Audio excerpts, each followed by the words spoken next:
Alright. Hello, one and all, and welcome back to Sunless Skies, where last time around, we finished business here in the Reach, as much as we could. We explored the secrets that were just hiding in the corners. One of the big ones being, if I can remember which button to press, the biggest ones being, was us finding the Percival, and the fate of its lieutenant commander, Percy Blythe.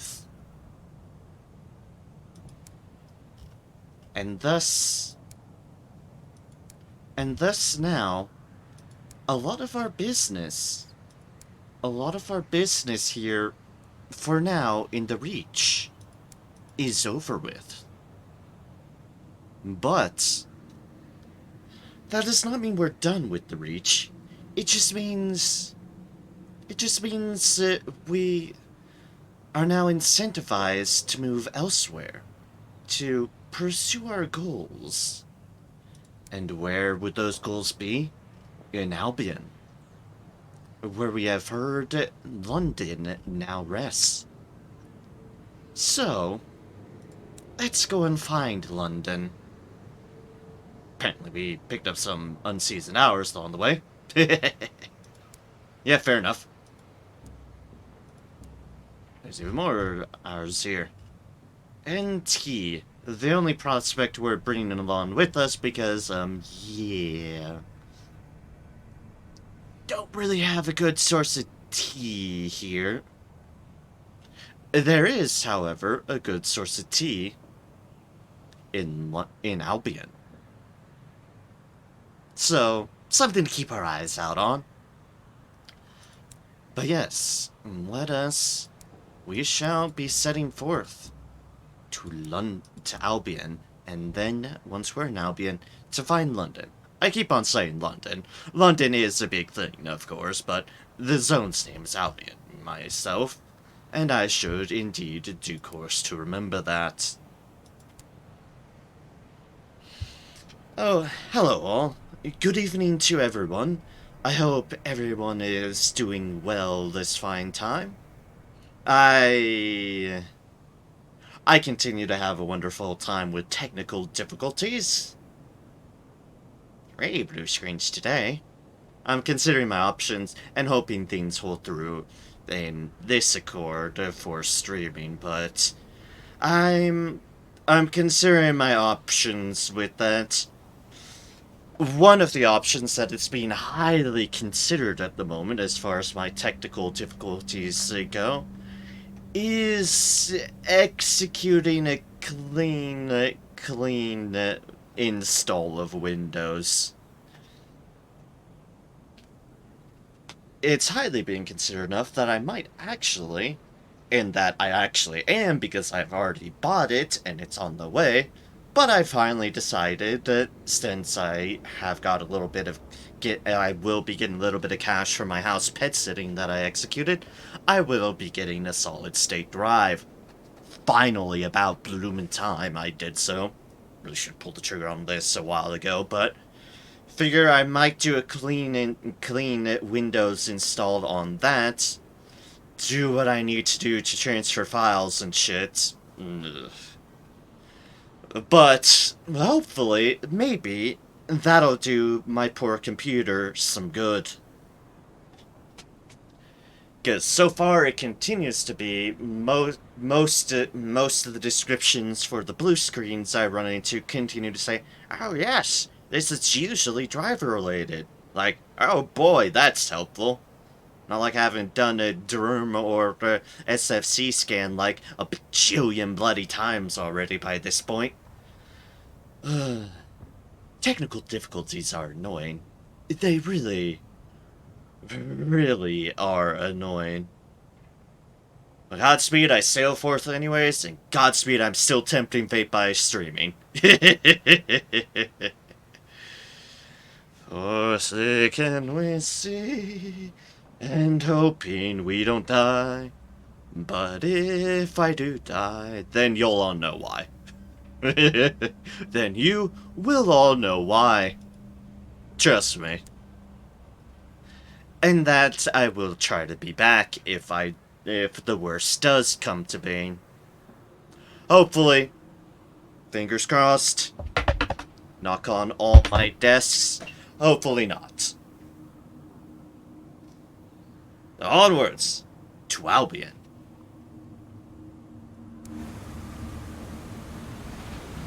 Oh, I'm the other way.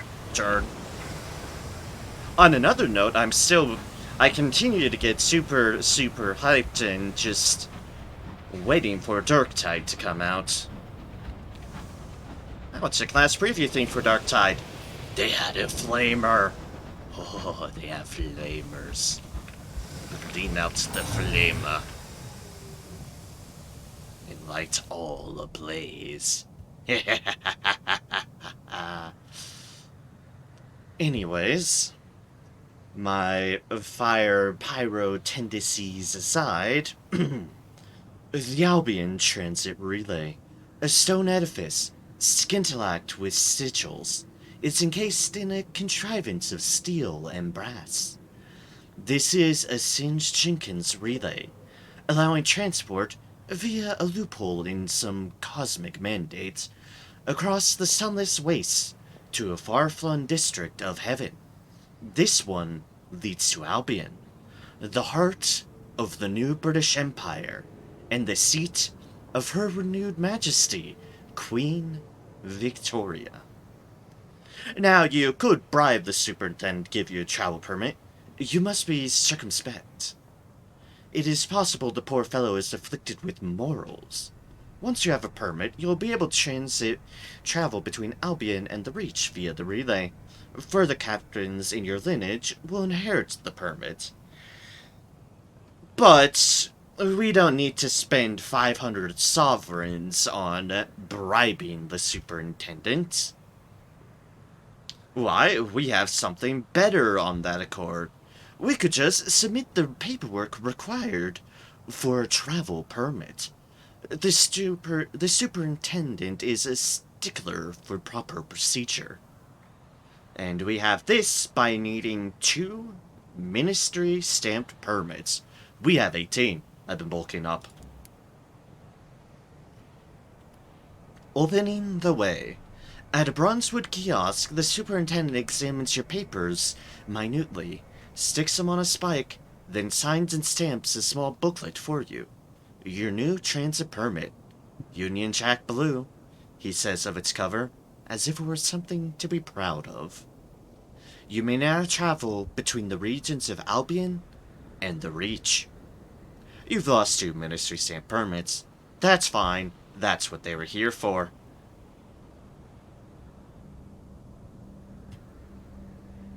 And now, we have to present ourselves to customs. Every relay is on the hunt for contraband. We have nothing to declare. We have no contraband. Although I'd like to surrender your contraband. This? Is it illegal? Take it all. You will lose your contraband, but not gain notoriety or face a fine. But we do not have any contraband. A pinch-face inspector boards the ship with their retinue. Come on, hurry up. You've nothing to hide, you've nothing to fear. Their mouth cracks into something almost, but not entirely like a smile. Nothing from me, at least. We have nothing to declare. You have nothing to hide, and nothing to fear. A clean sweep. The pinch-face inspector almost looks disappointed at having to give you a clean bill of passage. Such a waste of time, they mutter, stamping the customs form. Go on, no reason to take up space here. Your business here is concluded. It is time to continue your ventures in the high wilderness. Return to your engine. Your crew is eager to move on from here.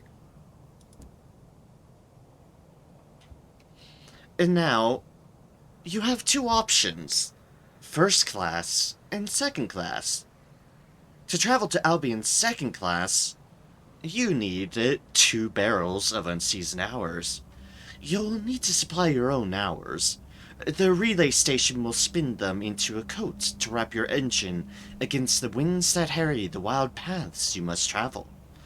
Or you could travel to Albion, first class. First class is reserved for those on Imperial business. You will need appropriate paperwork, also called Ministry Stamped Permits. This is why I bulked up on them. Travel to Albion, first class. Away. At the sight of your papers, the superintendent jumps to activate the relay. Its hour looms rumble, spinning the pocket of new time in which your locomotive will make its journey. Wrapped in your engine's new code of hours, it'll be hard to say how long the journey takes. But the hours used by Imperial officials are languid and seasoned. The passage should at least be tolerable. The machinery grinds and stirs. The steam vents. The sigils of the edifice burn with sullen fire. A force like a great hand seizes your engine. The passage is less pleasant than you had hoped. A crewman swears he saw something vast stirring in the sky's deeps, and raves about a many-eyed burrower to any who will listen. This is our burrower stalker lover that continues to follow us around and make our lives a pain in the fucking ass. Fuck you, burrower.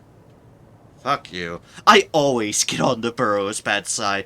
It's almost like I'm unwilling to sacrifice my crew members in the name of some many-eyed git. Oh wait, that's exactly it. Fuck you, burrower. To Albion we go. Onwards indeed. And we get an animation. It's really cool. Tink, tink. And away we go. See? Away we went. And now we load. I do like the transit station. Just transitions. Jink, jink, brow. And here we are.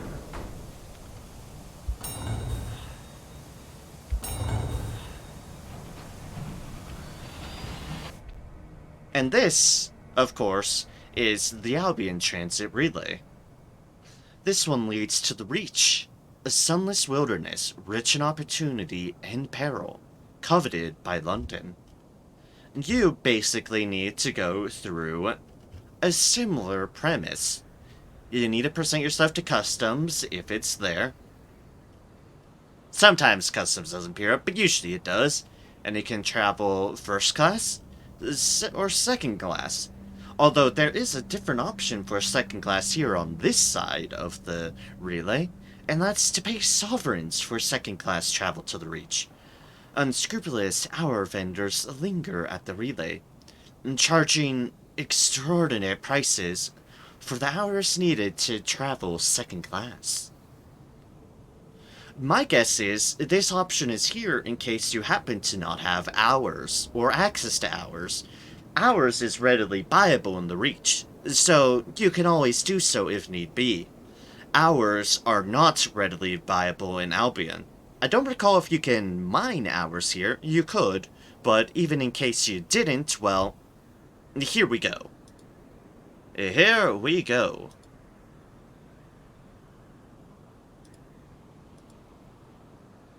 As it is, but we're not going back right now. We need to find London.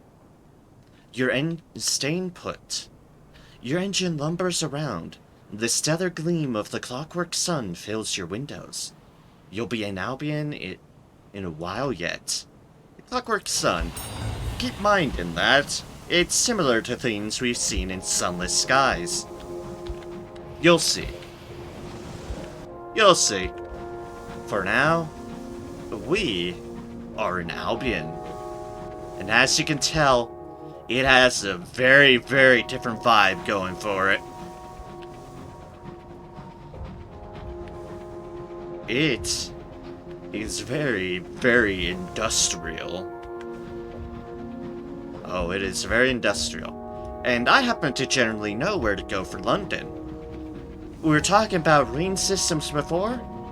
The major port, like New Winchester, like New Winchester was in the Reach, London is the major port here in Albion. And the major port is always in the center of your map. All roads lead back to home. And in this case, London is most certainly home for us all. Here in the sunless skies. For us, anyways. Ah, more space crockery.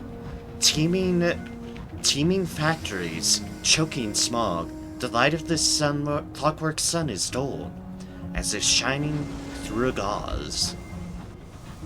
The copper-bottom kitchen.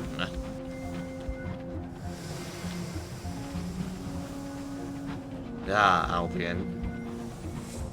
The home London has made for itself here up in the heavens.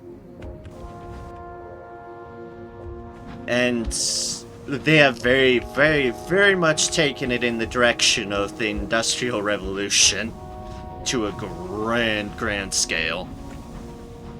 I mean, just look underneath us. There are plenty of these.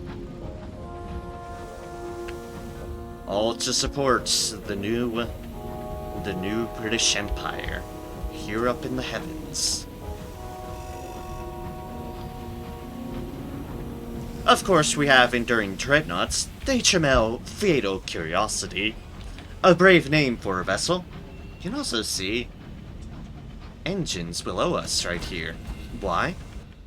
Because we're close. We are tremendously close to London.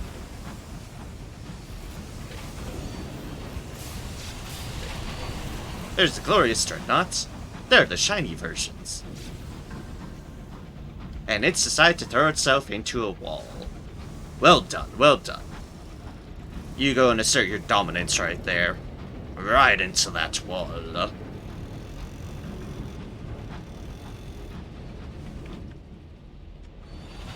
I the right one? No, I wasn't. Okay.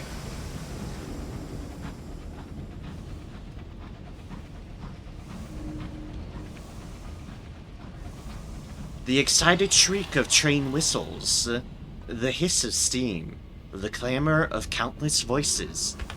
London. That, I'll note, is not the right dock. London has tons of docks, as you'll notice. See? Even more here. These ones are already occupied by trains.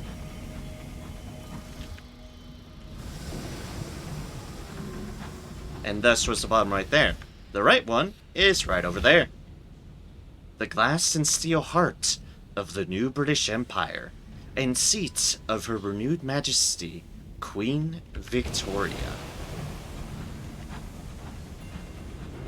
This is St. Dominic's Station. As you can see by how many different docks there are compared to New Winchester, this is very much indeed London. London's big. London is very big.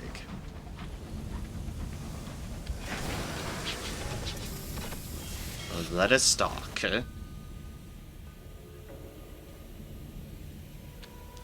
The Ministry's monitors. St. Dominic's Station is thick with crowds. A brass band plays. The cause of the excitement is an unfamiliar locomotive in imperial blue. A delicate, gleaming craft, whose elongated nose houses an array of lenses. A top-hatted official from the Ministry of Public Decency is delivering a speech. the first of a fleet of new Monitor-class locomotives. They will be Her Majesty's watchdogs, scouring the skies for the enemies of Albion. The crowd cheers. Well, most of them. It's like, you have two options here. Lend your voice to the protest. Not all the crowd are enthusiastic. A disparate mix of proletariats, academics, and bohemians heckle the speaking official. You could also take a tour of the new engine. If you're willing to wait in line, you might be allowed a few minutes inside. Well, for my captain, that sounds fun. The watchdog. The Monitor's hull is curved to deflect incoming rounds, but its plating is much lighter than that of a London dreadnought. The bridge is crammed with state-of-the-art sensory equipment. You put your eye to the main scope, and it flings your sight through the Monitor's precisely aligned lenses and away to a distant stretch of the sky. The stars are bright and close. You step back, bumping into a control panel. Careful, warns the watchful crewman. That's the gun. Just one, you ask? Just the one, you ask? He grins. Oh, she only needs the one. You will now encounter Ministry monitors while exploring. Yep, the dreadnoughts have now have a new companion that you will find that are Albion London aligned vessels. They are the Ministry monitors, and they will appear in the Reach, and they will fight the Tacketies. They will indeed attack the Tacketies. Yep. Why are you here? I don't want you. Been ignoring you at the circus this entire time. There's other people I want. St. Dominic's Station, London's chief station, draped in Union Jacks and studded with bronze busts of Her renewed Majesty. The platforms crowd with people. If the throne of ours is London's heart, this is the carotid artery. So, what will you find here? You have your usual station here, Steam and Sapphire Yards. Its engineers will conduct brisk locomotive repairs for visiting captains. But their chief responsibility is the production of small but essential components used by a dozen different engine manufacturers, which you can repair. There's a tobacco shop. The sign over the door once read Mercury and Son Fine Tobacco, but since then someone has crossed out the word fine in a fit of honesty. And there's also that. But what's more important is the shops. And here we have new Albion-based deals to help us find where we need to go. Upkeep in the Undercroft. Bronzewood for Parliament. Required 5 consignments of good bronzewood for vital restoration works to the parliamentary Undercroft. Floating Parliament lies to the north of London.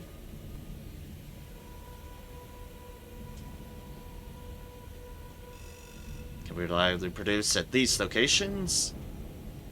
And the Celestial Exhibit. Glass to Whirlbury. An exuberant architect at Whirlbury Juxta Mare intends to construct a glass hall to house a public expedition of curiosities from across the heavens.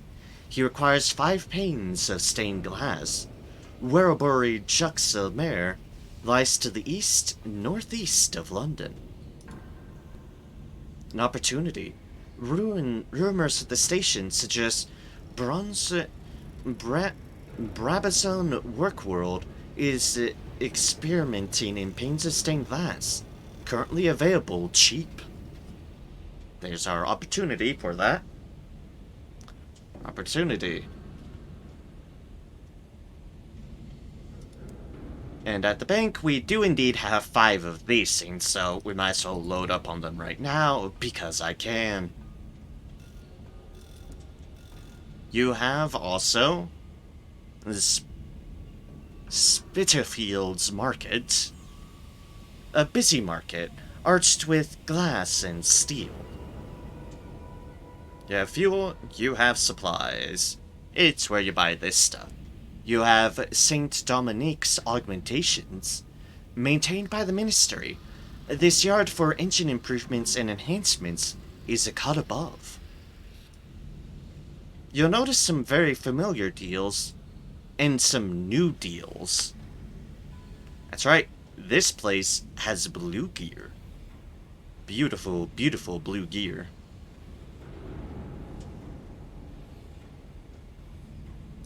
See, did we not? We didn't have a bridge slot. Ooh. Oh yeah, this gave us 8 hold in our auxiliary slot. Well, this gives us 7 hold in our captain slot. That bridge slot right there. Fitted cupboards. A complete renovation of your bridge. Installing an aesthetically pleasing array of built-in storage space into the very walls. Tier 3, thus it is expensive, but, and it does require iron plus 45, so we need to get that, but it is well worth it. Speaking of things at iron plus 45, the Caminus Yard's black jade. I will bring thee to ashes upon the earth in the sight of all. An automatic shotgun, which compensates in efficiency for it lacks in power. Many a Skyfarer has found themselves distributed widely and bloodily after underestimating the black jeep. That is an upgrade to this gun. 24, you'll be like, the damage is the same. 350, less range, 30 to 40 heat. That is vastly important. That is nice. I think it requires a small slot. Yeah, it should. It should. You also notice there's an upgrade for this deal if we so please to. Which requires Veils 45, which... no guarantee I'm gonna get up to that, considering I'm predominantly building up in other things. Ratty baggage handlers. Where do you want it, Captain? Over by the ammunition? Terrible idea. Look, just give it here. Me and the lads will put it away properly. You just keep the cheese coming. So, yeah. That's 1,000 range. Ooh. This one's an interesting one. It's one of the large weapon slots. Eruption of Hateful Radiance with a light homing ability. Detonated remotely and with enormous power. Don't think I've ever used it, but it is a cool premise.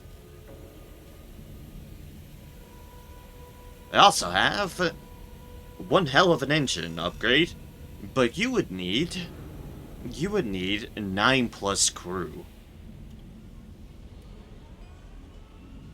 It's like a Midnight Miracle of Engineering. The Goneril was originally commissioned by the Admiralty for its dreadnoughts. Now more widely available, the Goneril is lean and fast as a hunting panther. The latest model comes equipped with a steam injector, allowing frantic bursts of speed for captains with the courage to engage it. It is nice. As you can see, you can go full steam on it.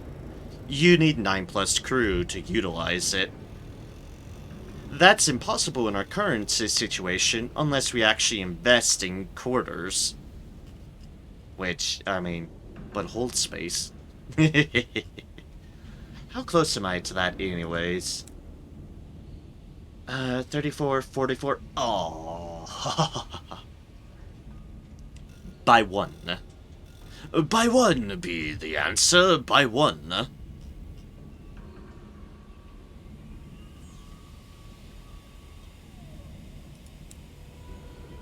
That's 25 at 50, that's 15 at 25. Probably better. Probably. Or at some point I can actually try an automatic weapon, which I've never actually legitimately tried before. But yes, there's some stuff we want to buy here. Without a doubt. Two big things. This fellow, and this fellow. I like hold space. Hold space means I can just go crazy. And then you have your Crown of Misery co-yards. Which you will find this one, which we've seen. This one, which we've seen.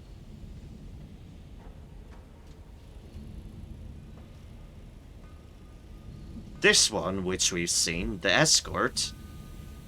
However, you'll notice there is a different vessel here. And that is the Graven-class Juggernaut. A thundering puissance, the terror of the skies, the harbinger of conflict. If we were to say, get this, we would gain plus 4 crew quarters, thus technically allowing the bigger engine, a little bit less fuel efficiency, 15 base cargo holds, so I think, yeah, the same as we currently have, like that. 40 plus on our hull, the same number of auxiliary slots, bridge slots, an extra plating slot. We lose one of the small guns, and we would gain a big gun slot. We would need 6,000 sovereigns for it. I want it. It is effectively, for us, what it would be, an upgrade in every capacity and form. And that would be nice. That would be very nice to have. Speaking of not nice, and of course things going again, why is my bot not announcing the stream again?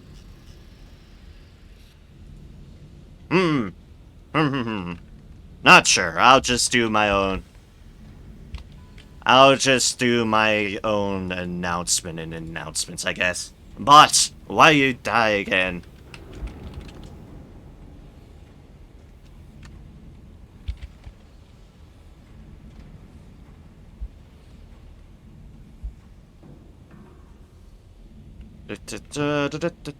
Bot, you're supposed to announce these things.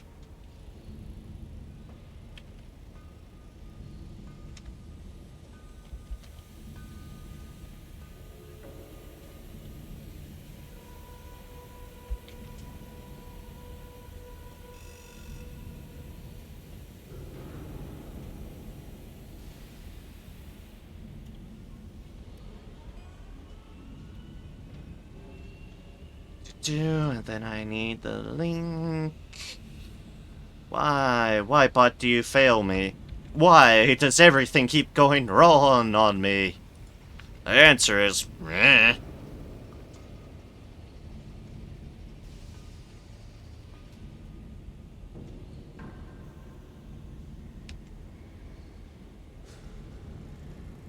Like, fine, I'll make my own announcements, bot. You win. You win.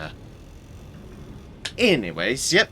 We definitely want to upgrade to this thing.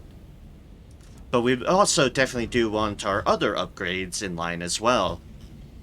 But then as well, we'll need to prepare for buying some more plating, although that's not a huge deal, but yeah. That's investments in time. But basically, I do want this, and thus I will be trying to get what money I can. Because I want these upgrades, and they're not cheap on their own. 2,500 for the both of these. We won't have to worry about either of these, because these are small gun slots, and we'd be having a large gun slot. Which, I'm not sure what we could buy or slot in for there, but we'd have it. We'd have the thing! So yeah, that is where I think I'm planning on my monetary deals. And we happen to have a good load of bronzewood to take to Parliament. For exactly the money purposes. Bronzewood tends to sell well. I'll be excited to see how much money I can get off of that. But for now, let's look into the stories. For we have some things to do here.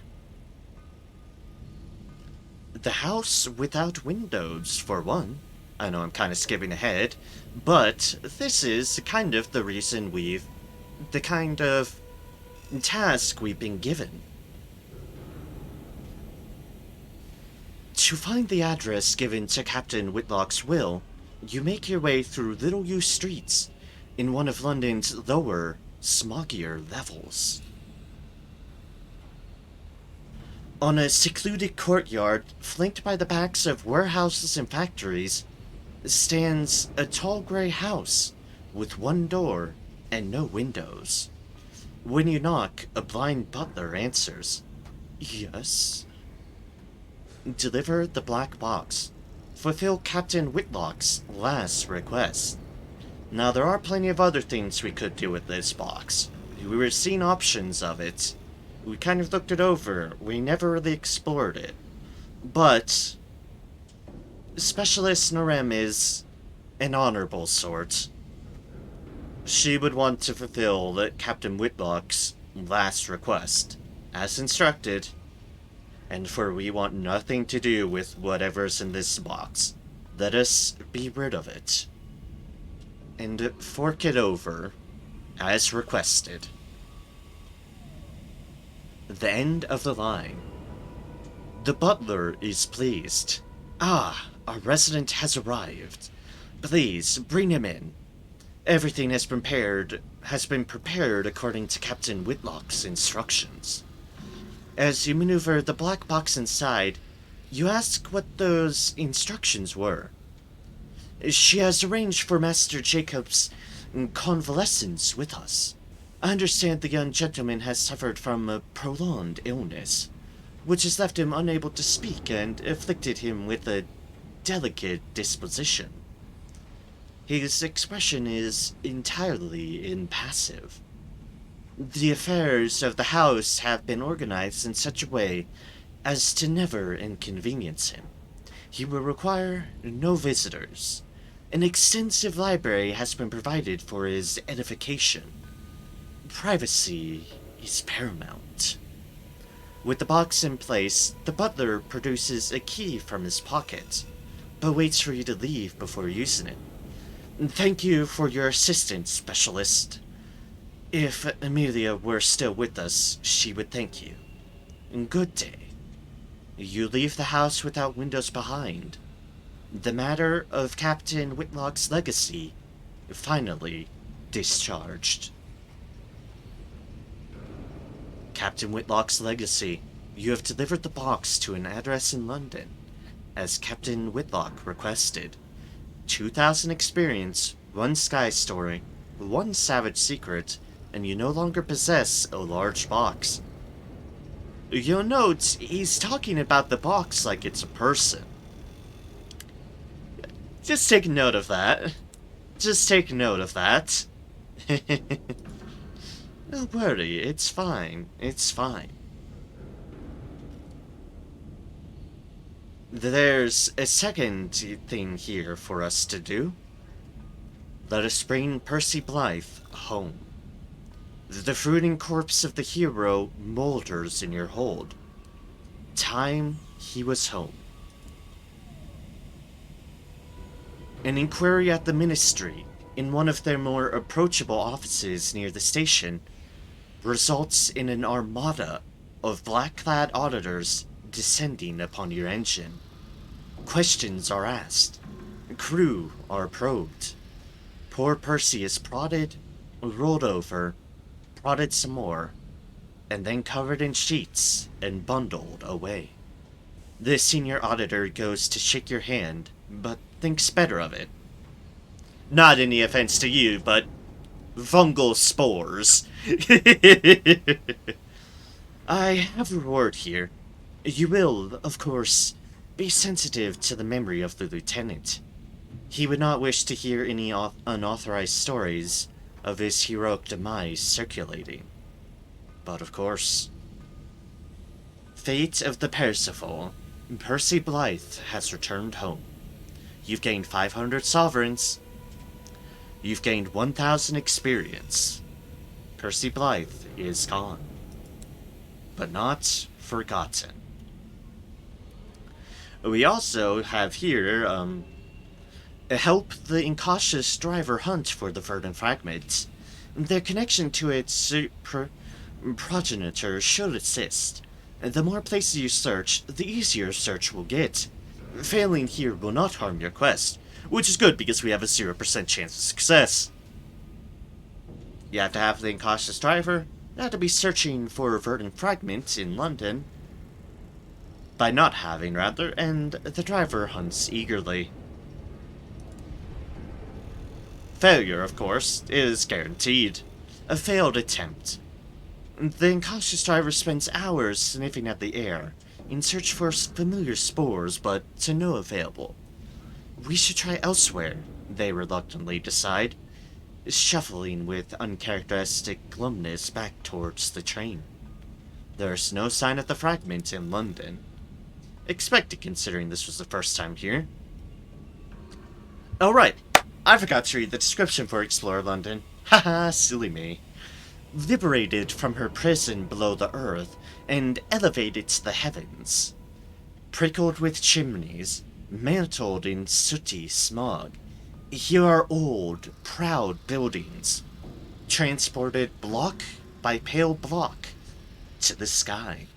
Here are new edifices of soaring steel and stone, and gleaming glass. The ultimate achievement of Victorian ambition, unhampered by terrestrial concerns. London is a feverish brew of aspiration, empire, and appetite. Her prison below the earth being, well, when London was fallen London in Sunless Sea. When it was in the neath. We do have something else here to go. Hunt for the shop that the oral sommelier mentioned. It must be here somewhere. And for those who need a refresher, this is searching for Hesperidian cider. Let us search. There. You find the establishment between the roofs of two collapsed houses. Under their steepled walls, it bulges like a tumor. You enter. The floorboards sigh in warning under your feet. The tilting ripples underfoot like the back of an animal. Inside there are aisles as thin as capillaries, and shelves called in thick black fabric. There is no one here. A dusty bronze bell rests atop the equally dusty counter. Well, duly obvious. Call for service. You ring the bell. Ding ding. Service. The sound is sharp and silver in the murk. For a time, there's nothing. No indication of life in the store until... What? What are you? Why have you come? If you're a customer, I have nothing right now. Nothing I want to sell. Comes a voice from the clutter. A body soon follows the voice, peeling from the gloom. It elongates, stretching upwards, spreading into a flare of burgundy fabric. Under its hood, an unmistakably Tropterian visage, its eyes dark and curious. It is one of the masters of the bazaar. Though pronounced adversaries of the Empire, one of them still stands here before you. Imperious, impossible, and maybe slightly afraid? The Masters of the Bizarre. Fascinating characters that do not really get touched upon all that much in Sunless Seas. You'll note that we did encounter one servant of the Masters in Sunless Seas when we were dealing with Mr. Sachs. And they were a servant, I think it was Gervais, who was connected to one of the Masters, Mr. Wines. This is a different master than that. But yes, the Masters were indeed effectively servants of the Bazaar, and they're bat-like creatures who did wield a lot of power. If you want a lot of lore about them, the actual Fallen London browser game goes tremendously into them. So yeah, they will go into matters there. They will very much go into Masters there. Here, we're a bit far away from the Bazaar, to say the least. When London left the Neath, it very much left behind the Bazaar, because the Bazaar is obviously not London. The Bazaar was already there, and was why London wound up there. The tilting ripples underfoot, like the back of an animal. Inside, their aisles as thin as capillaries, and shelves coiled in thick black fabric. The red-clad master glares at you from behind its counter. Searching, and when learning about the Tropters Hoarder, that is a very scientific term for bat, by the way, ask about the Hesperidian cider. You repeat the auroral sommelier's comments with gusto. Your words have struck a nerve. Gone. What he wants is gone. No, not gone, but almost gone. Little more than a sweet swallow, and that isn't enough to do anything. Movement in the chinotic murk, filled with carnivore purpose. You smell animal musk and hoarfrost on rose petals, and fruits both astringent and sweet. Gone. But I could make more. I was Mr. Apples. Once. As I was once other things, other names, other people. You smell of oil and metal and the stars. You could take me where I need to go. You can almost touch it. Do this for me, and I'll trade you something very rare, very fine indeed. A pause. My company.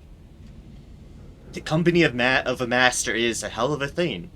And this fine master was Mr. Apples. He did indeed also go by other names, which is a bit spoilery to Fallen London, so I shall refrain.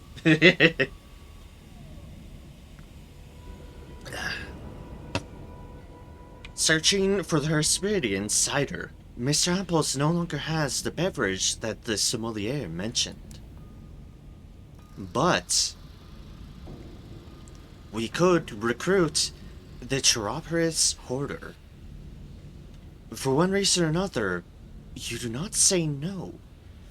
You've not yet brought the Hoarder aboard. You found Mr. Apples. Let's bring Mr. Apples aboard. Welcome aboard. You're wiser than most of your kind. I'm so glad that you did not say no. It would have made me unhappy, and that would have made you worse. It feeds oil to one of the dying lamps, pendulating overhead, so close its breath rakes over your skin.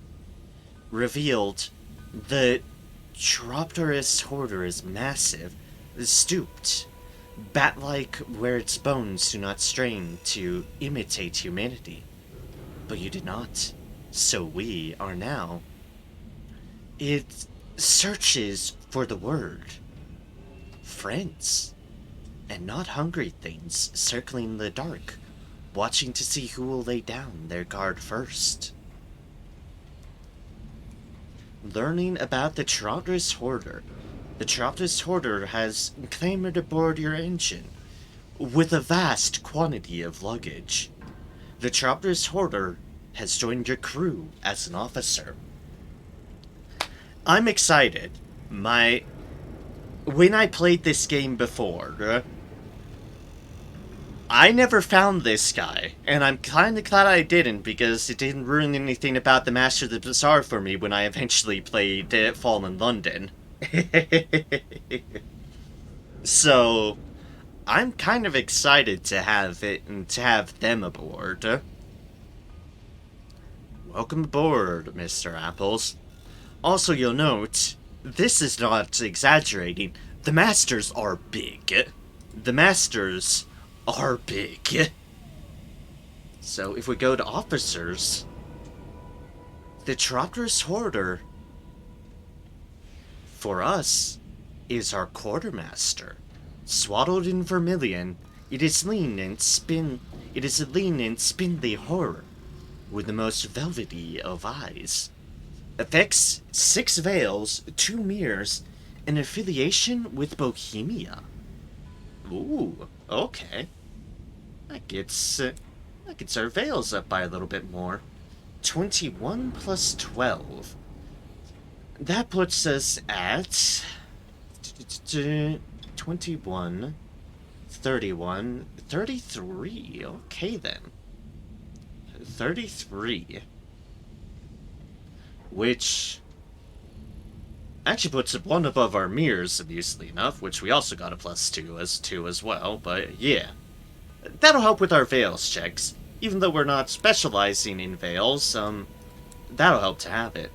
I say as, like, 2 of my people so far of my current officers give me just full-on veils. Like I say as I have all the veils. I still love this inadvisably big dog. Who's a good boy? Yes, you are, you big thing, you. Our Skyworn Urchin as well. The Tropters Hoarder. The Tropters Hoarder colonizes your pantry, half the cargo bay, and one of the cupboards in the galley. It fills these spaces with velvet-wrapped boxes of varying sizes. Opaque mason jars which sometimes ring with tapping from within. Glass displays populated by half-dead and unblinking things. Periodically, the Tropters Hoarder can be found in the cabin it has been assigned, hunched over a new item, a new acquisition. As you can see, there's our little bat friend off to the side. A good big old portrait for them. Ask about the Hoarder's luggage. It is your right as captain to at least have some knowledge of what you're transporting. The Tropters Hoarder glowers, its expression glacial. When it becomes clear that it cannot intimidate you into leaving, your quartermaster sighs and relents. A jellyfish still alive, it whispers, voice sawed down to a growl. As it speaks, the Hoarder trails a claw along each item. A dream of freedom piped into glass. Verdant spores that will never die. Everything immortal, or that aspires to be immortal. I am making an inventory of them. The Tropters Hoarder has settled in.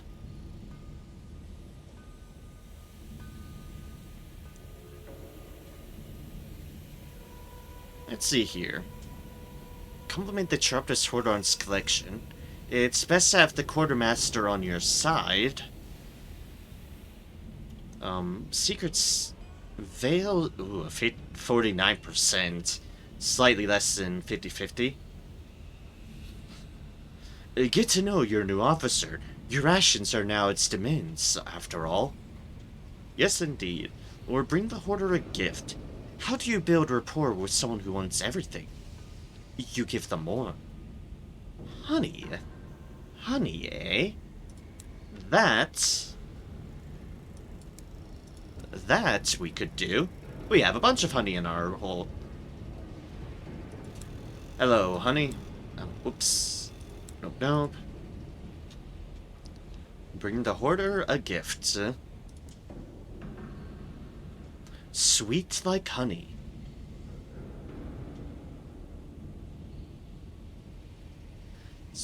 Your present is received with poor grace and rich suspicion. Joy is lost when something is given away, it admonishes. Your species is ridiculous. Despite its truculence, there's a tenderness in the way the Tropters Hoarder cradles your gifts. Trust in your officers is contingent on knowledge of them. Probe the Tropters Hoarder's ambitions.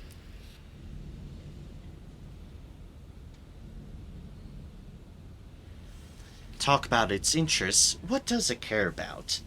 Perhaps you will find common ground, or check on the Tropters Hoarder. A courtesy call. Certainly not a surreptitious check to see if anything has been stolen for its collection. Nah, we'll trust them. Talk about its interests. To build something that lasts forever. I have a dream, it confides, picking at the hem of its claret cloak. An ear, long and velveteen, droops from its cowl. An old dream, an excellent dream. I would make my collection perfect. To do this, there is a corpse that I must visit. Your kind named it Faith's Fall. Appropriate, I think. If I could travel there, if I had help in Bronzewood, I could build the thing that I need. For a moment, its eyes are the universe, garbed and glorious with stars. But you couldn't spare the crew, or the timber, or the time. Not for me. No, not for me. It ducks its head. The Tropters Hoarder wishes to build something at Faith's Fall. Well, we know where that is. We've been inside of it. In the Reach. It needs crew and Bronzewood. The Tropters Hoarder has requested that you bring 6 pieces of Bronzewood and 5 spare crew to Faith's Fall in the Reach. Oh, well then. Something to add to our list for, well, getting back there. Oh. Interesting. Ask about the other masters. Indeed, what happened to the other masters of Old London? I am kind of curious. Complications happened, to say the least.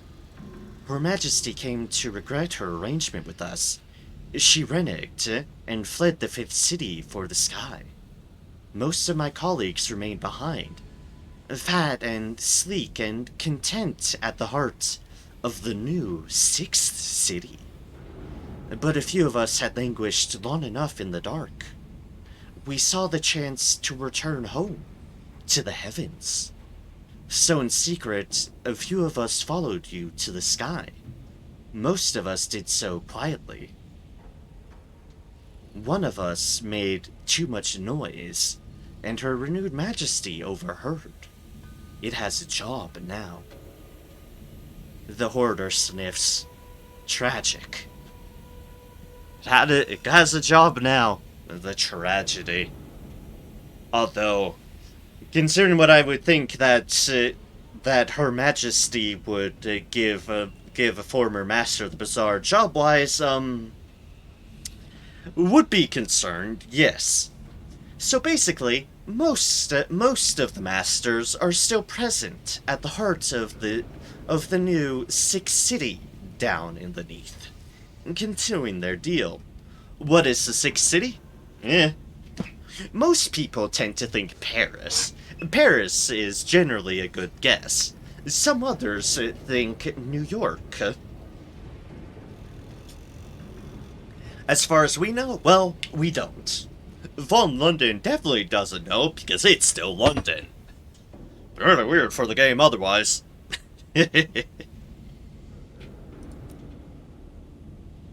Ask if it knows Mr. Menagerie. Unlocked when he has left New Winchester. Perhaps the curators are acquainted with each other. The silence. Silence. The kind not unlike a man trying to recall a favorite meal overtakes the Tropters Hoarder for an interval. At last, it brightens. It sells delicious things. Fair enough. Fair enough. Fair enough indeed. Wonder what happens if we check on the Tropters Hoarder. Might as well. What is going on? The Tropters Hoarder stands in a drift of gleaming curios, brass and glass and bronze polished to the incandescence. It is stacking something. Many things, in fact. But there is no time to accurately identify them. Noticing your appearance, the Tropters Hoarder launches itself towards you. A waking nightmare of membrane and red cloth. Out! Out! You cannot look! This is mine! Mine! Out! Alright, fair enough. Fair enough indeed. And there we go. There is them. Let us take a moment to wander the streets. How often does one find themselves with a spare moment in London?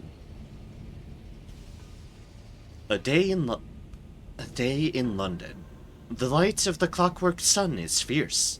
It sears away the smog and lights up the glass and smoky stone of London's buildings in a brief moment of splendid radiance. Clockwork Sun seems to be doing some business. You'll note, we did have a... Not here, not here. Where was that again? Ah, here. The strength of a sun. Some say that the Clockwork Sun was brighter once, but they say it quietly and lie about it afterwards.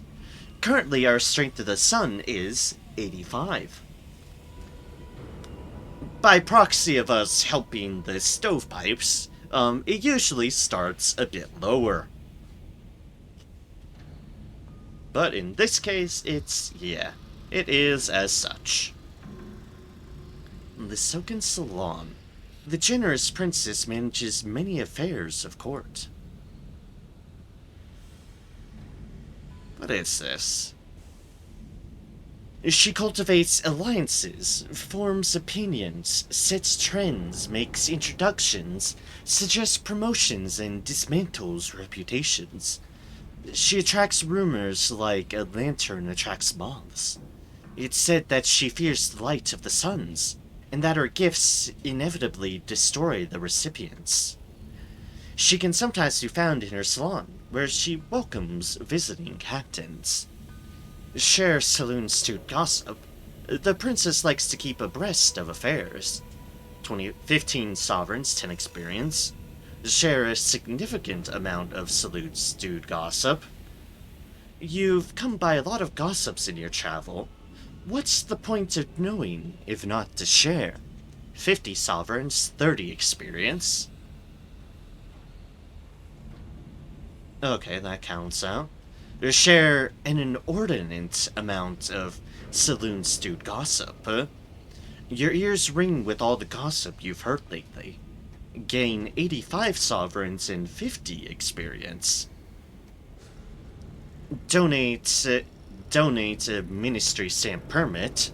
Sometimes, the princess tells you, The Ministry refuses me what I want. I've only had some means of circumventing them. 70 sovereigns, 50 experience for a Ministry stamp permit. Connect the generous princess with your cryptic benefactor. Her ladyship is ever in need of new friends. 300 sovereigns and 250 experience, and donate a royal dispensation. You're in favor with Her Majesty. Perhaps you'd be willing to give the influence to another? 650 sovereigns, 500 experience. Oh boy. We need one of those, though, and, those aren't frequent. Harren Crew is Harren Crew. And then there's our ambition. Jubilation Day. During Jubilation Day, London celebrates its conquest of the sun that once ruled Albion. Clergy of the New Sequence. Remember, we've heard that name before. Backed by exultant choirs, preach from every balcony, exhorting the light and order of the man-made clockwork sun. Banners flutter from state buildings. Hosannas are sung to the Queen. Fireworks crack in the sky, dying in brief blazes. The last time you saw the earnest mariner, you attended the festivities together. We could watch the burning of a gilded effigy. In Hyde Park, where avenues are lined with bronzewood saplings, broad as old oaks, crowds have gathered. And purchase a bag of rubbery lumps. They don't taste like they did back when London lay in its gloomy cavern below the earth. Presumably, one can't get the lumps. But lump substitutes have been invented. Honestly, probably safer that way.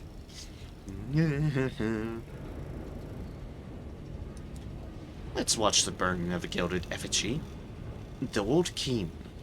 Flames lick at the king of ours' shins. His gilt peels and blackens. When the fire reaches his waist, and one arm cracks and falls into the conflagration, the crowd cheers. When you're here with the earnest mariner, she seemed distracted. Once you caught her watching you, the firelight gold on her face. When you asked what the matter was, she said nothing, and turned away. Exploring the Jubilation Day festivities. Oh, and I guess we should also purchase a bag of rubbery lumps. A blessed mystery. It is best not to speculate upon what hides within their crunchy batter. You have been chewing this one for some time, for example, and the less you know, the better. When you were here with the earnest mariner, she bought one bag of lumps for you and 2 for yourself. She considered herself a connoisseur. A connoisseur. It is time. Return to the place you last saw your friend. Soon the clocks will chime 11, the hour you parted. The two of you had walked to the edge of Southwark Isle in order to escape the crowds. Surrounded by the sky, London sprawls across plates of skyrock connected with bridges, funiculars, stairs, and, unless salubrious cases, ladders. Oh, that'd be terrifying. I guess, cross over the heavens with a ladder. No thank you, I'll pass. Southwark is one of the higher plates. A simple railing discourages you from its edge. The clockwork sun is behind you, dimmed for the night. Stretching before you are darker skies, studded with fierce stars. Below, where the poorer districts are caked in smog, the sounds of raucous celebrations continue. The clocks begin to chime. Your friend is not here. You find a bench and wait. Fireworks flare and whistle. The clocks strike 12 at precisely the same second. The horological office keeps them to perfect time. Still, there is no sign of your friend. The clocks chime 1. She is not coming. Your friend missed your appointed meeting. Track down where they have been living in London. Your friend is missing. Ambition, find your missing friend. The earnest mariner did not come to your arranged meeting. I'll note, just for the record, I have not done this. I have not done any of this ambition. The ambition I did was the Song of the Sky one. Or Story of the Sky, or whatever it's called. Anyways, this is an ambition I have not done, so this is all new to me. This is all very much new to me. Oh, also you'll notice my affiliations. Affiliation Bohemia. Your associates among artists, authors, poets, and dreamers. Yes, let's see if we can't find our missing friend. The earnest mariner did not come to your arranged meeting. Something is wrong. The seasoned captain said she was spending most of her time in London. She must have lodgings here. Speak to your mutual acquaintances. You'll need to reacquaint yourself with a number of people you have also lost contact with. As to your contacts at the ministry, she was looking into something she shouldn't. It's possible she came to the attention of the intelligence office. We would need 5 ministers' gratitude for this. We, however, do have saloon stewed gossip for this. So let us do this. Kindling. You focus your efforts on the engine sheds and engine yards. After passing through the avid horizon, many sailors traded a ship for locomotive, and the Z for the sky. That was a mouthful to say. The Z for the sky. No one has seen your friend in some time, and not at all since the fire. Wait, the fire? Apparently, there's a fire in the building where she rented rooms. No bodies were found, and she hasn't been seen since. You are able to secure the address. Visit the burned building where your friend lodged in London. Ambition, a mysterious fire. The building your friend lived in was a narrow lodging house, divided into too many apartments. Now it is a blackened husk, still standing only because it's wedged between houses on either side. The constabulary have boarded it up. A pair of homeless gentlemen occupying the opposite doorway are happy to tell you about it. We saw it. They said it was a gas fire. Burned blue, didn't it, George? Arr, says George. Blue.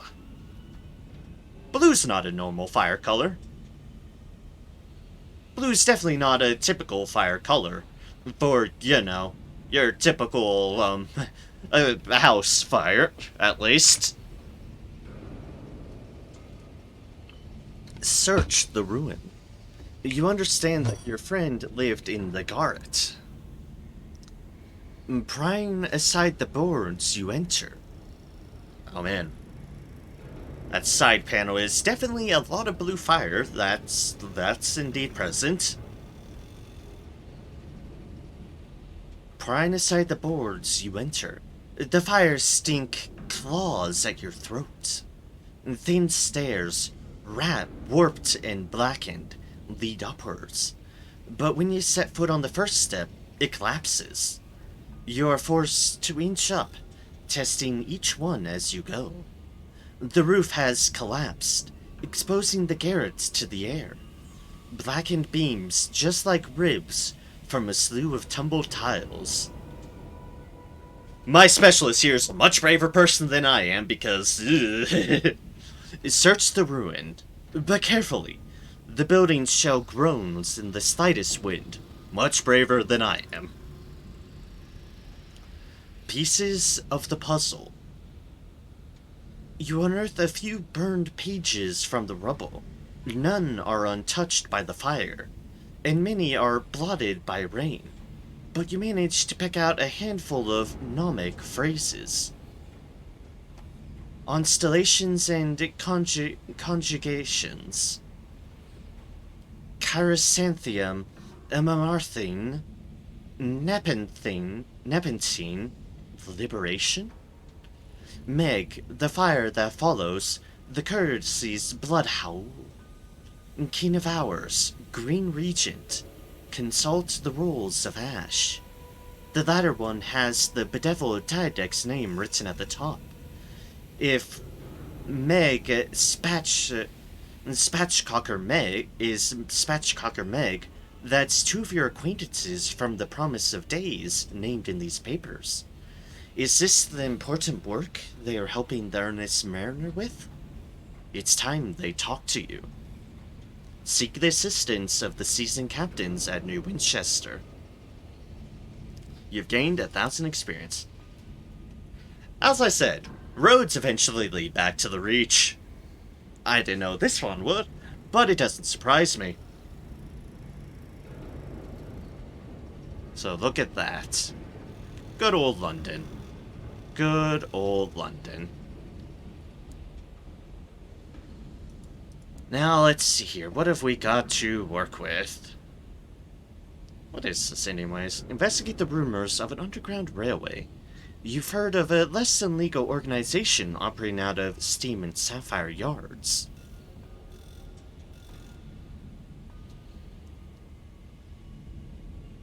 They pay for information and may offer work to the bold, the clever, and those willing to displease Her Majesty. Interesting. Probably relates to smuggling, which is why I've never done it. What's in the tobacco house? The sign over the door once read... Okay, we've read that. Then, on a separate, more ominous occasion, they have crossed out, End Sun. Oh. The building is embarked on a rapid descent into squalor. The paint peels, the windows are caked with grime. Inspect the wares. McQuarrie watches suspiciously as you examine his shelves. Out of the dry into the oppressive damp. Cheap tobacco, bad prices. The selection is unoppressive, as is the quality. Neither Albion nor the Reach has found a genuinely good replacement for tobacco, though increasingly frantic smokers have tried lighting up virtually every example of sky flora that has been discovered. A few skyfarers mill about, examining the lower-grade flavors and speculating on exactly what McQuarrie is cutting them with today. The more expensive brands are untouched in their glass cases. You'd wonder how this place managed to stay open, if it weren't for the fact that it is so obviously on the brink of closure, and probably collapse. Ah. Well, let's return to the yards. Through the smog, which glowers for the amber lights of the distant clockwork sun. Steam Sapphire Yards is that. Done everything here. We have explored everything here. We're not hiring the vagabond. We don't want crew at the moment.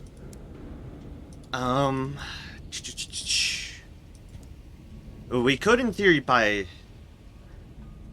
this now. We don't want to. That would lead us tremendously broke. Let's make our current run, which is to Parliament.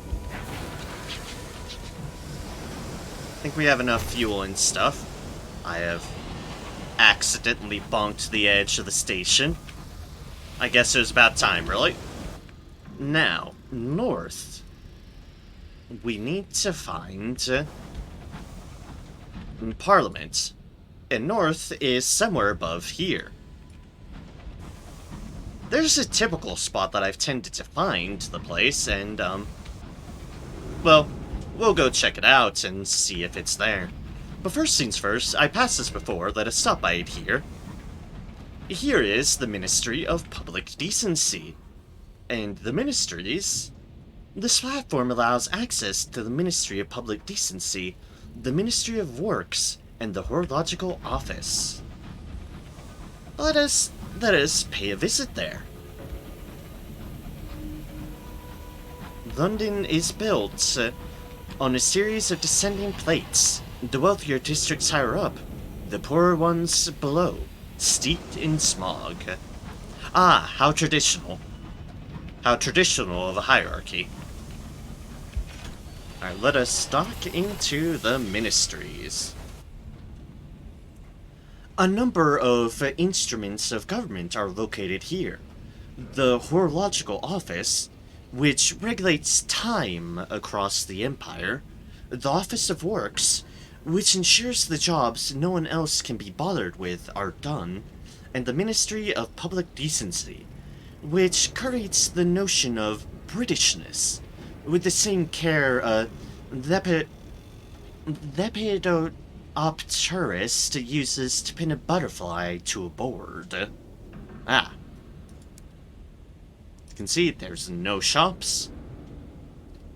The Ministry of Public Decency, a huge horseshoe-shaped building of white stone, white columns, clocks, and iron gates.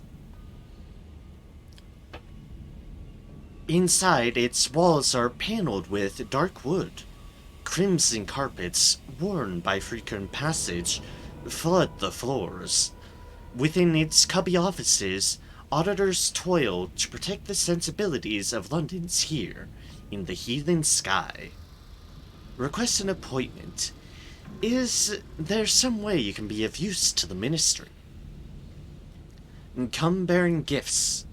You cross the foyer and approach the secretary ensconced at a teak desk. She listens to your request with a thoughtful frown. I'd love to arrange an appointment for you with one of our auditors, obviously, but my hands are tied. Bureaucracy, you understand. She rolls her eyes, looks around conspiratorially, then lowers her voice. Best thing for someone like yourself to do is gather reports on nearby ports. I'm sure the information office would love to hear them. Then I could pop your name in this little book, and up you go. Collect port reports from Albion, and turn them in here to receive rewards. It is the place.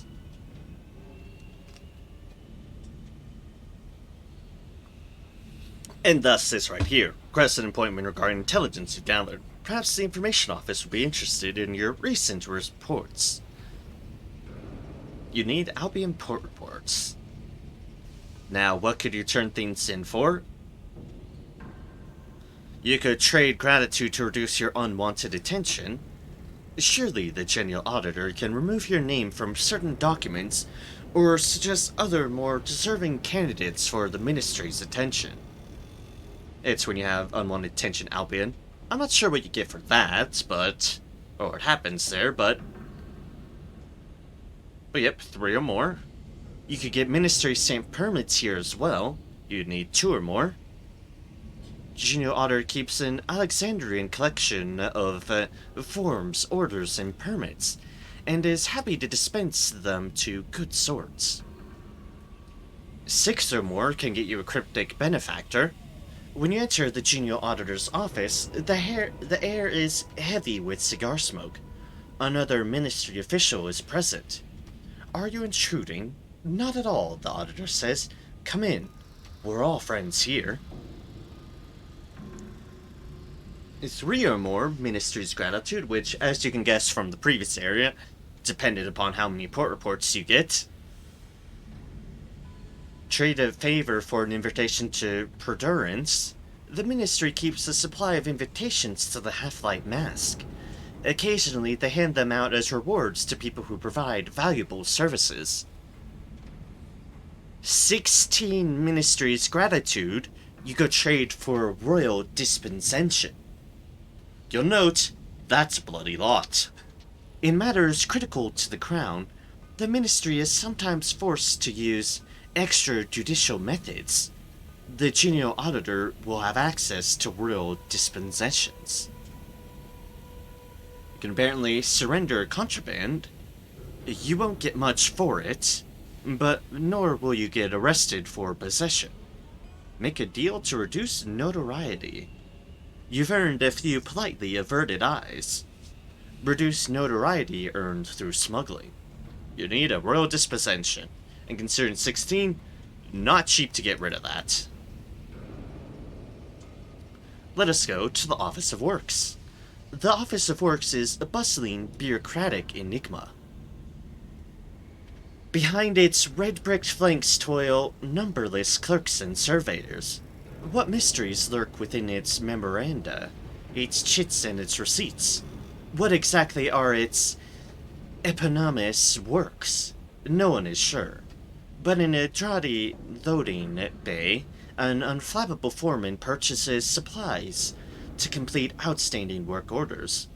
Provide the foreman's requirements to earn payment. You have business elsewhere, or offer your services. He sniffs and leafs through a dog-eared ledger.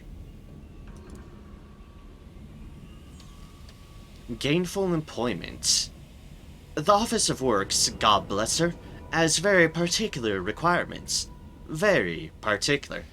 Let's have a look. Work orders. The Office of Works needs 2 rolls of thirsty bobanzine and 2 uncanny specimens. As you can see, it's very eclectic what works will be required here. As noted, we need to trade in 2 of our uncanny specimens, which we could do, and we'd also need 2 rolls of thirsty bobanzine, which I'm not sure we have. Did we pick any up there? I don't remember us picking up any of that, but maybe we could have. You can also ask for different deals, if you so desire. The foreman sighs wearily. He consults his ledger, flipping each page with an irritated finger and scowling. If you dislike the current work order, this may get you a different one. You can only make such a request once every 15 days. Well, we'll keep in mind, I believe this is marked down in our journal. Yes, it is. Wonderfully so. There's also the Royal Horological Office. Tick, tick, tick. Albion's heartbeat. Clocks of diverse size and shape line the walls of this small, gray office. Each is meticulously tuned by the Royal Horologists and inspectors as practice for the thankless, complex task of ensuring the consistency of time across Her Renewed Majesty's territories. Speak to the chief horologist. He sits hunched in a thick gray blanket, his crow-like stare fixed on a disassembled clock. Its gears are almost too small for the eye to see. One empire, one time, one date. Humph. Times change, I have heard. Well, not if I have any say in it. He reaches for a pair of tweezers, the pincers barely thicker than a human hair. The time in London must be the time in Brabazon, in Whirlybur, in New Winchester, in Lustrum, to the second. It is the privilege and duty of this office to ensure that continuity. He sniffs. A task that was considerably easier before we began spending hours like shillings and sixpences. Now it might be yesterday in one place and next week in another. It is most untidy.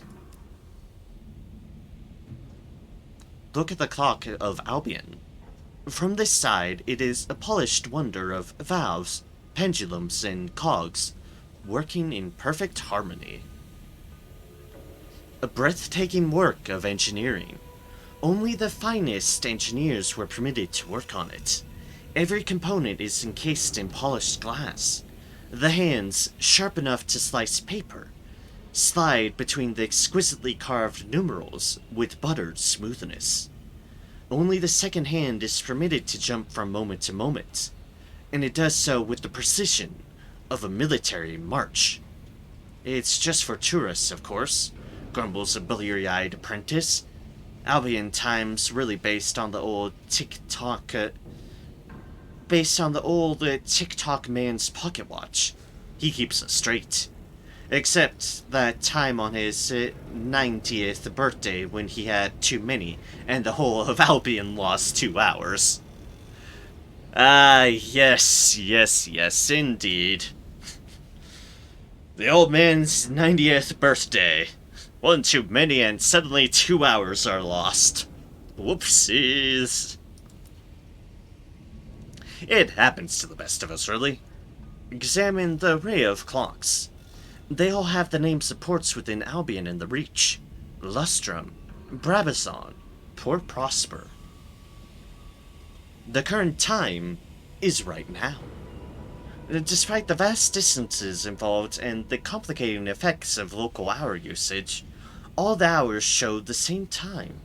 Each of London's territories is expected to run on Albion Standard Time, but London is a long way from them. Despite being a commandment from the Empress's own lips, it is a law more often breached than observed. Ask about the nature of hours. Their use remains poorly understood. Modest adjustments. The chief horologist doesn't bother to hide the weariness in his voice. No, despite the imaginative claims of certain penny dreadfuls, hours can't take you back to yesterday, nor leapfrog tomorrow. But with the use of loom hours, a week's journey can be made to take a day, or a prisoner can endure the 10 years of his sentence, while only 1 year passes outside his cell. A work world can perform a month's labor in a week. A lifespan can be stretched. The Empire Specialist runs on hours. You could also inquire about employment. Not just anyone can become a royal horologist. Might as well. A job for serious people. The chief horologist looks surprised at your inquiry. Horologists tend to be cut from a specific cloth. A rather grayer fabric than that worn by a skyfarer. However, you have the right to take the examination if you wish. He blows the dust off a textbook and bids you sit down. No calculation devices or writing implements are permitted.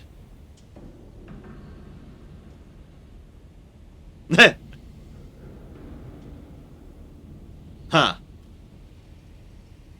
Okay then. The Royal Horology Exam, Question 1. The Chief Horologist peers over the book.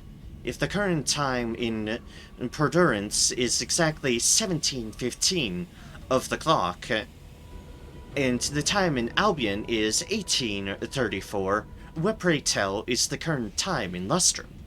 Hurry up. Also, I like how you can offer the Royal Horological Office a donation. They work so hard. Perhaps this will save them time. This will only buy you the answer to this one question. A barrel of seasoned hours.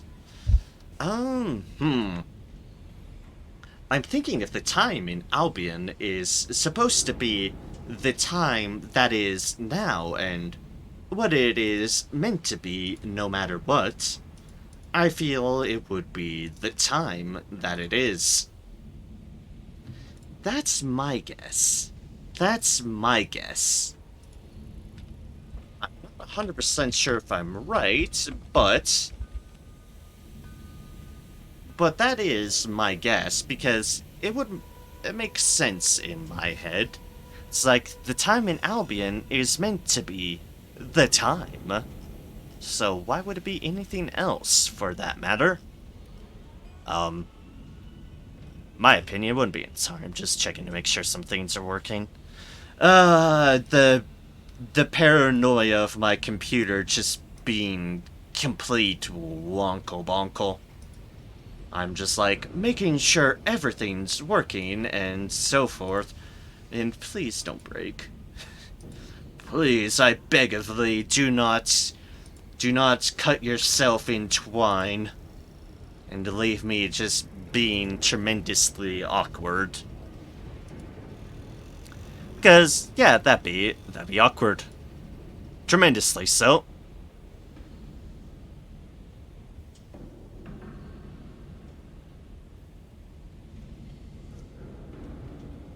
Do.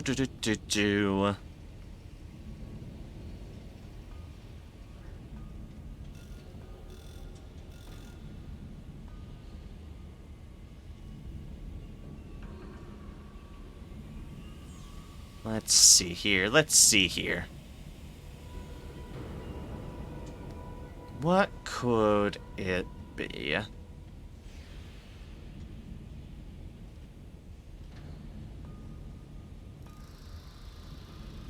Yeah.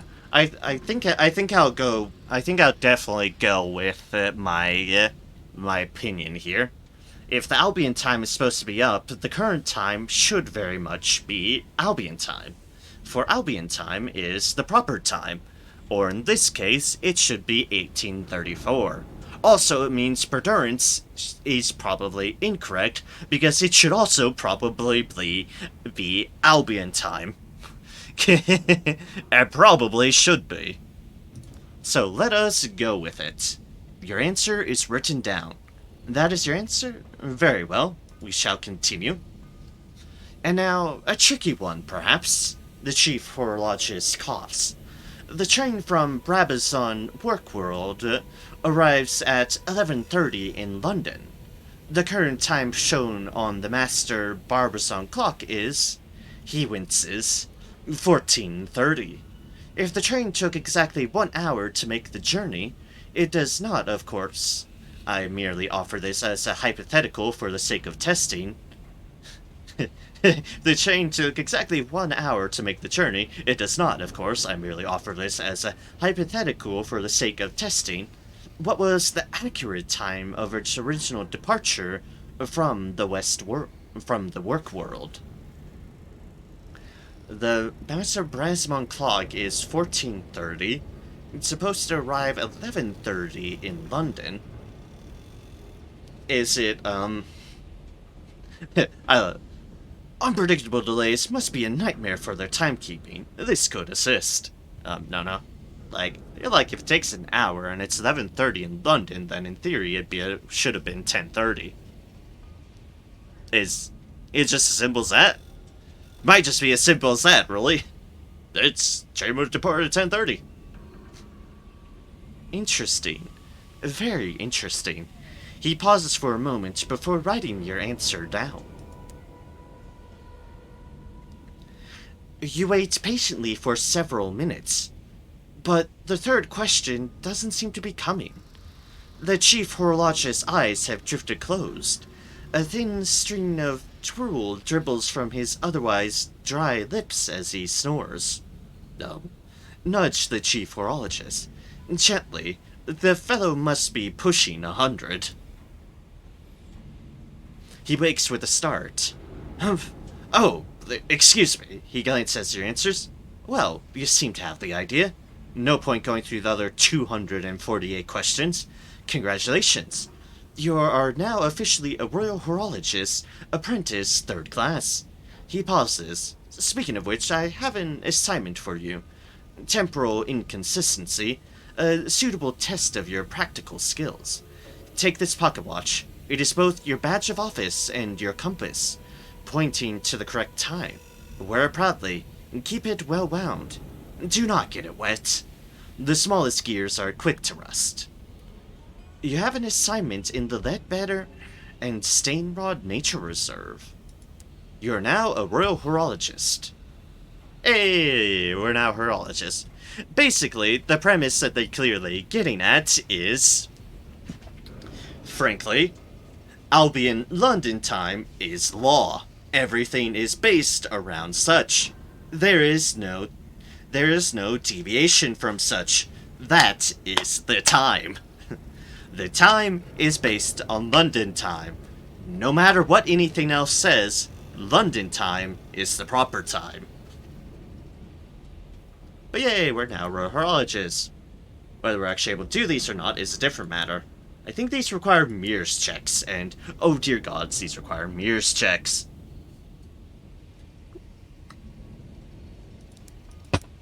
But for now, this is what we could do here. Time is slipping around the Empire. Your current assignment is the Leadbetter and Stainrod Nature Reserve. But we're not going back to the Reach yet. We only just got here to Albion.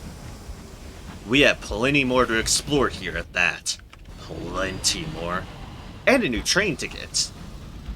The throne of ours, domed and vast, presides over the rioting glory of London. Hey, the horological office.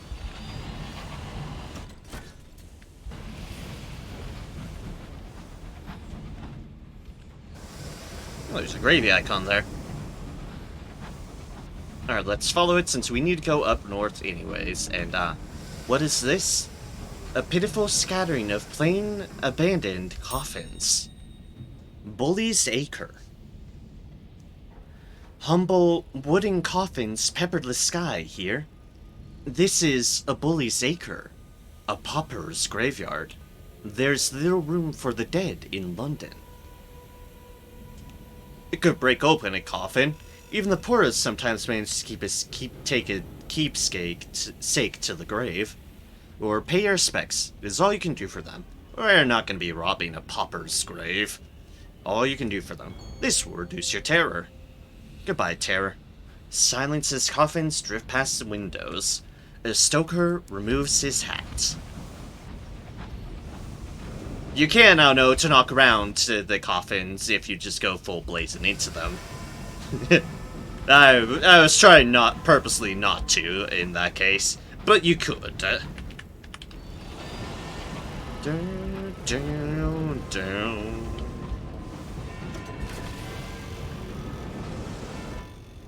The bell chimes.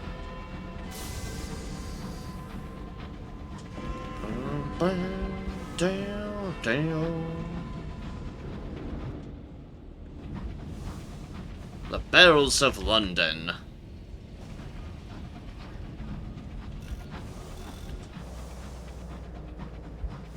An unfinished fringe of London. Its buildings barely occupied. Even here in Albion, things are not the easiest. Just because we are close to London does not make matters any less dangerous. In fact, there's plenty of danger still here. Albion is still not a friendly place. Oh, the HML Magnolia. Glorious Dreadnought just barreling along without a care in the world. Which, I mean, fair enough. So be it, so be it.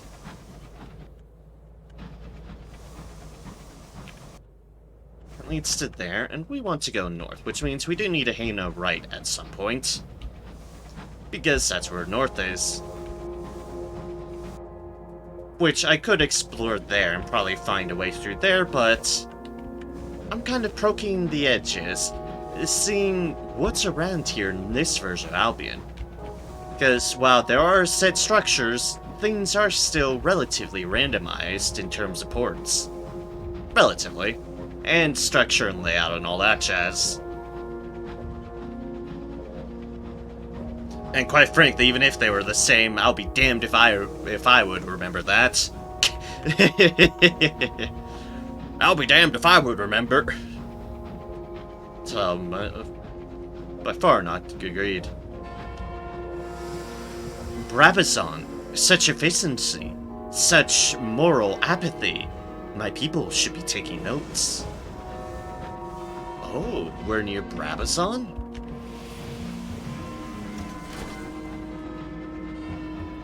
The bells continue. Ah, yes, it is down. Ooh, okay. The bits between. A new port. The crew are eager to see what it has to offer. However, I want exploration. Here... Title. Where's the title? Where's my big fat chunk of experience here?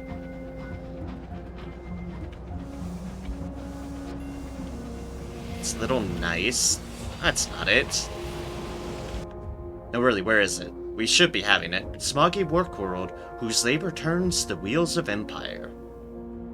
The Brabazon work world. Which, we should have a big old title for this, and I don't know where it is. Should give us the big experience, though. You know. Big experience of, yo, here's your port.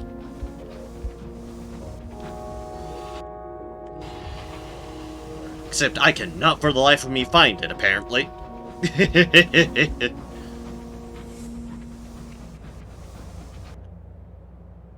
Maybe it's further down? Work world, please. Where art thou, experience? I want thee. Because it's a lot of experience, and I can definitely do with more experience here. I need a little bit more irons. Just a tad bit more. No, gonna play hardball. I see. Alright, fine, let's go there. Let's just dock there. Fine game, fine. I'll find you eventually. Because those vanish. There should be label. Makes you wonder if I found a London one or not, but... well, let's just pull in. The bit between. The officials of Brabazon never bothered to formally name this waypoint. Captains dock here to pick up goods or deliver workers. It is not a place to linger, because of the proximity to the accelerated time of the work world. Can see? There's our work world deal here. And we have some various options. Recruit the clay conductor. A hulking clay man in a heavy coat stands on the platform.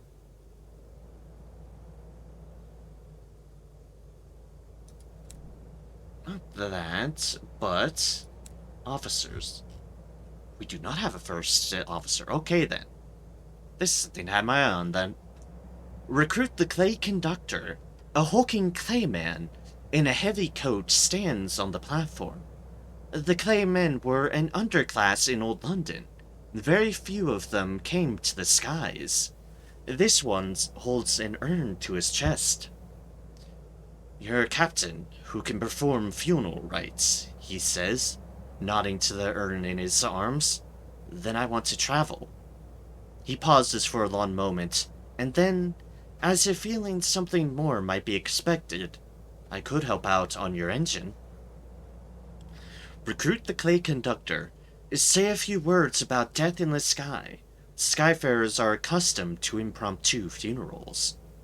This will give you the clay conductor, a first officer who will increase your hearts by 6, and your iron by 2. And we just need 3 sky stores. Well, we have 62 of them. Welcome aboard. You ask the conductor where he would like to hold the ceremony. He looks about, confused, as though he hadn't expected the question. At last, he comes to a conclusion. Here will do, he says, indicating the crowded thoroughfare. You and a few of the more respectable of your crew gather for a brief funeral. Everyone has at least something in black. You offer the expected phrasings before pausing for the eulogy. The clay conductor shakes his head. You do it, he grunts. Say a few words. You're sure you can extemporize something, or make the clay conductor speak. You don't even know who's in the urn. We'll just say a few words. You said you'd do it. You render up a bounty of platitudes, benign wishes to the beyond, and maudlin remembrances of departed friends. The conductor frowns stonily, realizing he needs to give you at least something to work with. He could sing, he manages. You work a line about a man of clay with the voice of an angel into the eulogy. The conductor seems satisfied. Where's your engine? I'm ready to assume my duties. The conductor picks up the urn and heads off in the direction you point. You have recruited the clay conductor. You've lost 3 sky stories. That's fine. Clay conductor, an experienced first officer. The clay conductor is invaluable in a locomotive emergency, calm, ruthlessly strong, and largely impervious to fire. +6 hearts, +2 iron, and +1 affiliation for Academe. I think... Yes! That puts our Academe affiliation to 3, which we can use at Trader's Wood if we so desire. Huzzah! Whoops. Didn't mean to press that again.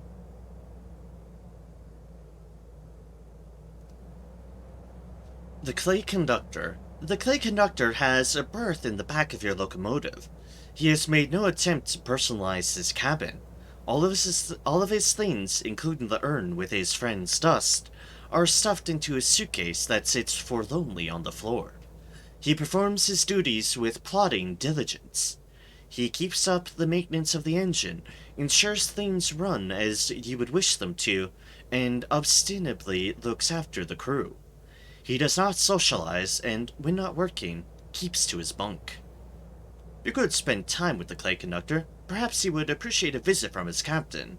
No one else talks to him. Also, restore the conductor's voice. You've overheard him attempting to sing, but he gave up quickly. His voice was gravelly and out of practice. Some nectar might help lubricate the vocal cords. Let's just spend some time with him first. We don't have it. A happy traveler. Yes, he doesn't look up from a large volume of sheet music. Slow hymns like the drift of continents, made from the melody of plate-shifting earthquakes. You attempt to engage him in conversation. He responds to this with reluctance. He is content for the moment. His days have been tolerable. No, he does not need anything. When you eventually give up and make to go, he seems relieved. So, we probably need to help him out a little bit. As with everyone, you'll note we have an interesting officer crew at the moment.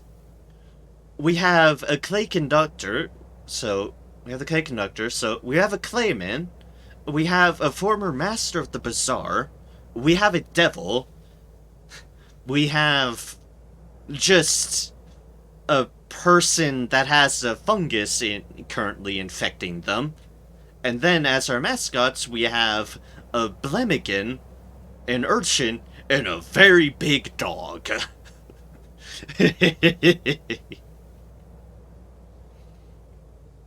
We have a very eclectic crew. There is an officer I'm still keeping my eyes out for because they have a really good story. I don't remember where they fit in. They might be a quartermaster? They might be my usual quartermaster, but I'm keeping an eye out for them because they have a good storyline to them. Even if I don't have them equipped, they have a good storyline. Also, they're hilarious to have on board, so when you see them, we'll see them. An opportunity. Glassworks in Brabazon. A new factory belches smoke in Brabazon. On the governor's orders, workers have turned glass workers, employing techniques learned from the Clockwork Sun's engineers.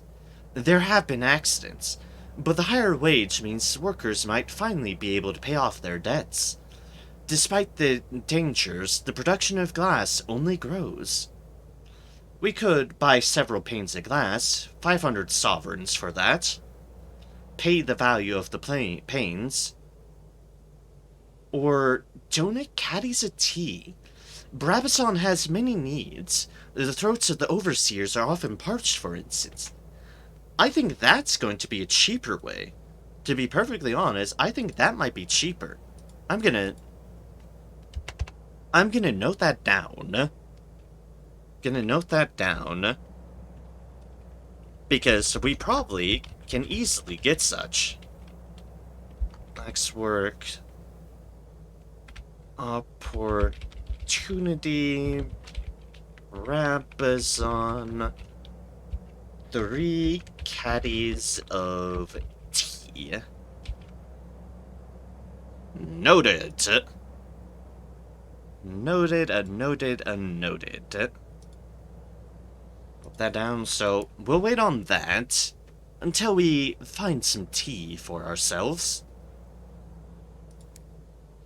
Alright, we should check shops. But having no unrest at Brabazon, that's the thing that we'll deal with at another point. Locomotives and captains gather at the bazaar to trade goods and information. You may find bargains here, or fulfill prospects you have claimed. This bargain is a seizure of ores. The governor has discovered a secret stash of ores that have been squirreled away by a gang of refinery workers. He has seen fit to sell them on the open market, in order to raise funds for programs to improve the moral character of inmates. It's, well, we could buy some hours there if need be. And little niceties, a precarious shop sells the finest crockery in Albion, made from authentic Brabazon china. And at a rear door, captains can also purchase fuel mined among the dismal Stygian roots of the work world. We'll buy a couple more fuel. Won't buy that. That's a pricey way of doing it, obviously. Other things, here. The bit between. Brabazon Workworld. The first workworld to be established in Albion. Working here, debtors can escape prison. They remain till their debts are repaid. And a ticket away has been funded. The primary industry is hours processing, which has the side effect of accelerating time on the Workworld surface.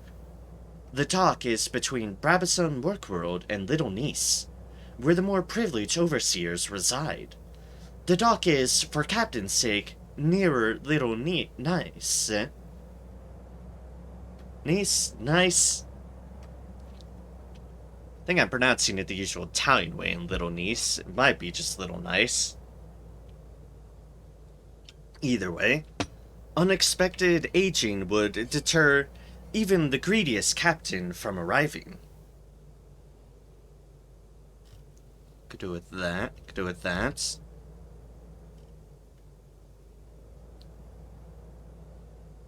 also do with ours. Well, we can do that.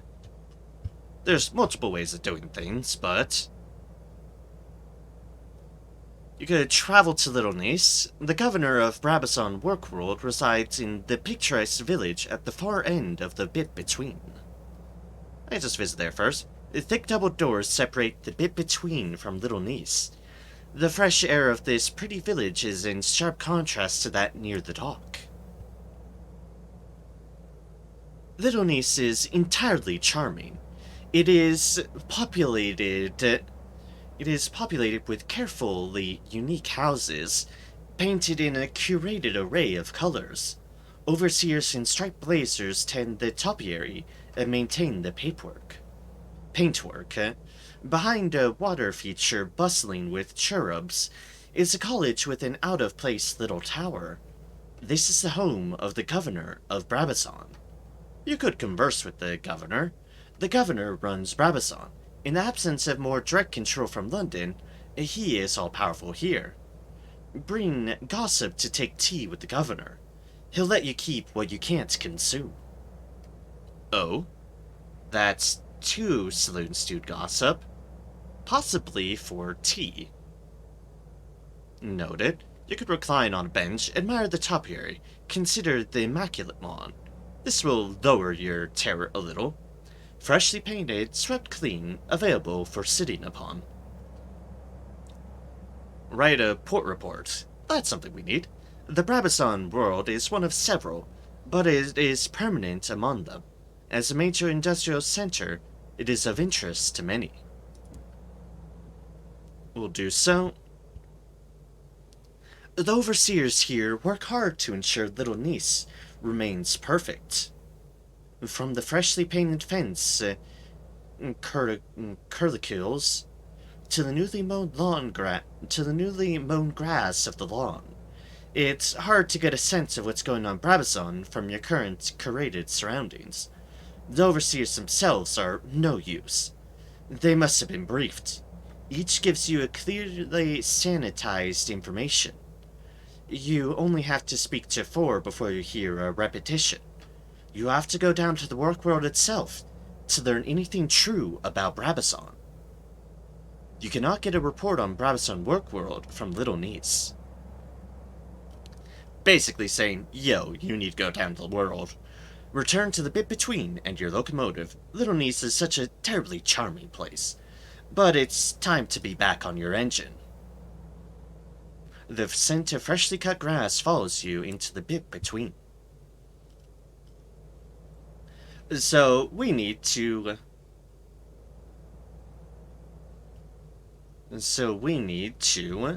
join a tour of the Brabazon work world. With the right forms, you can requisition hours. The tour guide can use those to ensure you remain safe. You will not be able to leave. Once you join the tour, you will not be able to leave till the end. That requires 1 ministry stamp permit. Join the world. The overseer requires information. No one can be sentenced to the work world there without there first being evidence of a crime. Will you donate what you know to the wheels of industry?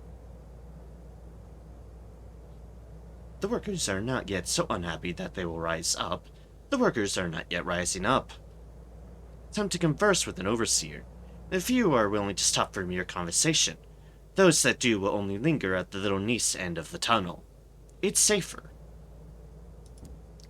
Might as well attempt conversation. Are you one of our donors? No, my mistake. The overseer tuts at the list in their hands. All our major donors have expressed a wish to see the result of their good works. It's too much to ask that they arrive on time. Bloody rich bat. Abruptly aware that you have not moved on, she blanches. That was a joke. Please don't mention it. You can try again in 15 days. You've gained 2 sky stories. Hey. Other ways to join the tour. Seasoned Hours. A neatly printed sign offers tours of Brabazon. Witness the worthy work of Albion's unfortunates, blessed with toil. Near it, several well-dressed personages are gathered in a tight group. Occasional goughs rise above the chatter.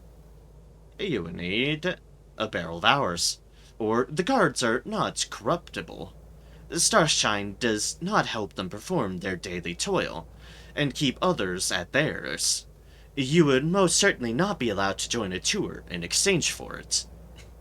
You can, for Starshine's requirements might be wavered.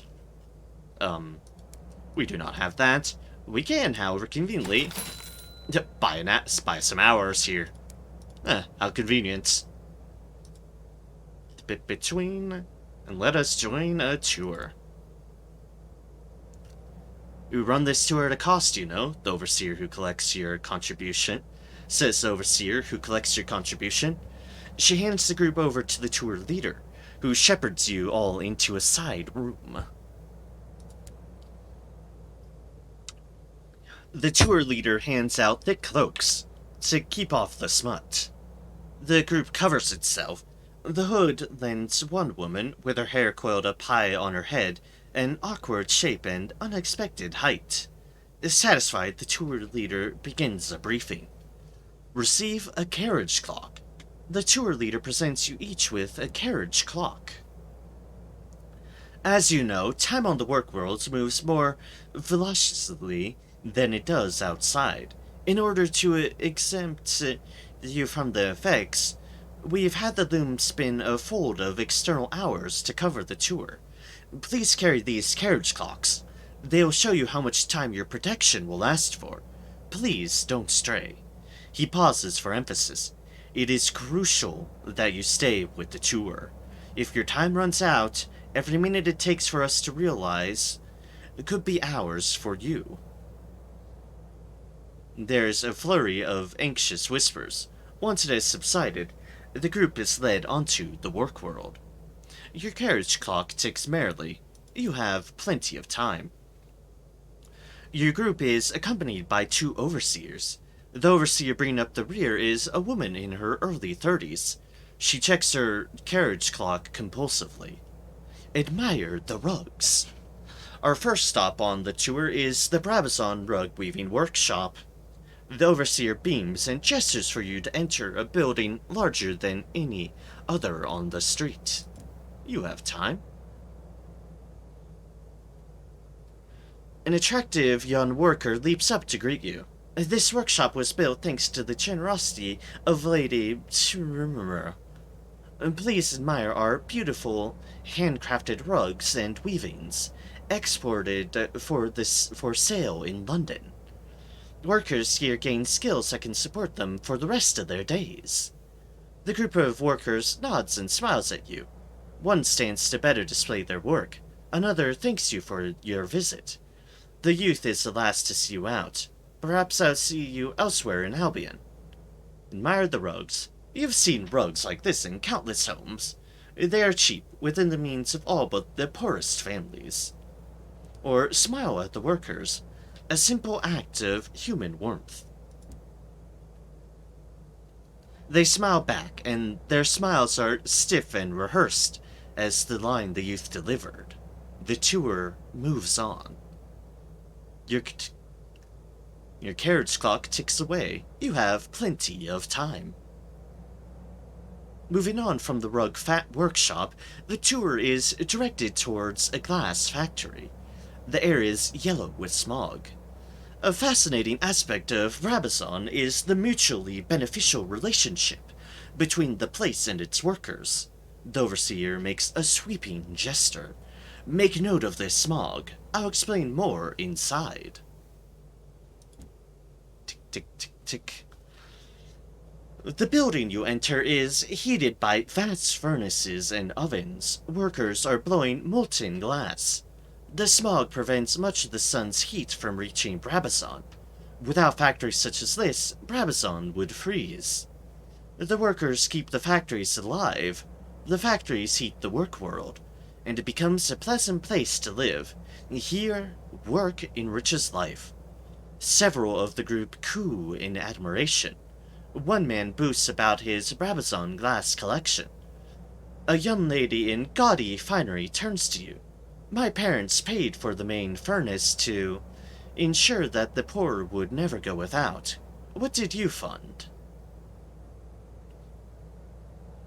Confess you are not one of the donors.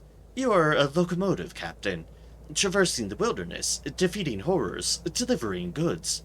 But perhaps one day you will engage in charitable endeavors, or declare you paid for the roof over your very heads. You don't like to boast, but for acts of charity are their own reward, but you are responsible for the workers' protection from the elements. We'll just... This case around, just confess that you're not one of the donors. We're just a sky captain. The young lady blushes. So dangerous. So romantic. That sounds much more fun. Is it difficult? Perhaps my parents will buy me a locomotive. She seems bored for much of the rest of the tour. It seems the thrills of your profession outweigh the charm of inherited virtue. And 2 saloon suit gossip for my efforts. You still have a lot of time.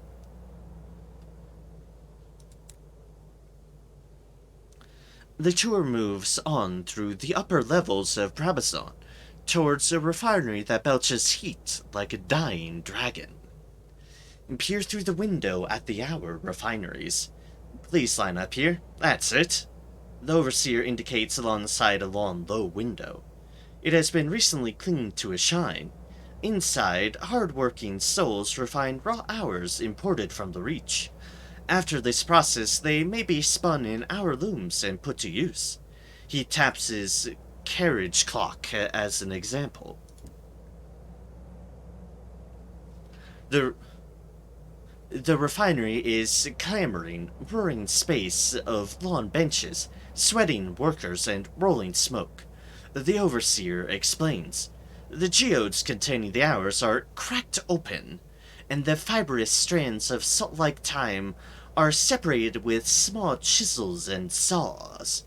Men and women do the former work, children the latter. The filaments are then passed through a series of furnaces to remove impurities, which are in turn brushed away in an indigo slush. The slush is raked to ensure not even a stray minute is lost. Once the seconds and minutes and hours are extracted, they are seasoned, taken from a very high temperature to a very low one, and back. After this, the tangled clumps, the color of the sky just before dawn or after dusk, are carded and wound onto stools in long filaments. The overseer raps sharply on the window. As one, the nearby workers look up, smile, and wave. Hurry off after the rest of the tour. They have moved on swiftly. If you are separated from the tour, you might not be able to find your way back. Or linger and watch after the tour moves on. What do they do when they haven't got an audience?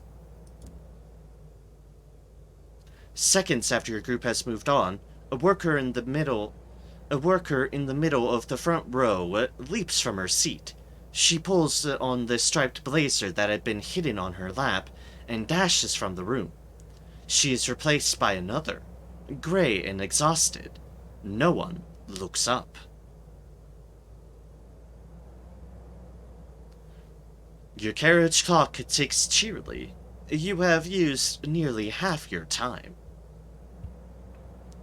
Leaving the refinery behind, you turn through the streets towards the ceaseless ring of hammers. A short walk, then you enter a dusty yard. Watch the rock breaking. The tour leader adopts a noble frown. Unfortunately, not all work on Brabazon can be creatively fulfilling. We also produce raw components, like gravel and aggregates. You have looped back to a yard near the bit between. The second overseer is already there. Men and women, hard with muscle, bright with sweat, are breaking rocks with sledgehammers. They wear vests and breeches, with cloth masks to keep out the worst of the dust. We equipped our workers with safety gear, just in case prolonged exertion in this air might prove unpleasant. As you can see, the regular exercise ensures they are strong and healthy. Many leave Brabazon with athletic inclinations and pursue fitness as a profession. A stout gentleman with a monocle slides up to you. This whole place is just marvelous, eh? Just kept busy while paying off debts, given new skills and educations. Simply marvelous. Agree. Why not? Marvelous. The very word. Equivocate. Well, on the one hand, yes. On the other, no. And on the third hand, state that you are repulsed by the whole thing, and you have had enough of this farce of a tour. Oh, let's see here. I'm trying to keep up impressions here. Just a little bit. Just a little bit. First or third. Equivocate seems like a good way to, bore the guy away. Which would be amusing. Like, oh, yes, I see you're saying that, are you? Oh, yes, quite so, look at the time. It's like, oh, yes, look at the time, bye.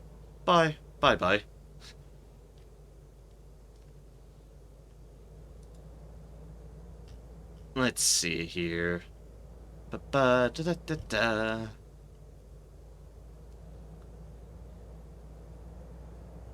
Let's see here. Let's see here.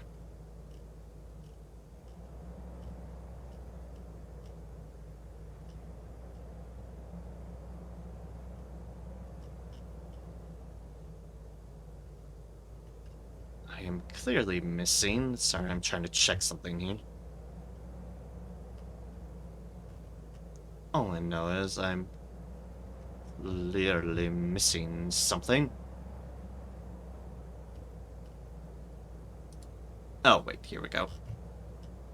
Mission is that I'm a fool.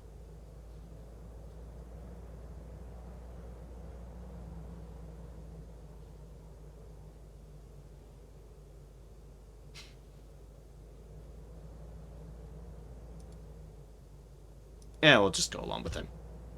Why not? Marvelous, the very word. He nods vigorously, his chin's bouncing. We could do more, though, don't you think? His brow furrows mildly. Perhaps a library. A theater would be too loche. Your carriage clock's ticks are loud. You've used up half of your time. Come on, the overseer's gesturing at you angrily. Can't waste another moment. We have to leave, now. Complete the tour of Brabazon Workworld. It's important we return in plenty of time, so I'm afraid we'll have to end the tour here. The lead overseer circles the group, shepherding the huddle through the doors, back to the bit in between. Tour's end. The second overseer takes a head count. A poor one, for she double counts twice before giving up. Nevertheless, she signals her partner to go ahead.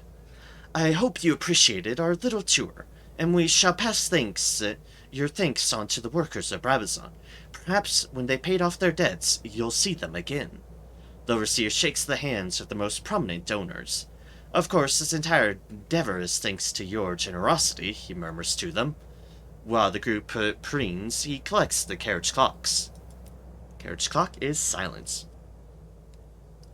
The overseer who takes your spent carriage clock draws you aside. You're a Skyfarer, aren't you? We've need for someone, without official connections to the governor, to help us with a delicate matter. Listen to request. We need someone who isn't one of the sponsors. Espionage. There are unsavory individuals on Brabazon Workworld. They inveigle others to do their work, so that they might have the time to plot. They're fomenting unrest. He shakes his head. It won't do. It just makes the other workers unhappy. Next time, see if you can sneak away from the tour. I hear their leaders is looking for outside assistance. He winces. For once, time is on their side. They have so long to plan relative to us. If you hear anything, pass it to me. I'll be around here. You could suggest he does it to himself. You're a visitor to this place. What the people do here is none of your concern. Tell him to go to the blazes. This place is an abomination. Revolution, if that's what he hints at, could only be for the best. Make no promises. You won't reject him outright. Is he offering anything in return? Will he make it worth your while? Except with apparent delight. The work worlds are vital to London's industry. They keep debtors out of prison. Revolutionaries here are fools. We'll make no promises. We won't reject him outright. Thank you. I wasn't hoping for anything more definite. He smiles, but it's not a happy one. I'll be putting the case to the governor. I'll make sure you're paid for any information that helps us quell unrest. Helps us keep the workers happy. He shakes her hand. Thank you. Come back to me if you hear anything. I'll be around. Anyways, we can join another tour, and we do, because that's the way we need to do to get... Well, to get that. First things first, a thing I've clearly been forgetting to do. Help the incautious driver hunt for the verdant fragment. As you can see, it is now up to 30%. We still failed, but the chances get higher as you go to each deal. Yep, uncharacteristic thumbnails, no signs of the fragments here. So let us go here with more hours. We receive another clock.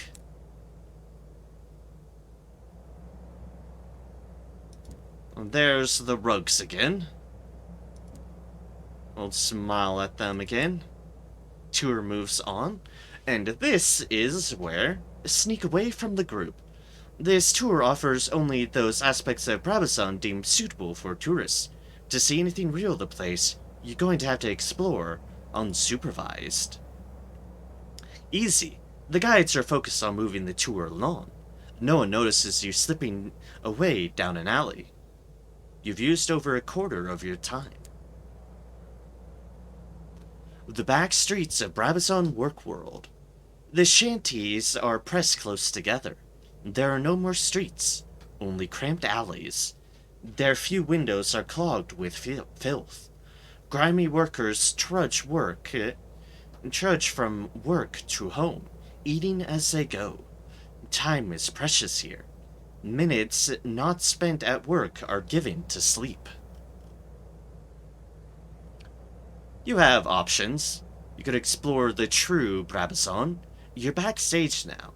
The lights and the props and the sham of the tours are left behind. Write a port report, which we definitely want to do. Brabazon is one of several work worlds, but it is preeminent. Affairs there act as a barometer for the others. We're definitely doing this. The wheels that turn the world. Industry is booming here. As always, labor is cheap. Demand is high. Discontent simmers among the workers, but the ones who prove valuable are promoted to oversight positions. The wheels turn. Brabazon persists. Hand your port report to the genial auditor or the stalwart bookkeeper at London to earn rewards. And we can also explore the true Brabazon. You're backstage now. The lights and the props and the sham of the tour are left behind. Behind the scenes. Dismal, smog-choked alleyways. Sooty tenements with tiny windows. Occasionally, there's laughter from within them. There's almost always laughter, even in the grimmest of places. But it is very infrequent here, and dies quickly. We gain terror from that. Wunderbar. However, something we can do. Tell sky stories to weary workers. The best place may be a factory floor, so they can listen while they work. Trade sky stories for a savage secret. Okay. You could also, if you have verdant seeds, deliver verdant seeds to the greenhouses. They will grow quickly, easing the burden on those who tend the huge, sweating greenhouses. For uncanny specimens. We'll trade some stories. A fair trade. You have to shout over the clamor of the machines. Some of the workers ignore you. Some mock you. Some only stare with hard, suspicious eyes. Others listen as closely as their labors allows, and ask questions when you pause. One or two reply with stories of their own, about the travails of their own lives, before they came here, and after. We've gained a savage secret. You've used up more than half your time. Carriage clock is tick, tick, tick, tick, ticking. You still have time to get back. There's also supplement the workers' meager rations with some supplies you have smuggled from your engine. We're not high on supplies. So, let's trade some more sky stories since we have tons of these. You're good. Also, I forgot to read this. Beneficence at Brabazon. Your good deeds are not going unwatched. Your carriage clock's ticks are getting frantic. you're running out of time. There's also provide books to a school. Brabazon's board of governors prescribes a very narrow reading list that may be taught in the workworld's classrooms. Trade ministry-approved literature for Vision of Heavens, and bribe an overseer to spare the birch. A debtor has been accused of thievery and indolence. He is to be birched as an example to others. Perhaps the overseer could be convinced to go easy on him. Trade sovereigns for tales of terrors. But, our clock is getting a bit frantic. Let's rejoin the tour. You still have time to get back. Someone has marked every corner with chalk. The arrows point towards the Brabazon tour route. Here and there, the markings have been covered over with soot, but it is easy enough to get back. Whoever the marker was, they're anxious not to get stuck here. Your carriage talk's clicks are frantic. You are rapidly running out of time. Yep, come on, come on. The overseer's gesturing at you angrily. We can't waste another moment. We have to leave now. It is time. Poor one.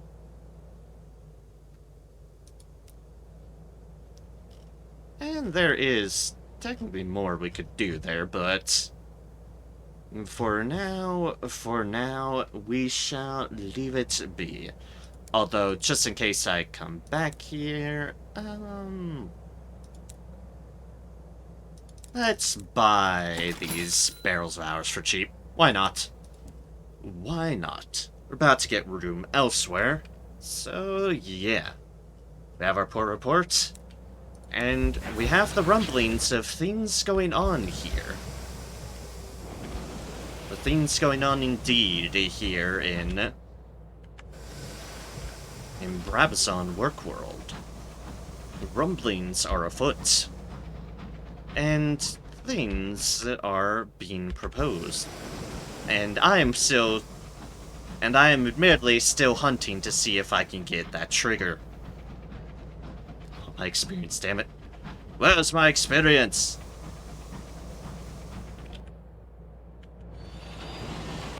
Is it down below somewhere? Is it further off that way? I don't know.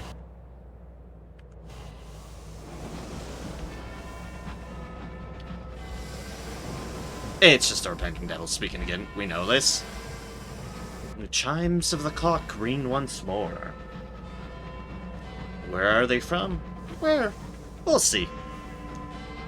We shall see. Yep, this is a place to get fuel and crockery. It's one of your typical places to get crockery. You know, other than finding them in space, which we have been doing. Space! Space, where you may indeed find random teapots just floating in the heavens. Let's see here, does this open up? Or is this closed loop with that? This is a fantastic question that I'm about to find out. Oh hey! Hey! You may be asking, what exactly does the Ministry monitors look like? This is what they look like. They are sleek vessels.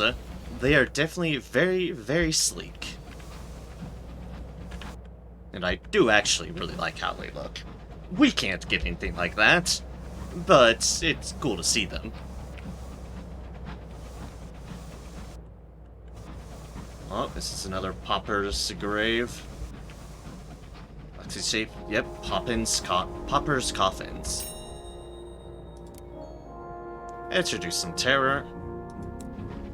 The thunder of industry has fallen silent here. Not all London's endeavors succeed. Yes, indeed. Not everywhere with their work does it succeed. Where it does, they keep a very good grip on matters, but not Shit. HML Mischief has been a bit infected.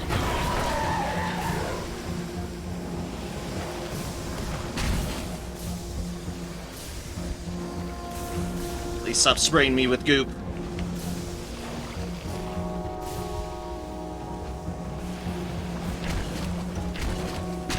God, I'm stuck against the edge. This is not good. This is not good.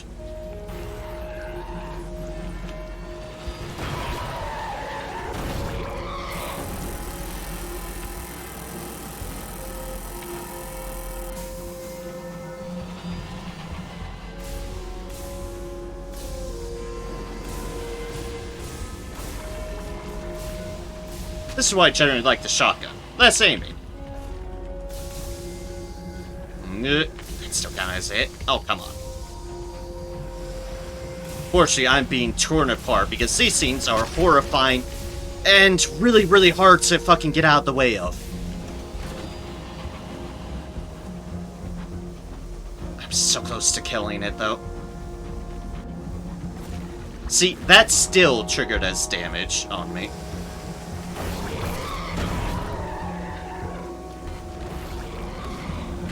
Fuck, we're probably dead. Yep, we're dead. God damn it. Oh. Obviously, I'm not always the best at the combat in this, but those are really, really, really tricky things. They are tremendously tricky. Let's see here. Do we have everything here? Benefits. Yeah, okay. We're good. We're good to leave. My father helped pay for this place. I wonder if he ever visited it.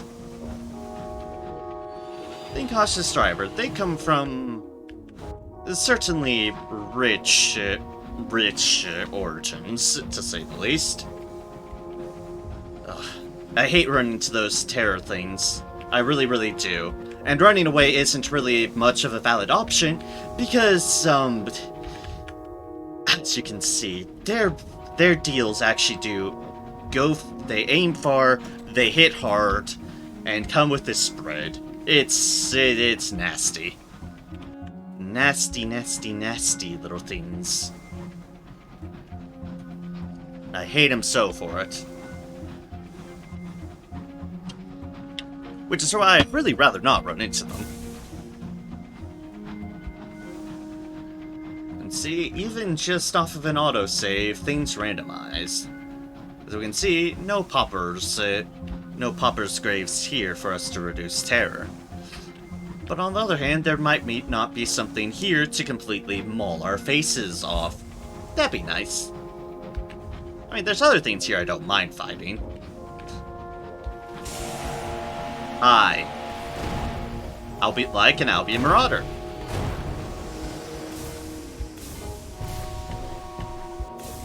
Which, as you'll notice, has a little bit of a different pattern to them, to their attacks. They can rapid fire a little bit.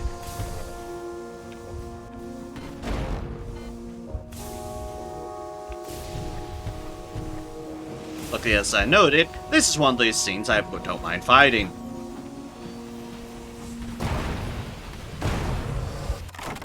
An Albion Marauder.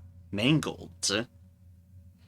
The Marauders are those who defy or have been excluded from Albion's authority.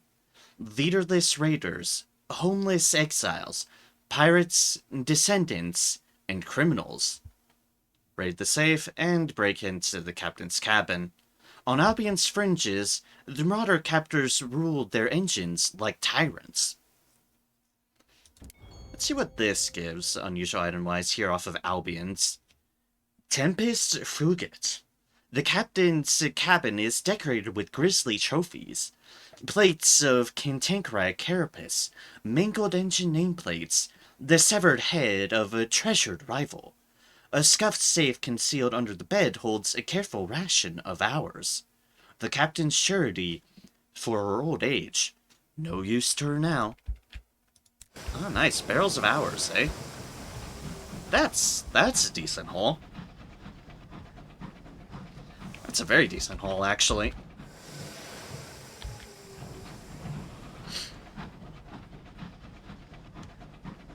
Oh, the nose scratching. The dry weather. It's not the most pleasant on me. Never is. North, north, north. We should be finding something around here. There's something that will benefit us. Although we probably need to turn this way. I think this is just, yeah, edge. This is just an edge.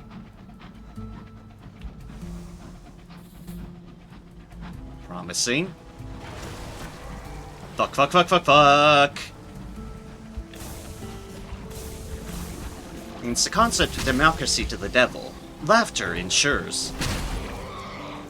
You note my difficulty in running away from this thing. They really, really are difficult to run away from. Case in point.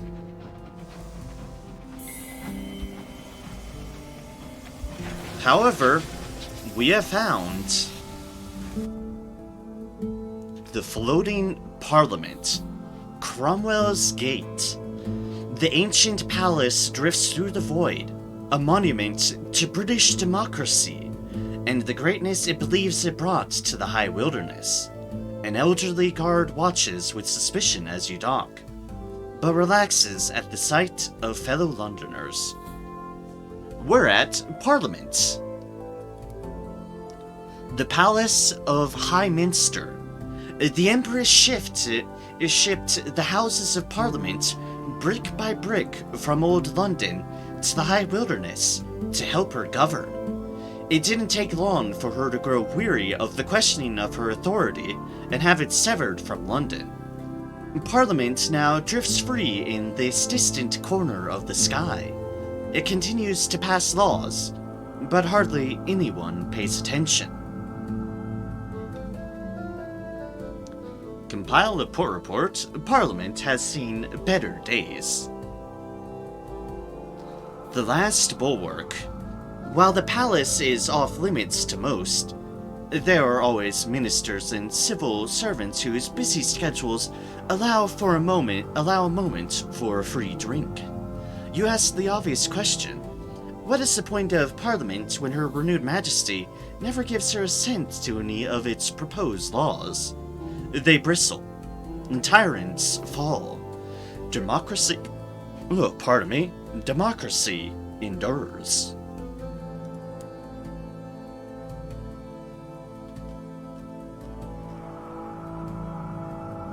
We also have a welcoming party. Smiling, nervous young people greet you as you disembark. "Excuse us," the man in the yellow rosette calls. "Excuse me, a moment of your time." Do not have politics and knavish tricks. The smiling man wearing the yellow rosette cuts in first. "Captain, join our campaign to celebrate Albion and restore old-school patriotism to the land by officially renaming Wednesday as Victoria's Day. Praise Her renewed Majesty for all she has." The smiling woman wearing the green rosette effortlessly cuts in. "For killing democracy? For our subjugation? No, Captain. We must make a stand for freedom. We must show the Empress that we will not just sit idle. Join us as we triumphantly rename her precious Victoria Sponge to the People's Cake." They look at you with a hungry expectancy. Vote in support of the Empress. It will be good for the calendar industry anyway. Or vote in opposition to the Empress quietly. Very quietly. There are ears everywhere. Or keep walking. What a ridiculous waste of time. How dare you hail me to that? The two of them show no interest in following you. They continue looking for new arrivals willing to take part in the process. Presumably ones who don't know full well that Parliament hasn't been in a position to pass laws in years.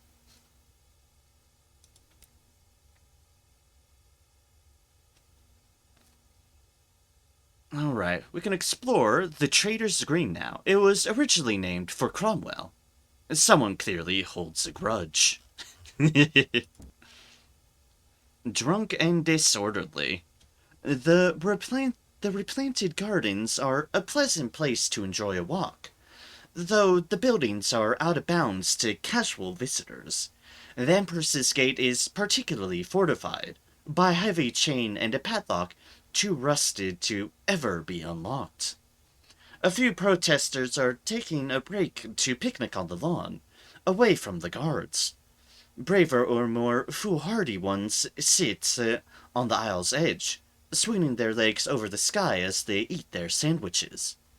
It's near them that you spot the fellow in the suit, swaying uncertainly. His footsteps have taken him precariously close to the edge. No one seems to have noticed. We have two options here. Run over to help. He looks like an MP, but even so... Or sit back and watch. Mr. Darwin would no doubt approve. Oh, let us hope. He sees you coming. Startled, he steps back and, with a drunken cry, is gone. Over the edge, and soon little but a dot in the swirling clouds of the wilderness. A small army of civil engineers soon swarms from the nearest gate, staring over the edge, agreeing what appalling timing and manners the fellow had, and already arguing over whether the most appropriate memorial would be a bronze plaque on a bench, or a new ficus somewhere within the parliamentary halls. A tap on your shoulder distracts you. A tall clerk, flanked by two clay men. Excuse us, he glances you up and down. Yes, very suitable. A moment of your time. An election called. An election has been called on the Brabazon work world. Politics and knavish tricks. You're advancing your parliamentary career. He sits at a huge mahogany desk in a prestigious Downing corridor. The first secretary, that is. Your conversation doesn't distract him from writing notes in the margins of endless pieces of paperwork. He pauses his scribbles only to sip from a large cup of stone-cold tea, or to scratch his head with the pen's long silver nub. Discuss business. He looks down his nose at you with the grim expression of a headmaster waiting for an excuse to break out his favorite birch rod. Ah, the captain, a moment. Do take seat. Tea? Ah, yes, I will call for some tea. The loss of our dear minister for... He hesitates, covertly checking a file. The Barbazon work world, yes, is a tragedy. But we must move on. You seem just the sort I'm looking for. Lucid. Breathing. Have you considered a career in politics? He holds up a hand. No, I do not care about history or affiliations. A bum in the chair will suffice. The Department of Albion Affairs would be a suitable starting point. If you are interested, I will set the wheels in motion. Visit the former minister's port if you wish to stand for election. The port, I'll note, is completely random. Very, very, very completely random. And has different checks depending on which port it is, as far as I'm aware of, but we've got the work worlds here. Help the incautious driver hunt for the virgin fragment. Let's see if there's anything here. 60% chance. Ah, we have failed again. Well, we'll have to look elsewhere. Observe the people's perpetual protest. A ragtag mob of protesters has set up camp on the lawn. No two want the same thing, but their cacophonous chanting is impressive. Parliament has little power, but at least there's a chance it might listen. That is more than protesters can expect at the throne of ours.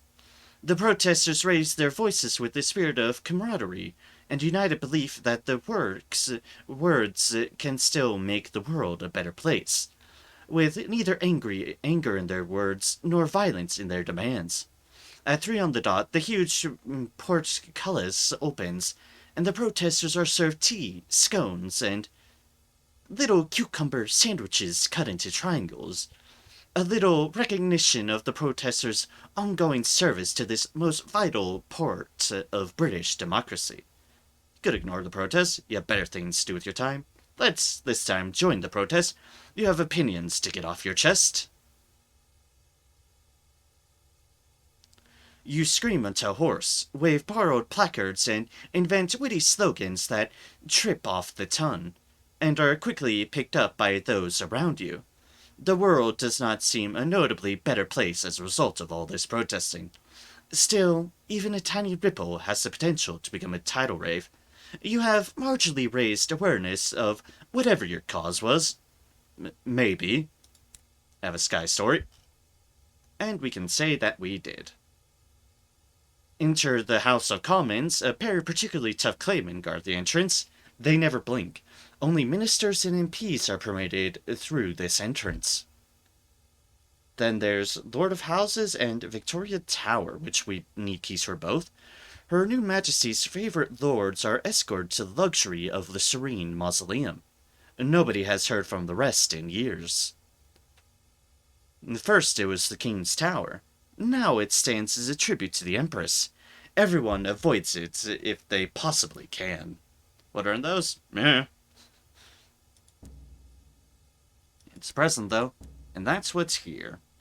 For our part, we want to sell all this for bucos of money.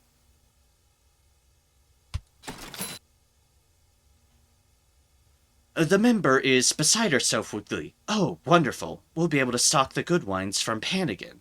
She coughs. I mean, reopen an important forum for facilitating bipartisan camaraderie. Gained a ministry stamp permit and 150 experience. And, ooh. The benefits of a hilarious bylaw. A recent bylaw pushed through by the Restorationist Committee has outlawed the drinking of tea in Parliament, on the grounds that it is an undemocratic and imperialistic beverage. Port has been recommended instead. The law will no doubt be overturned soon, but for now it creates an opportunity. An opportunity where we're buying all the tea. Hello to thee, all the tea. We shall buy thee, which we will then be able to trade in 3 of these down below to that. And we can buy supplies here. We will buy 1 supply, because we're about to take over to 3. And you can also typically buy crockery from here. Blackrod's Boutique, operating from a forgotten cup-sized office, the once esteemed official known as the Black Rod now sells sandwiches from the parliamentary canteen. In addition, in order to raise funds, he can also be persuaded to part with exhibits from the Parliament's extensive collections of crockery. So yeah, we now have some tea, which we just spent a good chunk of money on, but we need this tea for various things. One of them will be going down there to do that. And we will be doing that. Floating Parliament, an unwanted relic that Her Majesty no longer has a use for. I know we can just go down here. There might be evil still that way. I'm going here. Ah, excellent. Here we go. Actually have the floating Parliament go up. So yeah, we still need to find that, the brass spawn deals, and actually possibly London proper. But yeah, the floating Parliament.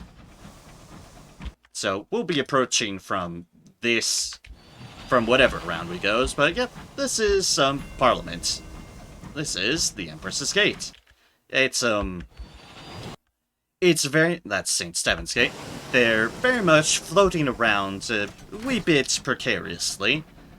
Like, it was brought up, and then they realized, oh wait, maybe we don't want Parliament here. Well, cut her loose. And so they literally cut it loose. And now it's here. Just floating about, doing its thing. Ah, you can mine stuff here. Can mine ours here. Excellent. I don't think as frequently as the Reach. Let's give the Ministry Monitor some respectable state. Oh, wait. Also another monitor. We found something. Listen, a crewman hisses. It's good luck if you hear him chime. And what have we found? We have found the Tower of Chimes. Also, more typically called Big Ben. It is considered a wonder. It reduces our terror. You're wondering what all those chimes were we occasionally keep on hearing here in Albion. It's Big Ben. Or at least what remains of Big Ben, the Tower of Chimes. That's just kind of chilling here, floating. It's doing its best. It's doing its best. Considering the fact that it's up here in the heavens is a remarkable feat as is. But yep, that is the chiming you hear around Albion. It is Big Ben. Doing its best to just keep on ticking along here up in the high heavens. A place of bleak rocks, rosy mists, and unwanted relics. What about in here? Have any names to it? Ah, the Carrington Remedial School. Guess there's a school out here. Sure. All the way out at the fringes of Albion. Why not? Why not indeed?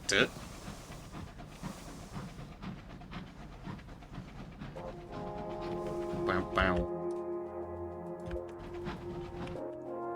Now, I want to get this. And I also really want to find where the actual work world's name deal is, but who knows, mate? Who knows? Now, you notice, and why I'm very, very glad to see that here. We're not worrying about that at the time being, although it is good. We're not going back that way at the moment. However, we could change here, and you'll note this is east-northeast of London. So, east-northeast, this is north, this is northeast. So this would be north-northeast, this would be east-northeast? So if we go around here, basically, we should stumble upon something with our planes of glass once we have them. We should. In principle, I guess.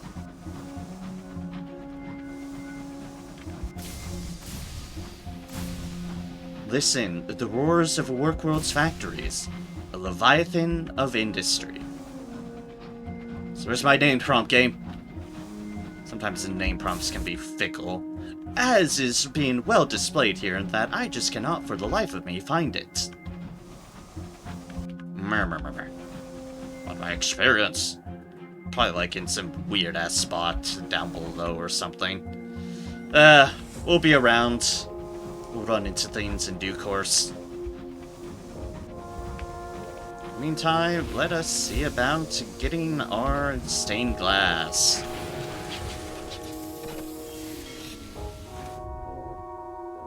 So let's see here. We have 2 slots open. -3, gain 5. We should be good. In principle.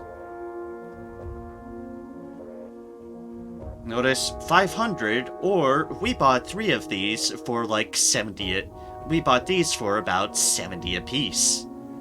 70, 148, 210, much cheaper. Let us donate some caddies of tea. In exchange of services, the overseer presiding over the glassworks gives a forced smile when you make your offer. His fingers tremble, and his eyes are dark and sunken. Evidently, this man is in dire need of tea. Workers emerge from the glassworks. It is apparently unsafe for you to enter, bearing panes of glass. They carry these to your engine.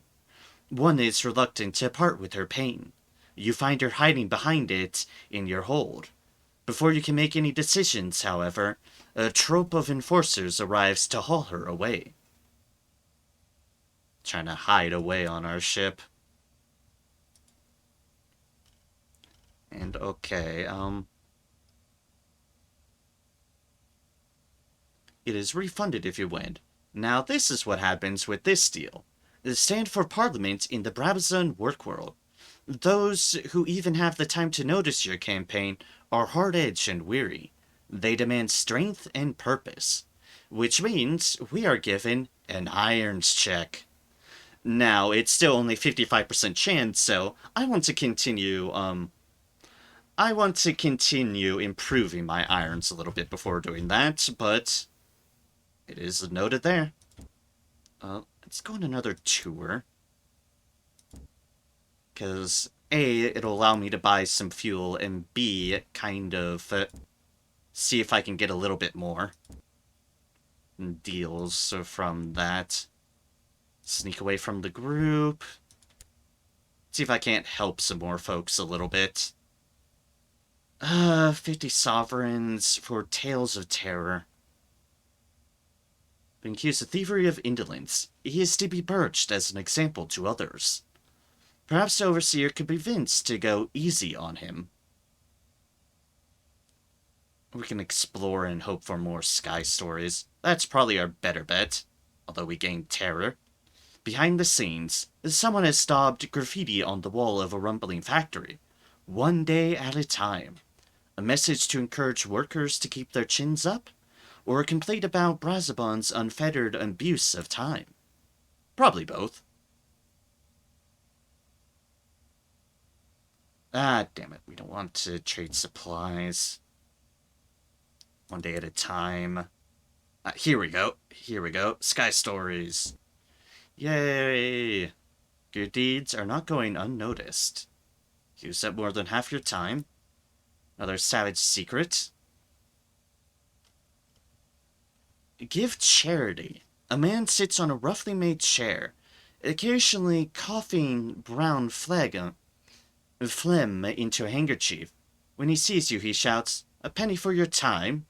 He laughs. This is a hearts check. A hearts check.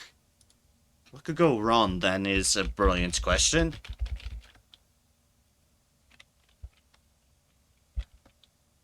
Is actually a fascinating question. What could it be? What could it be?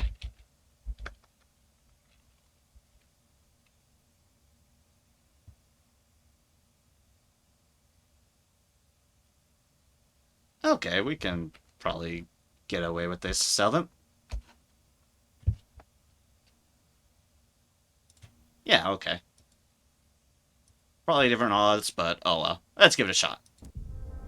Failure. Ah, pity. Damn. I didn't actually expect you to give me any. Thank you. He stares hungrily at your donation. Couldn't work today. I couldn't. Whatever I earn gets spent on my debt. It will never be paid off.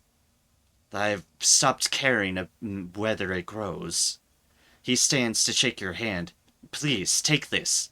The overseers haven't taken this month's money yet. He laughs. It is too loud and too long. I like to watch the people who still expect change. You give me a little longer to watch their hope die. You're running out of time. Kindness is around the tension of a leader of the Brabazon workers. Hey, I gained some sovereigns. And 2 terror. You have time. Meet with the workers' leader. A faintly bearded youth sidles up to you. Our gov wants a word. You're rapidly running out of time.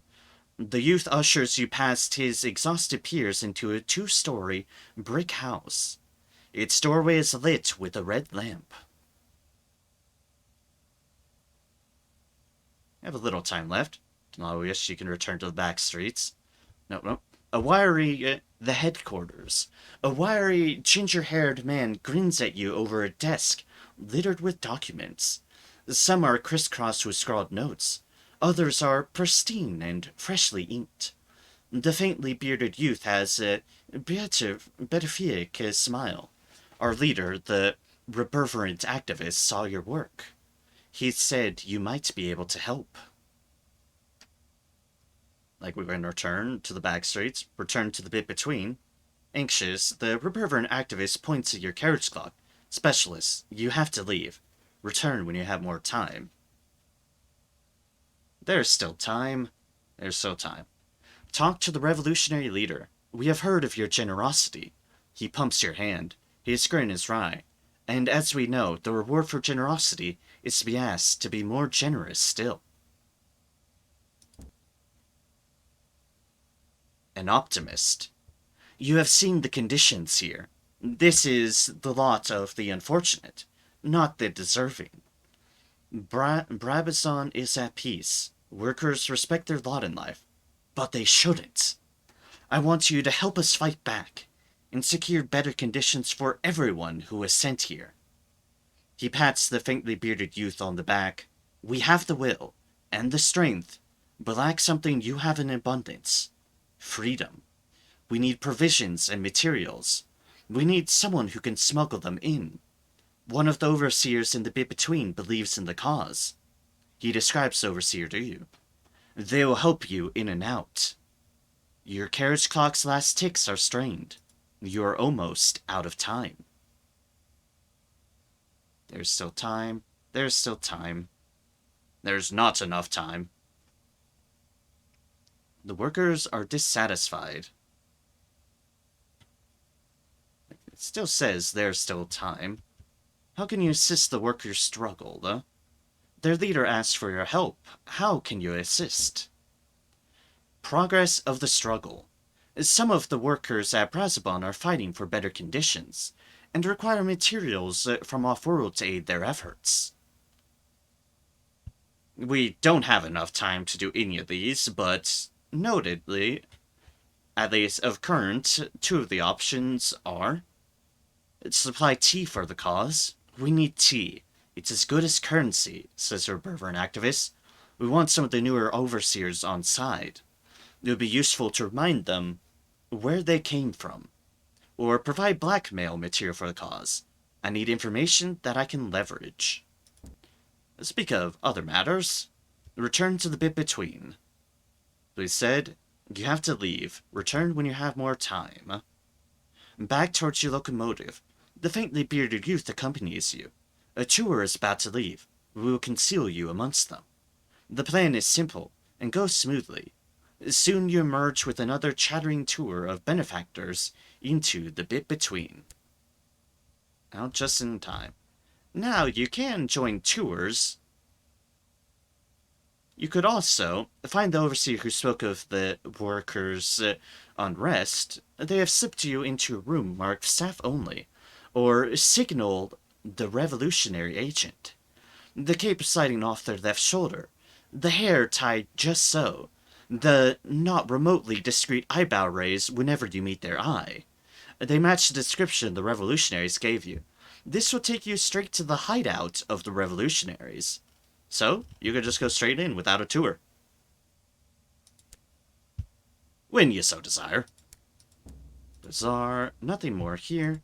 We now have 2 more slots, which we shall fill with more fuel. And let us see if we can't find our remaining prospect, Whirly Burry Juxta Mare. Say that 10 times fast. Or 5 times fast. Or however times fast you so desire to do it. It's a mouthful, to say the least. It's like...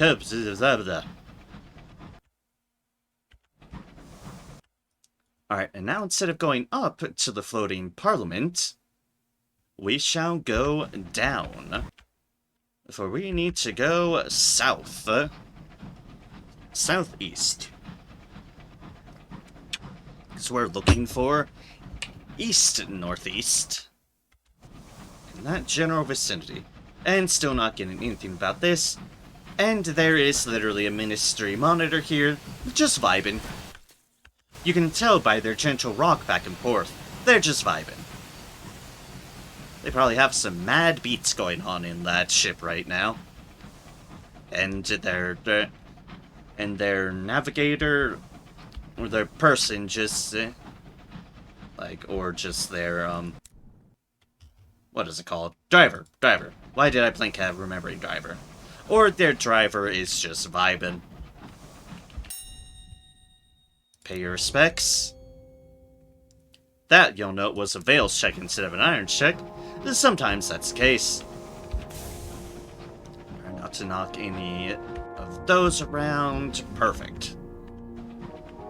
Off we go to see if we can't find the thing we're looking for. As a series of broken off pipes just rotates. It happens. It happens. We are in some of the more dilapidated exterior reaches of London. There is some stuff that looks bright and shining below, but yeah, it is all a toss-up. Let's go up. Feel up is a better bet.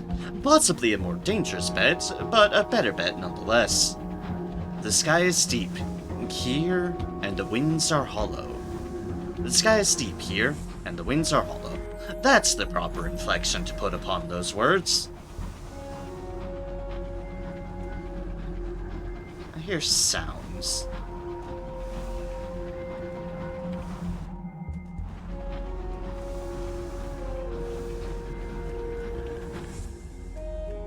I'm not sure these are pleasant sounds, I'll just say.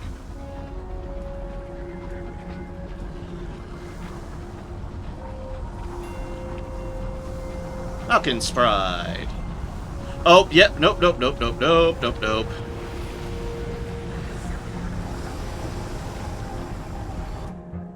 Say hello to another well. We want nothing to do with another well. It's like, nope, I'm just gonna skim along the edges. Oh yes, this guy went and asked, do you want to go crazy today? And I went, no thank you. Ah, pity. Well, carry on, nothing we can do to stop you. Unless you go within our well's grasp and get caught in our horrible terror of terrors. Then we've got you. But until then, proceed. Bye. Alright. If I remember right, which it's been a bit. I think mist is a good thing for what we're looking for. I'm pretty certain mist is a good thing.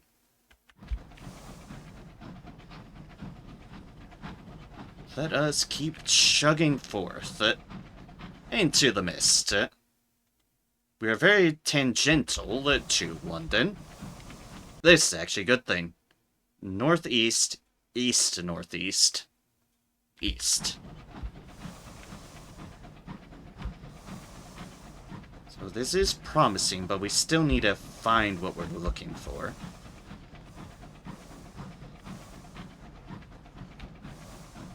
Also, there is smoke just belching from there. If we go too far, then, well, we're too far. Axdog Passage. Whoever Axdog is, or how they named it, that's a solid name. Axdog.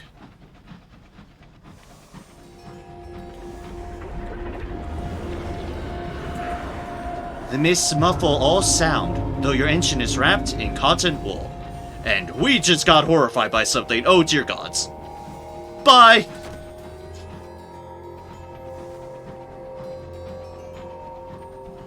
I mean, I did say we were looking for the mist.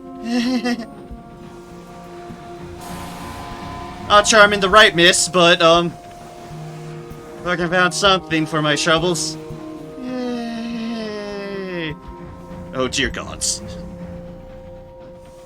Do you want more eyeballs coming out to greet you? No. Too bad on that. You have eyeballs. Say hello. Mist and fire. I think I am looking for something here, but it certainly wasn't an eyeball screaming at me. That's for damn. Oh, I found a horror. That is the signal of a horror. Okay, so maybe we don't want to be this far. We're nearly east anyways. Let's, check a little bit. Ah, here we go. Here we go, this is better.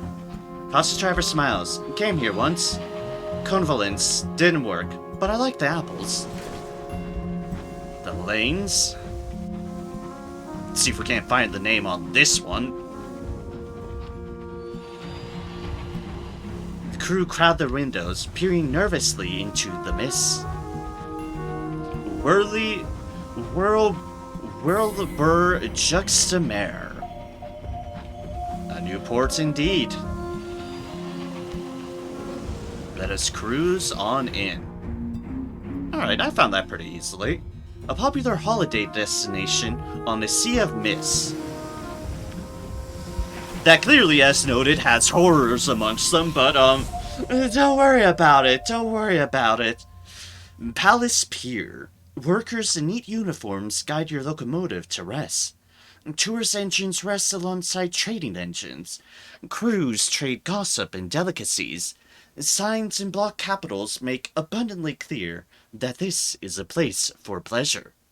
As you can see right here, pleasure. There's even a Ferris wheel. Welcome to Whirlbur Juxtamare. Whirlbury Juxtamare dazzles like a Fabergé egg, lamplit, rich brass, and Britain in Baroque.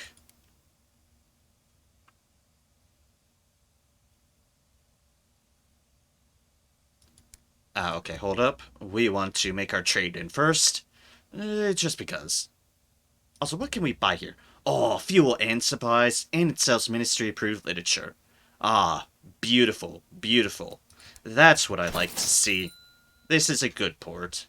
This collection of eclectic stalls is patrolled by sharp-eyed surveyors, each bearing a burning book badge on their lapel.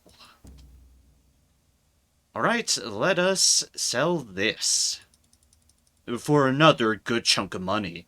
The stained glass also sells pretty well. The light of the high wilderness can enchant and derange. Colored glass helps keep it at bay. The exuberant architect claps his hands with glee. Oh, marvelous, marvelous. We shall know glory yet. Do you think it'll get rather warm inside the hall? Ah, no matter. I'm sure we can stand a little heat. An otherworldly artifact and 200 experience. And an opportunity for establishment for more crockery. We're not in huge need of that, so, we won't worry about that. We will definitely restock a little bit. Let's see here, and we have a good solid amount of money. Ooh, new engine. New engine. But first things first, while we're here, let's see what Whirlbury Juxtamare is all about. Again, mouthful. And we get to say it numerous more times. Welcome to Whirlbury Juxtamare. Whirlbury Juxtamare dazzles like a Fabergé egg, lamplit, rich brass, and Britain in Baroque. In the distance, carnival music mixes with faint cheering. A queue twists and snarls along the dock. Visitors are not allowed to just stroll into the port. They must be admitted. Every fortnight, the Bureau of Entertainments holds a lottery to give out a number of paupers' passes, which grant free admittance. The queue for these is long, but it's not the only way into port. Also, you can exchange ministry-approved literature for condemned experiments here. Those who work at the cutting edge of scientific endeavor often wish to legitimize their profits.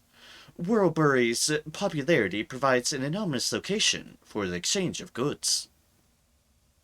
So basically, if you need condemned experiments, 5 of them will get you something amount. It's there, though.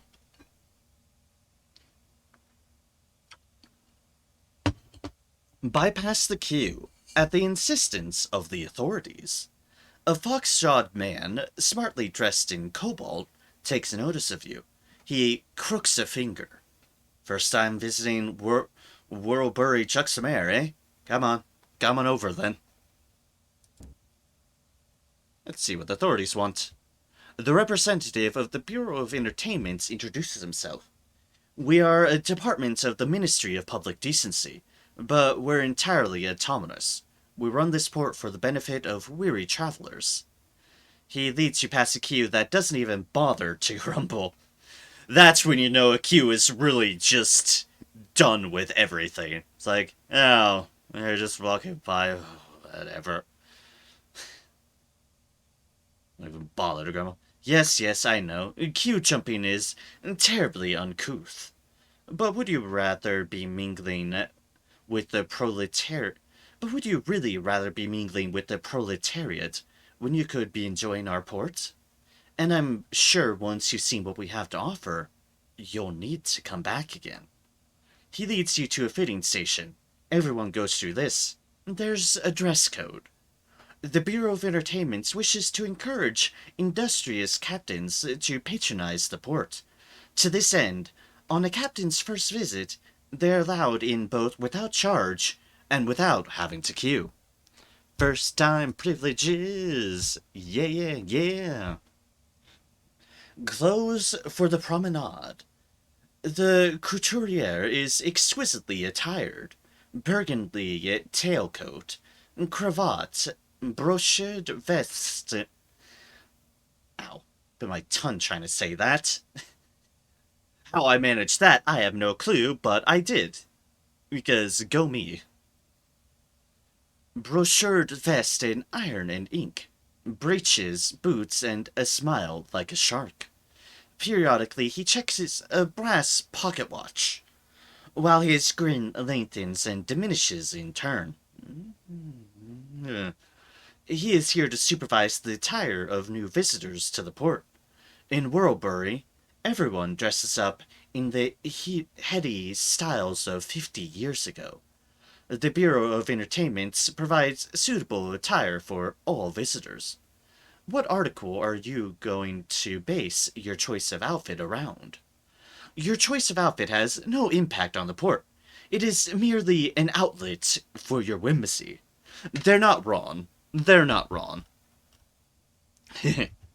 Receive an explanation. The couturier flicks a glance at you. I'm sure you know the spiel, but I'm obliged to repeat it.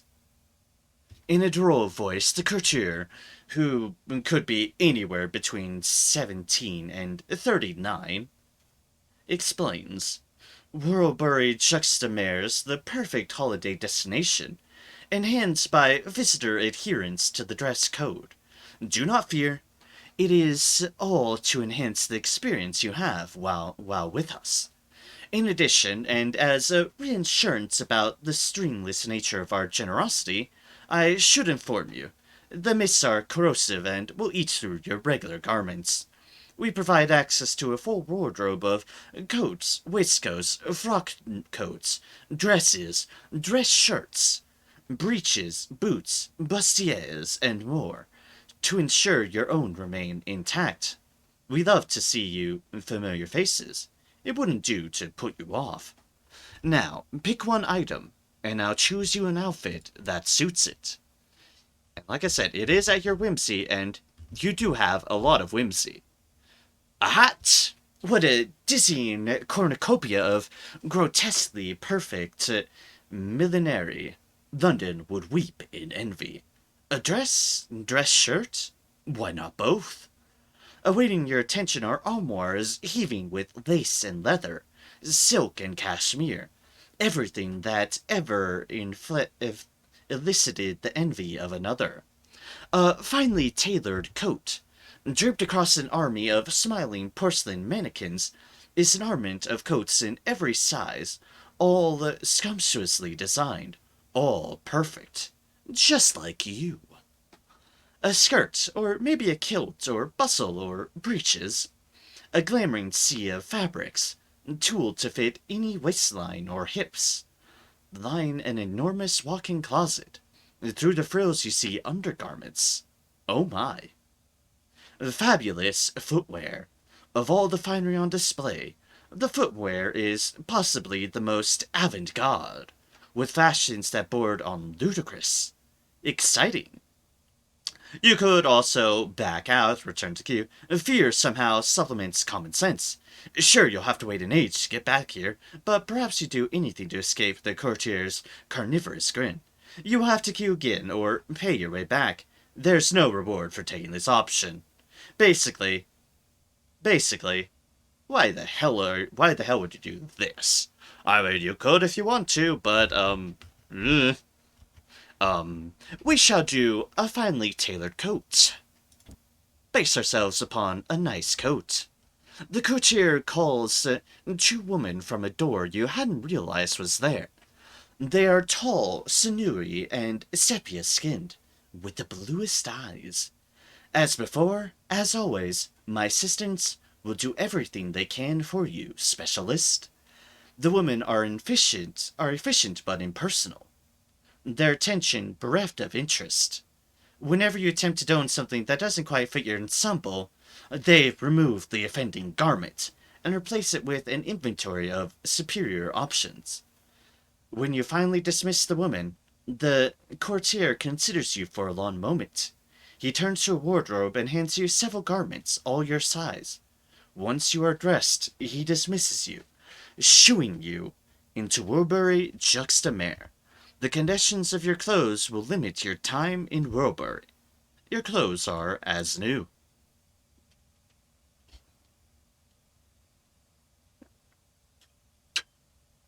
Water. Been doing a lot of talking this street. Not surprising. New places, new stories. Plenty to talk about. Wilbury Juxtamare is precisely like every other weekend destination. Shabbier than advertised, and bristling with ways to spend more money than intended. There's more to Wilbury Juxtamare than meets the eye. I don't know, maybe it relates to the eye we ran into as we were passing by. Ugh. Write a port report. Those who are anybody and those who are nobody come here to relax. The port's comings and goings could be informative. Let's write up a port report really quickly, and apparently it doesn't cost condition your clothes. This is a good thing. In the face of candy floss, guards are let down. Presented with this much tea, defenses are dropped. Pardon me. This should have been a good place to gather information. Unfortunately, the screams of the donkeys render eavesdropping impossible. Still, even by itself, a list of visitors is certainly worth something. Ah, yes. Perfect eavesdropping. Everyone has their guard down. Ah! Goddamn donkeys. Get an ass out of themselves. Sorry, couldn't help myself with the pun.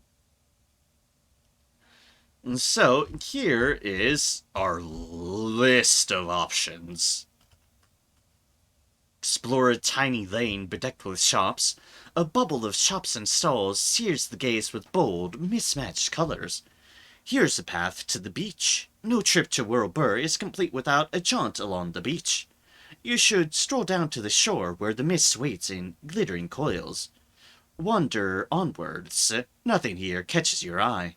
This will reduce your tired for Wilbury Juxtamare, but may open up new opportunities. Leave for the dock. You've run out of diversions. It's time to go back to your locomotive. You have to trade, pay, or queue to re-enter the port. An opportunity? Purchase nostalgic crockery from a tea shop. There may be an opportunity in the off-season if you have located it. Don't worry about that. Attend an exclusive expedition of portraits. We would need a lot of affiliations with Bohemia for this. Secured you a ticket. It's fine. Let's see here. 90% chance. Success. A taste on the wind. The driver sniffs at the air for any hint of loose verdant spores dragged in by passing travelers. I can taste something. A fear, not death, but the loss of something important. The fragment doesn't want to return. It doesn't want to give up what it's become. They close their eyes, focusing.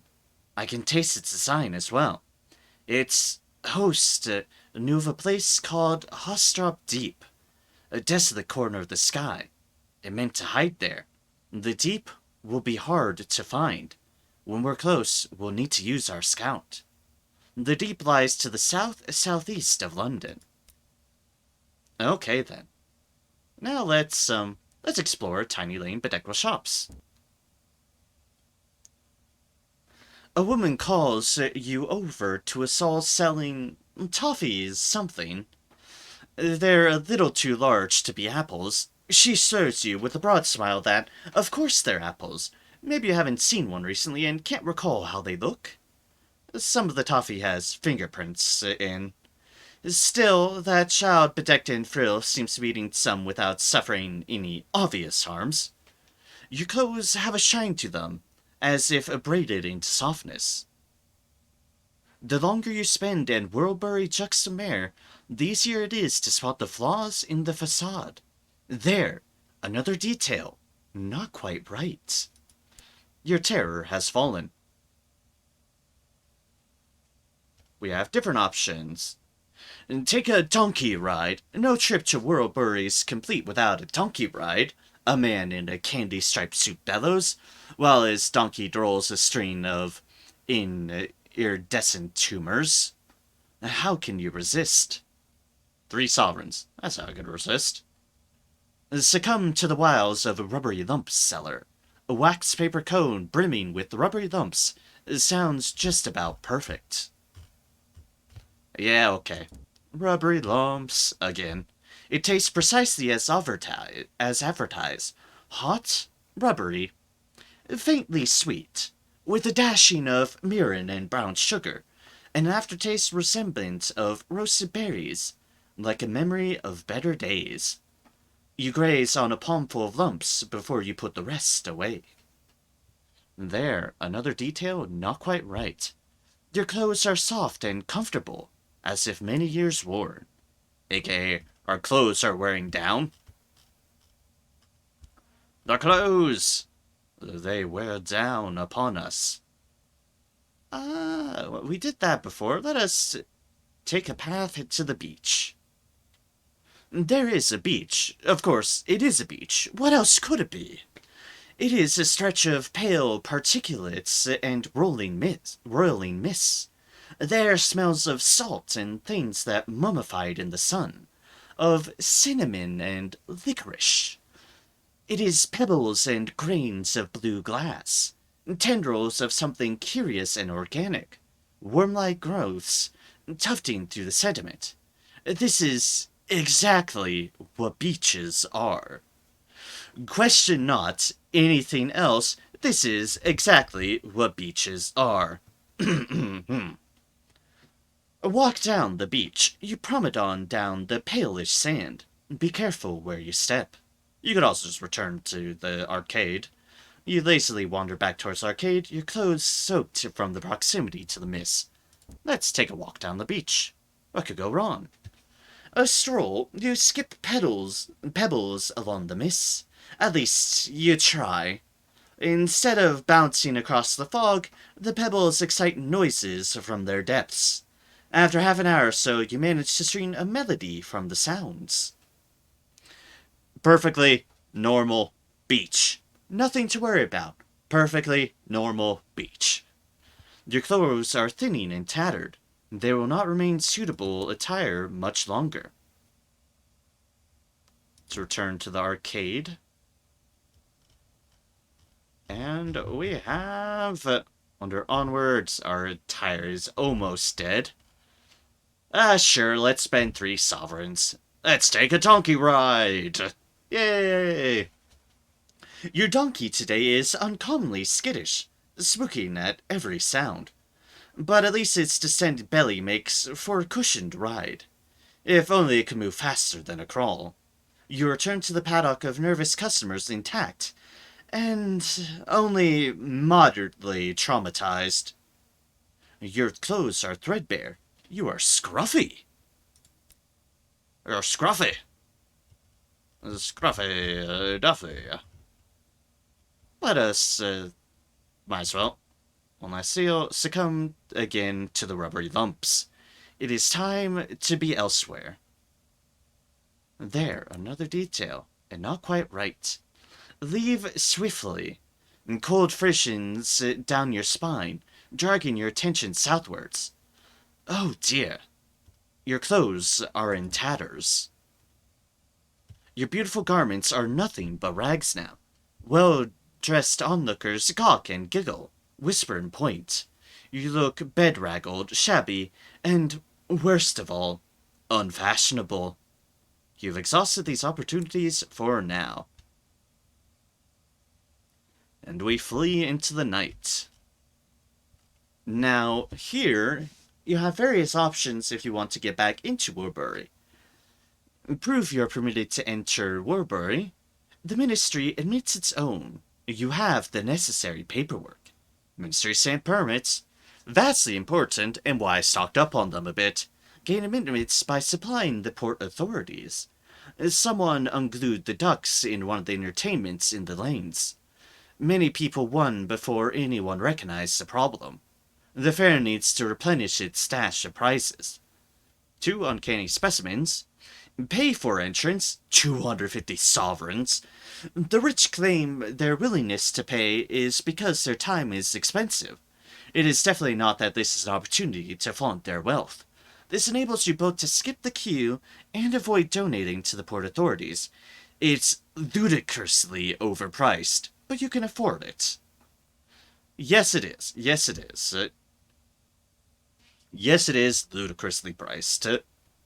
You could inquire about the lottery. The paupers are waiting for the next lottery. There's no indication as to when it'll next be held. Is it at the whim of the port authorities? You could prove you are the right sorts. You've done work for those important to the Ministry. They will have heard of you. We do not know anything about that. Gain admittance by supplying the port authorities. People will keep pilfering the cups for mementos. Replacing them is a constant chore. If you help the Bureau of Entertainments out, they'll slide you in past the queue. A crate of crockery. And exchange ministry-approved literature for condemned experiments. We've talked to that already. Is there crockery in, like, here? Yes, there is crockery in here. How fitting, really. For 40, we could pay our way in. First things first, I'm curious about one option. Inquire about the lottery. The paupers are waiting for the next lottery. The queue snakes across the lips of the docks like an umbilical cord, or a garland. Scalpers bark temptations, promising expedited access. Vendors patrol the undulations of the line, offering drinks, snacks, anything to spare the mind from the doldrums. Finally, a woman in tattered mourning attire answers. It's every fortnight, more or less. You want to be near the front. They only give out a few passes. Don't want to dilute the quality of the clientele, I hear. It appears you'll have to come back later, if you want to get in via the Pauper's Pass. Thus, that is that. For now, actually, probably our better bet would just be exchanging one of these. We have them for a reason. Prove you are permitted. The official scans your permit carefully, nods, then clicks his fingers twice. Workers from the Bureau of Entertainment quickly commandeer your attention. A man and a woman appearing on each side, both exquisitely dressed, their smiles well-whetted knives. Come already. The courtier doesn't like waiting. You need an outfit. Come. This time, a hat! What a dizzying cornucopia of grotesquely perfect millinery. London would weep in envy. The courtier summons a pair of pale children. Their stained-glass eyes a palette of emerald golds. They'll help you with anything you need, specialist. No favors too big, too terrible. I'd ask that you don't request a bladder as a hat, however. I hate training new help. His assistants are as attentive as they are silent. Reverently, they offer possibilities in flattering headgear, fascinators, bowlers, top hats, even veils filigreed with milky blue seed pearls, and roses the red of a broken heart. When you finally dismiss the children, the courtier considers you for a long moment. He turns you to a wardrobe and hands you several garments, all your size. Once you are dressed, he dismisses you, shooing you into Werburly Juxtamare. A cool new option. I want to delve into the secrets of this place. And we have the abilities to stop at a charming tea room. Tea is always a good idea. In a universe of horrors, tea is never wrong. Hey, tea. The assistant pressures you into ordering today's special, a slice of sesame cake layered in chocolate, and masala chai. The former's superb, the latter's adequate. Either way, you regret nothing. It appears traditional for patrons here to abscond with one piece of cutlery, something you can slip into your pocket. A teaspoon, a butter knife, the little pot for the jam. Whatever best reminds them of the tea room. As such, you do the same. No reason to be impolite.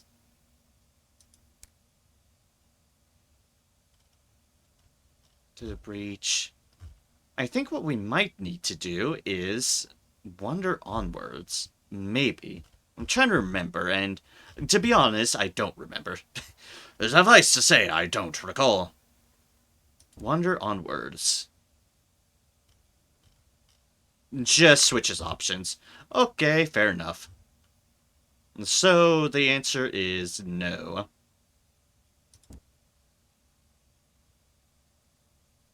Often comfortable as of many years worn, thinning and tattered, not remain suitable. Basic Western. Ah, here we go, here we go. Consider the strangeness of the lanes. The lanes do not appear as advertised. But of all their sins, that one is the least phantasmagoric.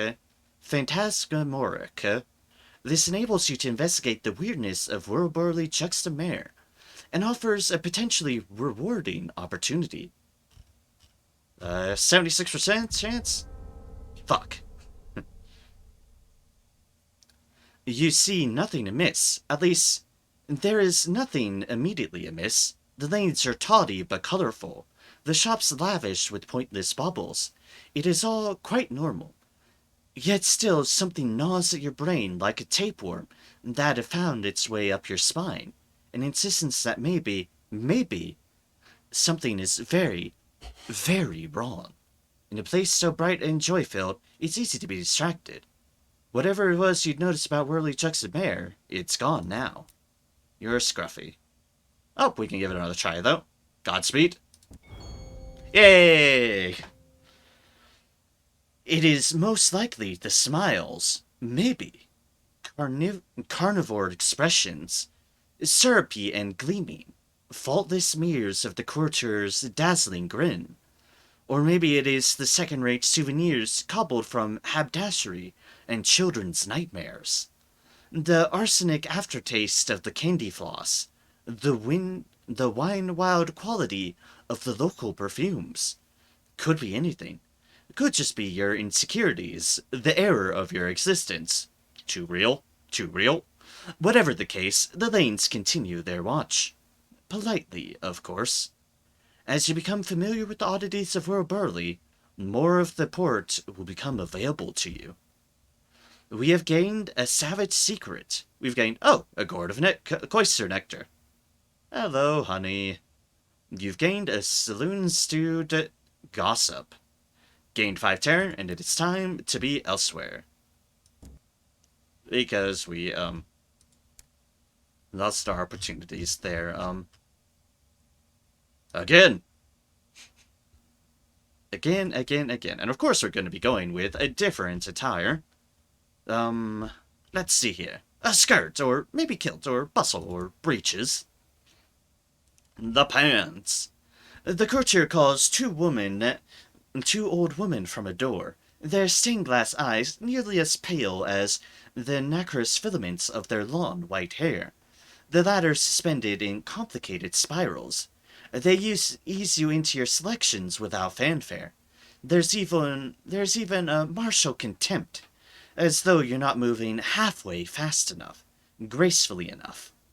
Despite their disdain, they are contempt and civil assistance, wholly disinterested in everything from your choice in lace, trousers to erotic underwear. When you finally dismiss the woman, the courtier considers you for a long moment. He turns you to a wardrobe and hands you several garments all your size. Once you are dressed, he dismisses you, shooing you into whirl-burly juxta mare. Alright, let's come to the wiles of more rubbery lumps. Rubbery lumps. And reduce some of our terror. Reduce some of our terror. It's not being cooperative towards our appearance. Oh well. More charming tea.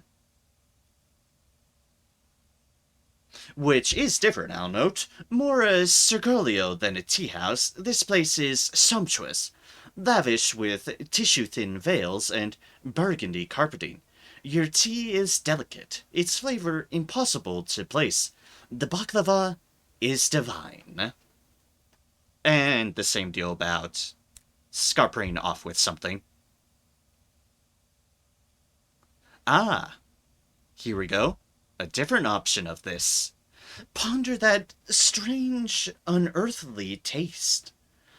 A residue persists from that last cup of tea. A flavor like roasted chestnuts and the color blue. Like absinthe brewed in the belly of a star. This is a hearts challenge. We're actually good with that one. Success. The sour tang of that last sip resides in your palate, in the oily coating on your tongue. It is like, but entirely dissimilar to, the more familiar teas of London. It would go magnificently with a fresh scone, some aunt-manufactured jam, but the aroma is fundamentally incorrect. The citrus notes mingle with the nostalgia for a time that's never been. The warm spices heighten the anxiety that bubbles with every sip. The tea remembers how it'll come to be made. It is a struggle to ignore the details. You've gained a vision of heaven. You gained 2 caddies of tea. Ooh. Your clothes are threadbare, and 5 more terror. Yay! Ooh. And now, because we have unlocked whirl-burly weirdness, by 2, clamber through the gnarled door. The door slides like a thief into the periphery of your vision, too short to enter, unless you crawl. You pry the door open. Inside is the throat of a short tunnel, connective tissue, really, leading out into a star-swallowed twilight. The membranous tunnel. A canal slicked with juices that cannot so much be seen as felt. Your journey begins here. Push through to the other side. You press down. It sticks to you. Vernix and the warm reek of intestinal meat. Gelatinous and insistent that you remain where you are. Don't worry about how visceral this description is. I'm sure it's fine that you're crawling right through it.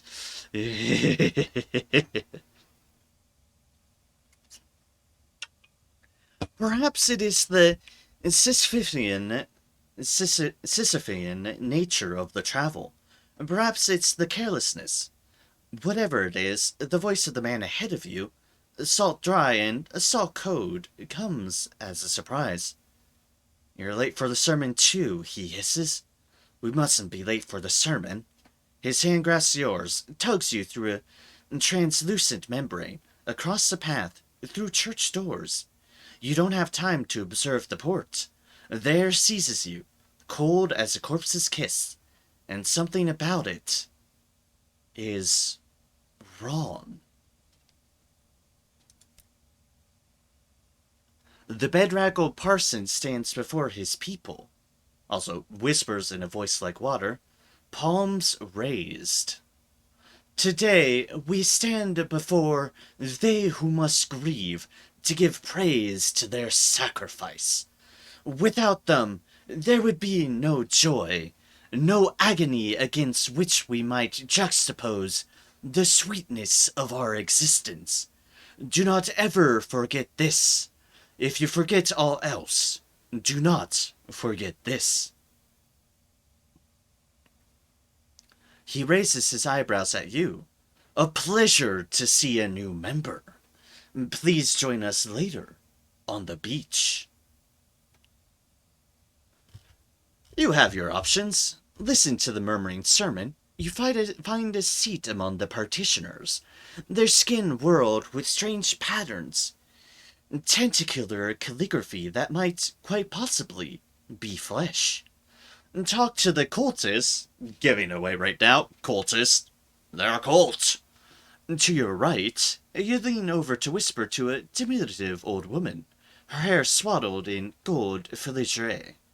Talk to the cultist to your left.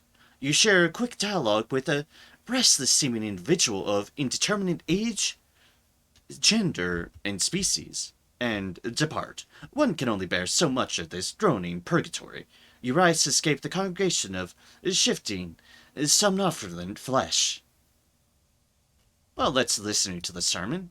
What's there amongst it? The bedraggled parson paces across his stage, lit up from behind by his reverence, his conviction in the sutras of his speech. Here is a man assured in his precise place in the universe. And remember, next Tuesday, a baptism at the Miss. All those looking to experience a closer connection with they who must grieve, come down to shore.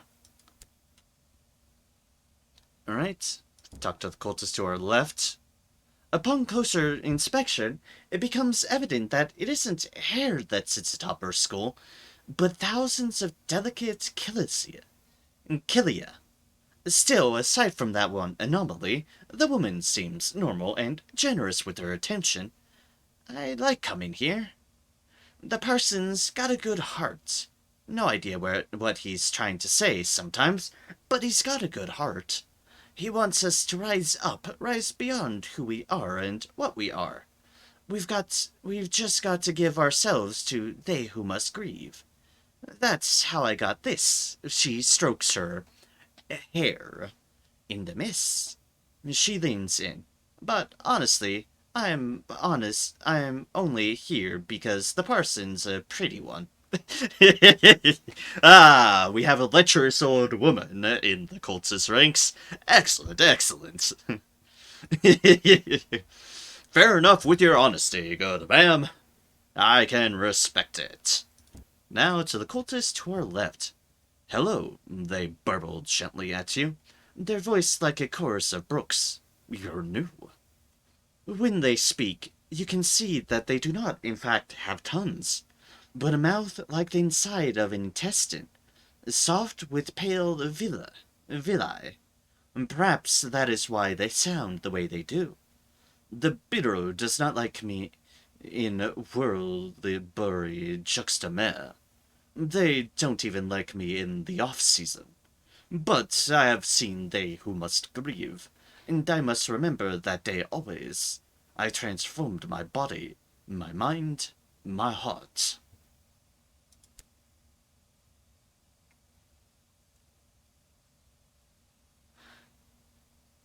The bedraggled parson stands before his people, palms raised. He clears his throat, but before the parturition of the first syllable, officials from the Bureau of Entertainment swarm into the chapel, howling like blood-drunk wolves. An unexpected intrusion. There is little resistance from the congregation, merely an affected resignation. The officers from the Bureau of Entertainment are civil as they evict the crowd. By having no sermon timer. Once they surmise that you do not belong, the officers leave you largely alone, occupying themselves instead with the task of extraditing the partitioners. The bedraggled parson's disciples cooperate with only minimal contempt, moving where they're told, answering questions when they're asked. All in all, a courteous disruption.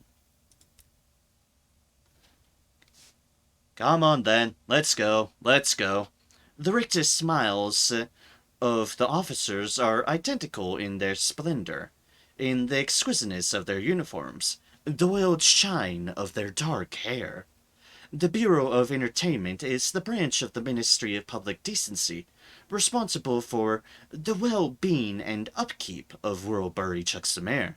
They take their duty seriously. You could bolt from the officials. Sod this. You flee from the Bureau of Entertainment forces who are quite naturally aghast by your audacity. But no. Go quietly. They're too busy pummeling partitioners to listen. You'll surely be able to explain soon. March back to Whirlbury Juxtamare. You really should have said something, coos a woman, box-shouldered and fetchingly crocodilian. Her smile is something scrimshawed into her jaw. Why didn't you say anything? Oh, well, too late now. The bruises are charming, I promise. Now off with you. Back to Whirlbury. Back to civilization. She thrusts you through the exit and bolts the doors behind you. The journey burns like the birth of a star, boils beneath your muscle.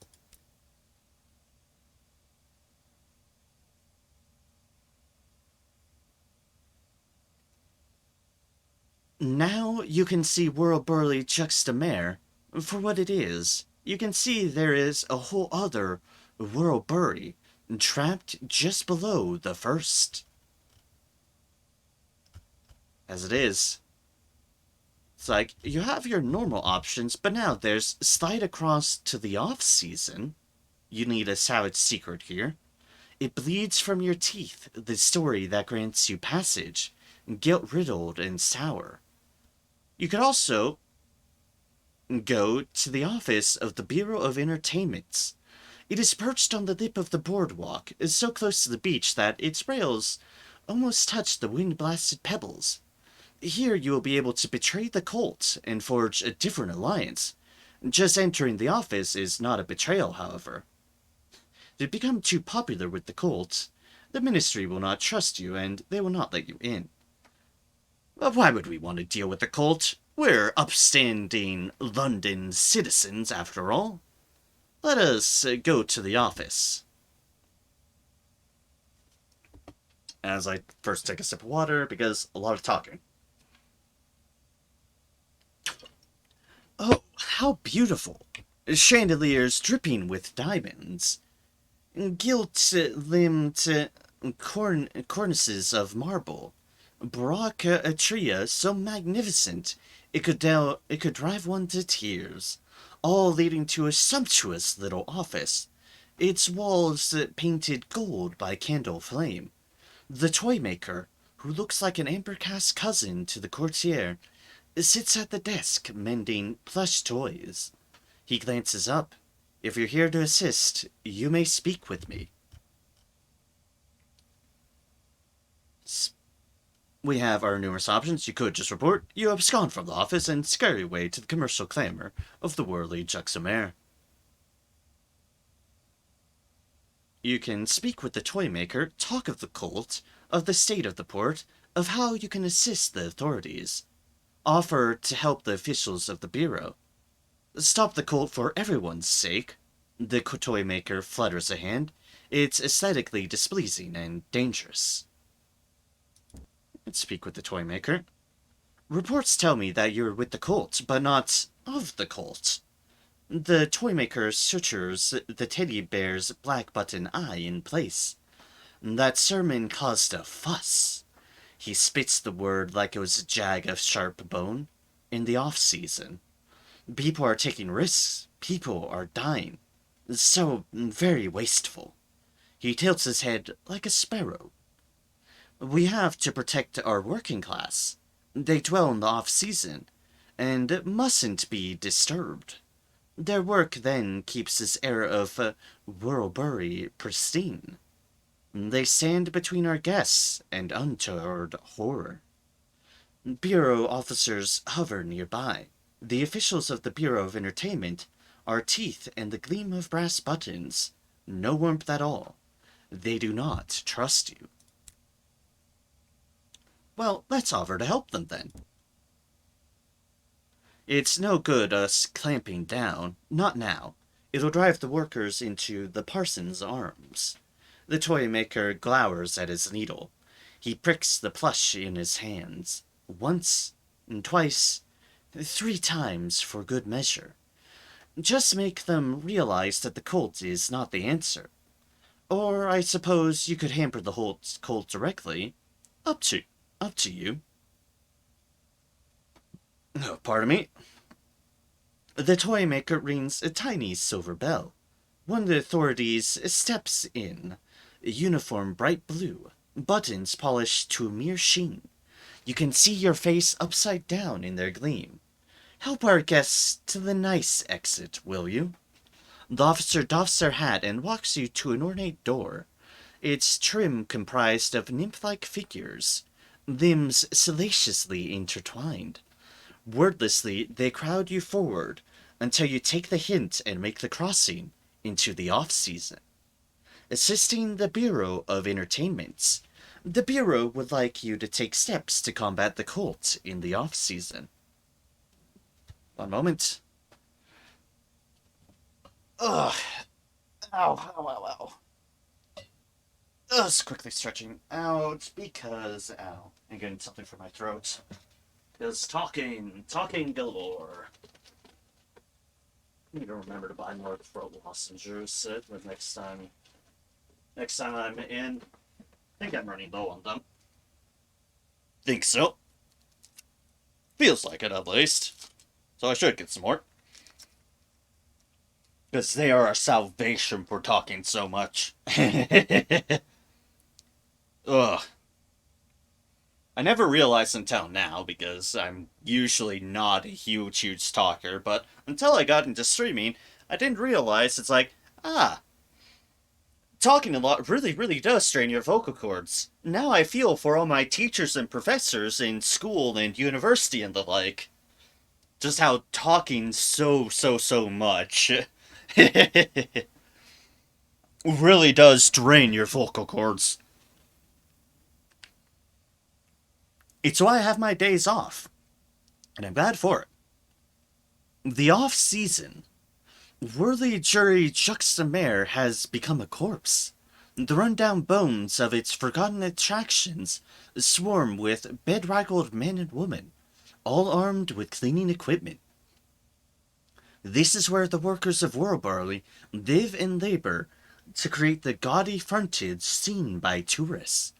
The beach is now a decaying mess, visited only by the cultists who attend the chapel there. To linger here, you'll need to work, but labor is poorly paid. Take other workers' jobs too often, and they'll firmly encourage you to depart. You could go for a walk along the beach in the off-season. We only have so much time, though.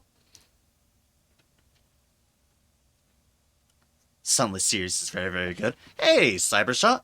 Hello, good to see you. And yes, they are. I enjoyed my very thorough playthrough of Sunless Seas. It's like, even if I played that game, and even if I played this game, there's so much that I hadn't discovered in these games that I just enjoyed playing through things.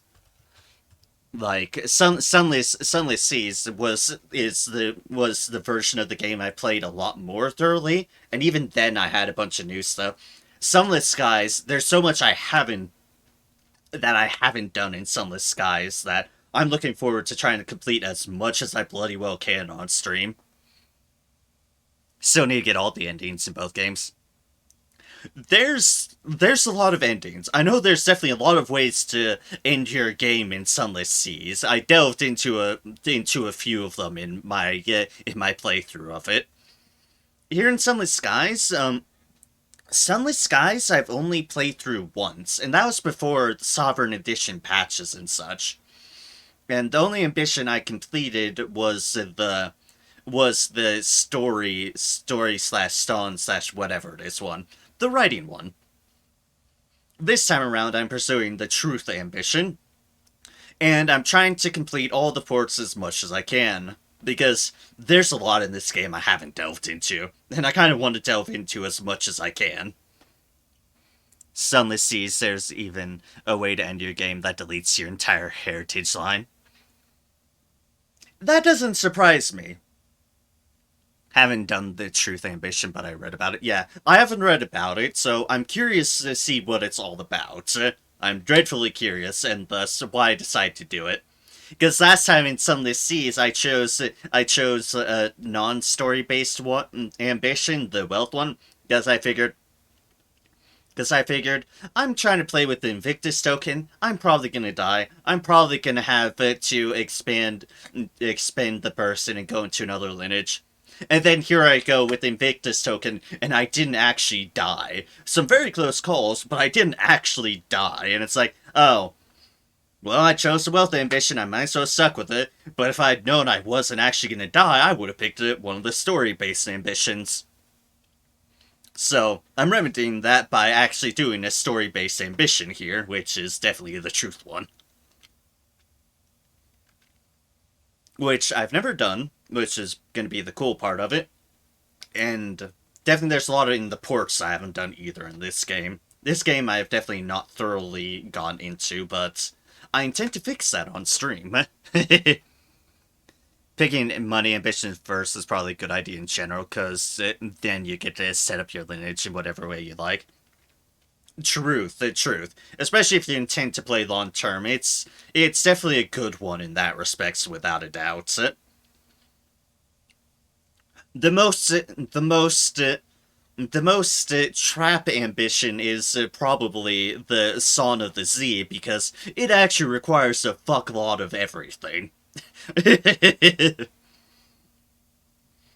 remember that was the first ambition I played with, and then I realized, oh, this is actually immensely difficult to get. Well then.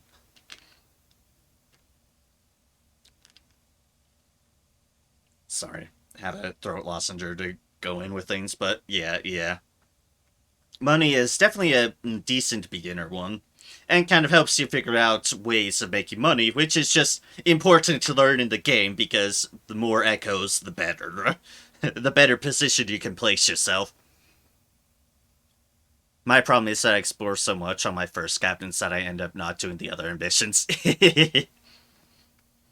Yeah, I had somewhat more thoroughly played through that game, although there was storylines that I hadn't played in that game that that I was able to touch upon when I was playing it through on stream, and I was actually pretty happy about that. Sunless Skies, there's a lot I haven't finished in Sunless Skies, and there's a lot I don't remember in this game, so it's very fresh. This, of course, is one of the storylines I actually do remember doing.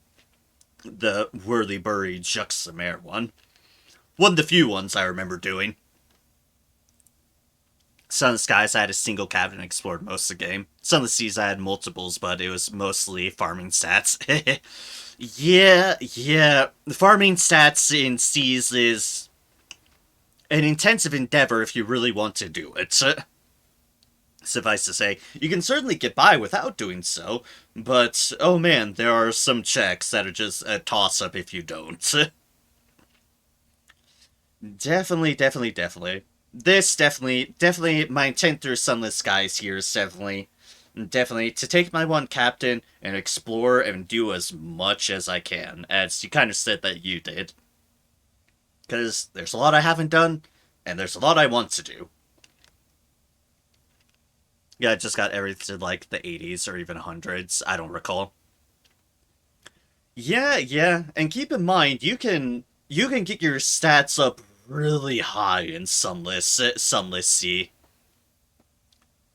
Sky's is a bit more recent. It is a newer game, and they've taken some things like not having to worry as not having as intensive number of stats. Like, I've never done this by the way, just Purlon, but I know you can get like over into the 200s on stats in Sunless Seas, and that's like insane to me. It's like, huh, that's a lot of stats you can get, and the ways you seem to be able to farm it would seem like it'd be dreadfully long. The best I did, with which was my playthrough, was get really high irons on my playthrough. Don't remember exactly what I made, but it was 100 and something for sure. It was a decent chunk. Oh, it is 100% overkill. Without a doubt, it is overkill. It is very overkill. But you can do it if you really, really hate yourself that much and want to drain some aspect of the game dry, but you do it, technically. Hi, Mears. I was sneaky. Yeah, Mears' perception. Veils is the really, really sneaky one. And then Hearts is compassionate, and then Irons is Irons. I think on my playthrough I was generally high Irons and Hearts, with pretty decent Mirrors as well, because it's just important. And and then my Veils lagged behind a bit. My Veils definitely lagged behind a bit, and then Pages is Pages. Pages is difficult to get more of. I was using secrets for Veils. That makes sense. That's a fair way to play it. I just like the idea of high Hearts and Irons, so it's like, yep, Irons first, then Hearts, and then Mirrors to accommodate for that. Mirrors is just very useful in C. Yep, and then Pages, Pages. Exactly. Pages is Pages. It's, it's important, it's vastly important, but only so much you can do to boost it up. But it is important.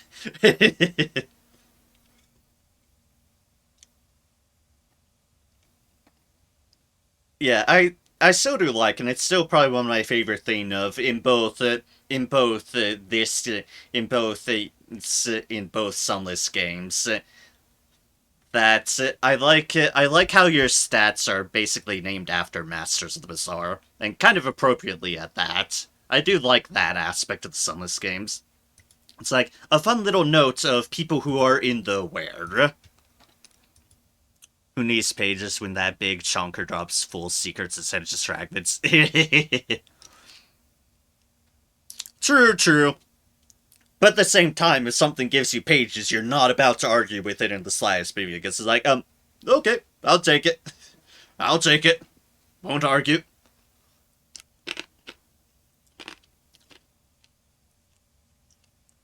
Ah, throat lozenges. Very good.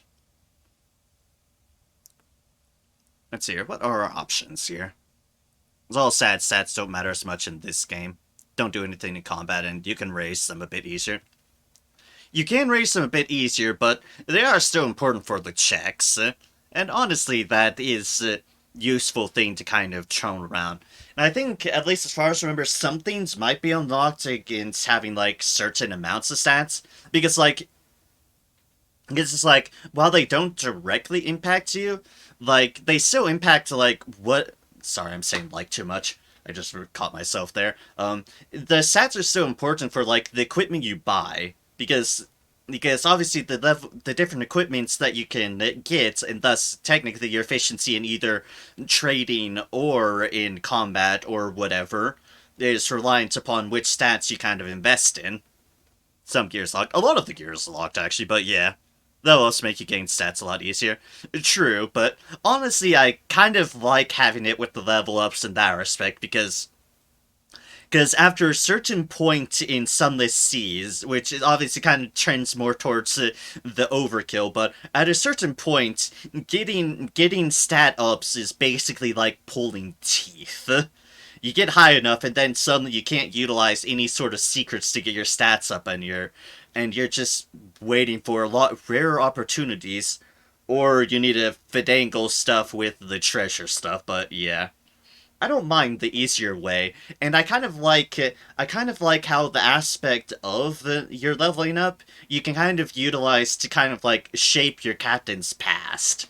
But That's just me, and I'll admit that's a very subjective thing. That's just me kind of getting the role playing side of things, in that it's like, yeah, I do kind of want these tendency as stats for things, but I also want things that fit my character. And there's a fun in that I do enjoy a lot.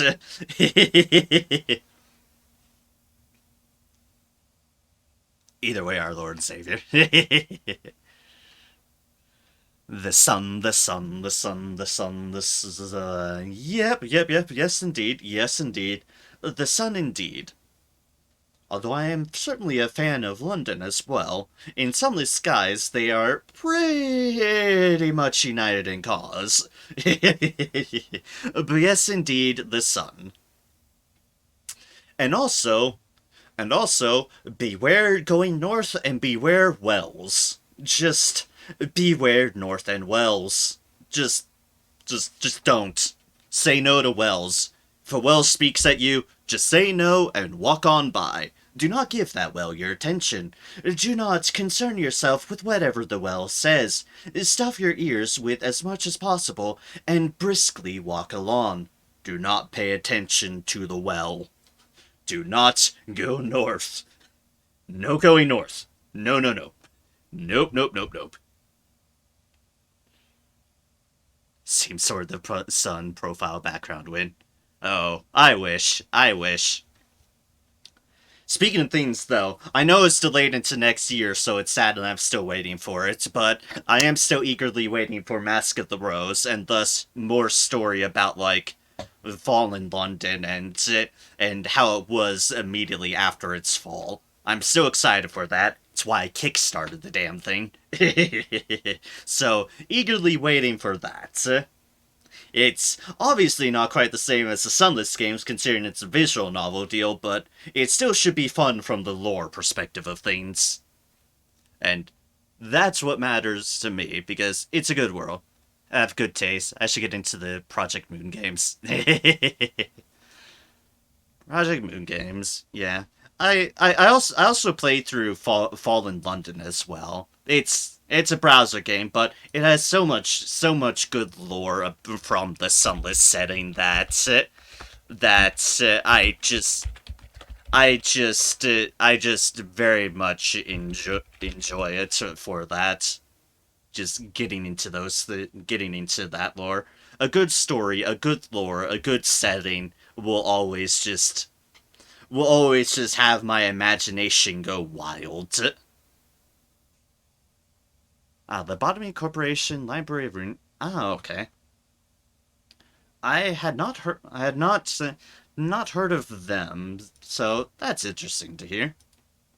Botany Corporation. Although I don't think anything generally tends to go well with the lobotomies, but who knows? Who knows? Let's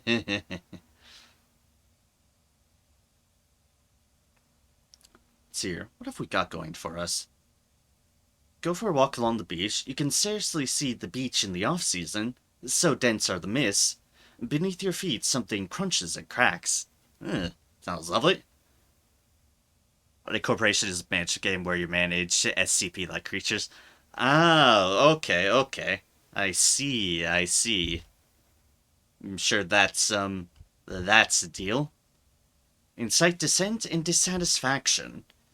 The Bureau asks you to stamp down on the cult. If you interfered with recruitment, it would set the cult back. You can fulfill the Bureau's requests here, or on the off-season beach. You will only lose your savage secret if you fail. It sounds simple and very specific, but the story gets really interesting. So interesting they made a strategy card game sequel called Library for Runa that explores more of the world. Huh, okay then. It's always fascinating to see someone world just and lore just kind of click and then them just carry forth with it. Like with Fallen London, the Sunless series, and anything of that accord. Good world is, well, a good foundation. That is a good thing. Cite dissent and dissatisfaction. The Bureau asks you to stamp down the cult. If you interfered with recruitment, it would set the fallback. That's actually using up Tales of Terror and Uncanny Specimens. Assist with the shoveling. You'd always understood that donkey excrement has to go somewhere. Apparently that place is here. Feed the lanes. Feed the kitchens of the lanes. How else do you expect them to satisfy customers? Go back to the tourist part of World Barley. You must exchange your ministry permit for one stamped with the toy maker's mark, and sumptuous but mismatched attire. You lost season for the dog. You've run out of things to do. Best leave before you cause any aggravation. Nope. Time to continue farming violins while I watch Sunless.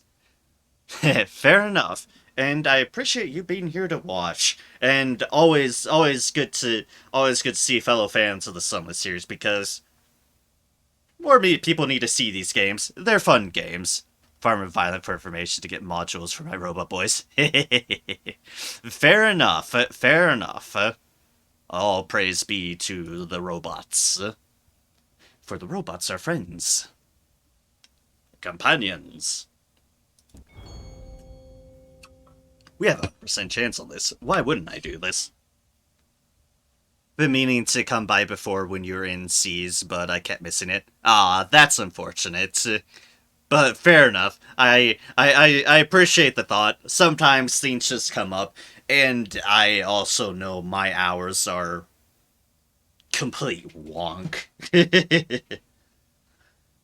my later start streams, like I made a vow to try to keep starting between like 7:30, 8:30 my time, and I keep on doing later because I keep on having to fuss over technical difficulties.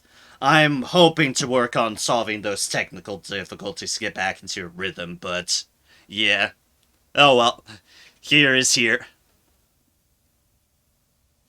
Farming a module I want for my Fireboy, and then I'm done with the Fireboy. I'm making a new Ice Boy. Ah, nice.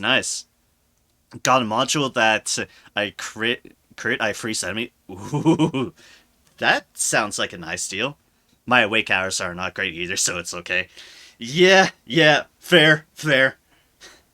Like, sometimes I try to get back into a somewhat decent sleep schedule, but then it's like, part of me has just given up on a sleep schedule ever since university. And that was years ago, and I've never tried to fully recover from it, so...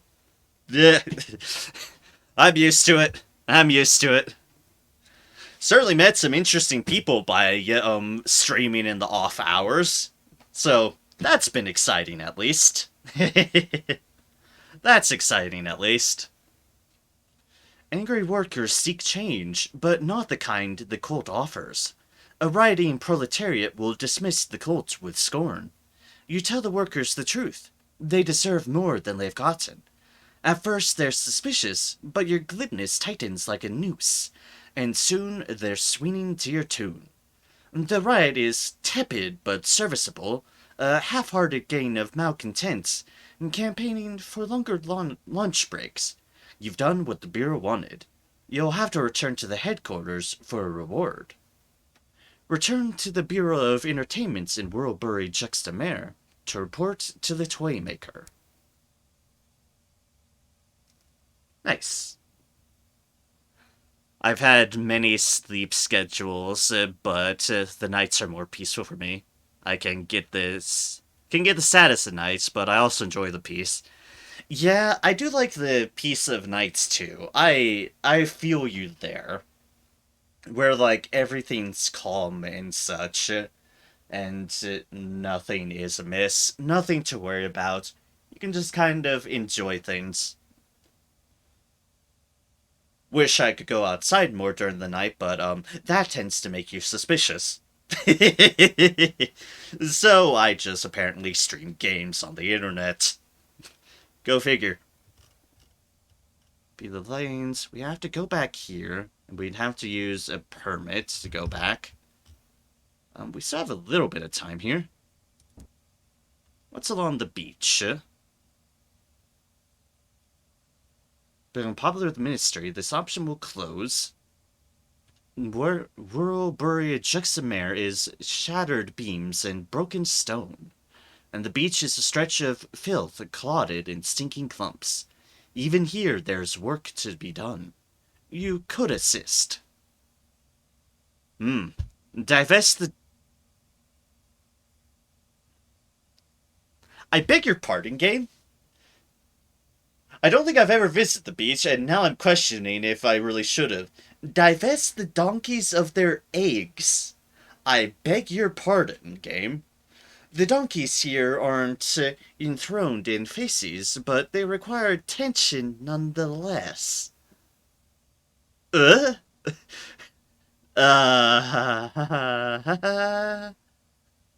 I question everything. And a big chunk of me is like, maybe it's best not to know. They're not quite donkeys. Yes, yes, clearly. Clearly. Hmm, no likey. Go visit the cult. The bedraggled parson issued you an invitation. No reason to be rude. Can popular the mystery? Am I popular with the mystery yet, or do I have to turn back? Wait to find out. Their chapel lies on the beach, at the edge of the mist. It is weft tendons and yellowing bone. The pew's muscle cured in salt. It's amazing how spacious this place is, given the exterior. From the outside, it looks like just another corpse washed onto the shore. Um, do that in mind. We're probably not going to do that, because we wouldn't, but you could, if you want to side with the cult, agree to a request. Recruit for the cult. The bedraggled parson sighs. They are so lonely. All of them. Empty but for the grief in their ribs. If only they'd come here. Back to the beach, you escape the chapel, its salt-sharp stink of cured muscle and its murmuring parish. We could have a word with the parson at least. And finally, a gash in the crowd. You go up to speak with the parson. His voice is water, warm, hypnotic. They were kind to you, the bedraggled parson says, abruptly and without virtue. Only a paled wonder. Eyes fever warm under the wilds of his hair. It is all he extends. Was he talking about the officials from the Bureau of Entertainments? Or someone else? Nice and appropriately, cryptic. Fair enough. Let's not deal with the...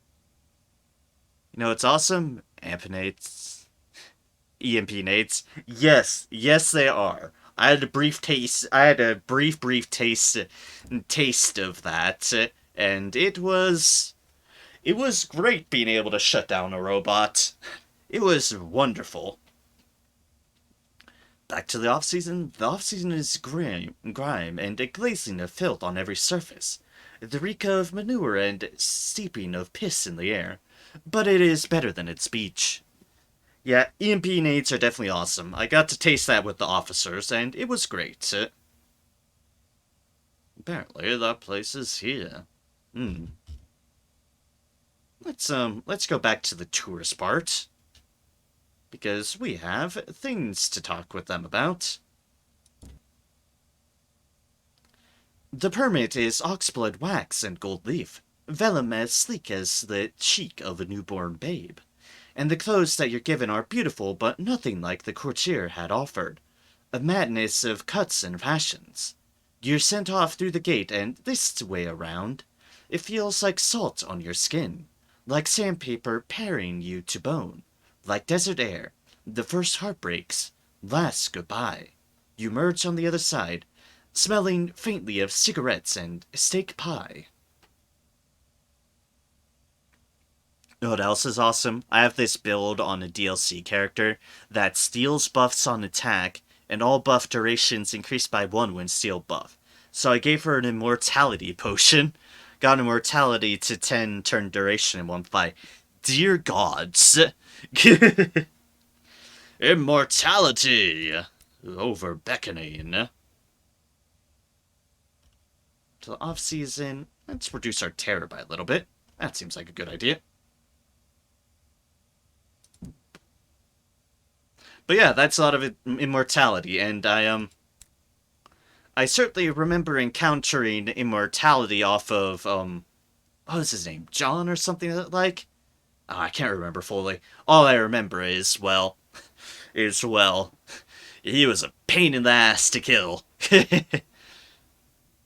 Yeah, imagine dying. Yeah, imagine dying indeed. That would certainly be immensely difficult to get. Better change some because otherwise I won't die. She turns all debuffs into buffs at the end of a turn. Ooh boy. Yeah, that's a thing, alright. That is a power.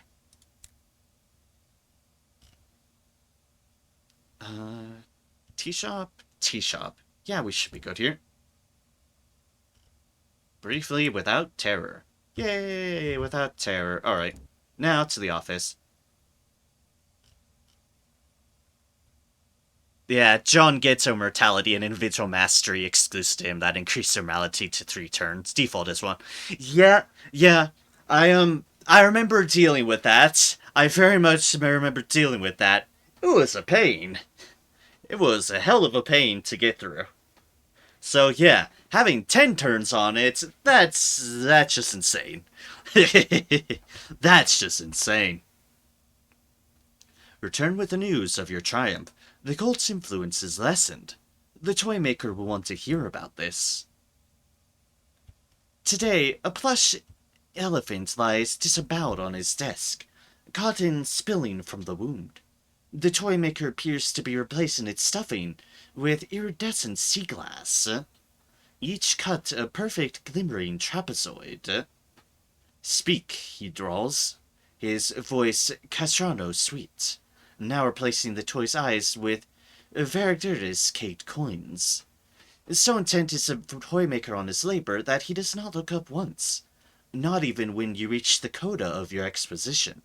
It is only at the end that he speaks again, his tone bored. Well done, you radiant muck snipe.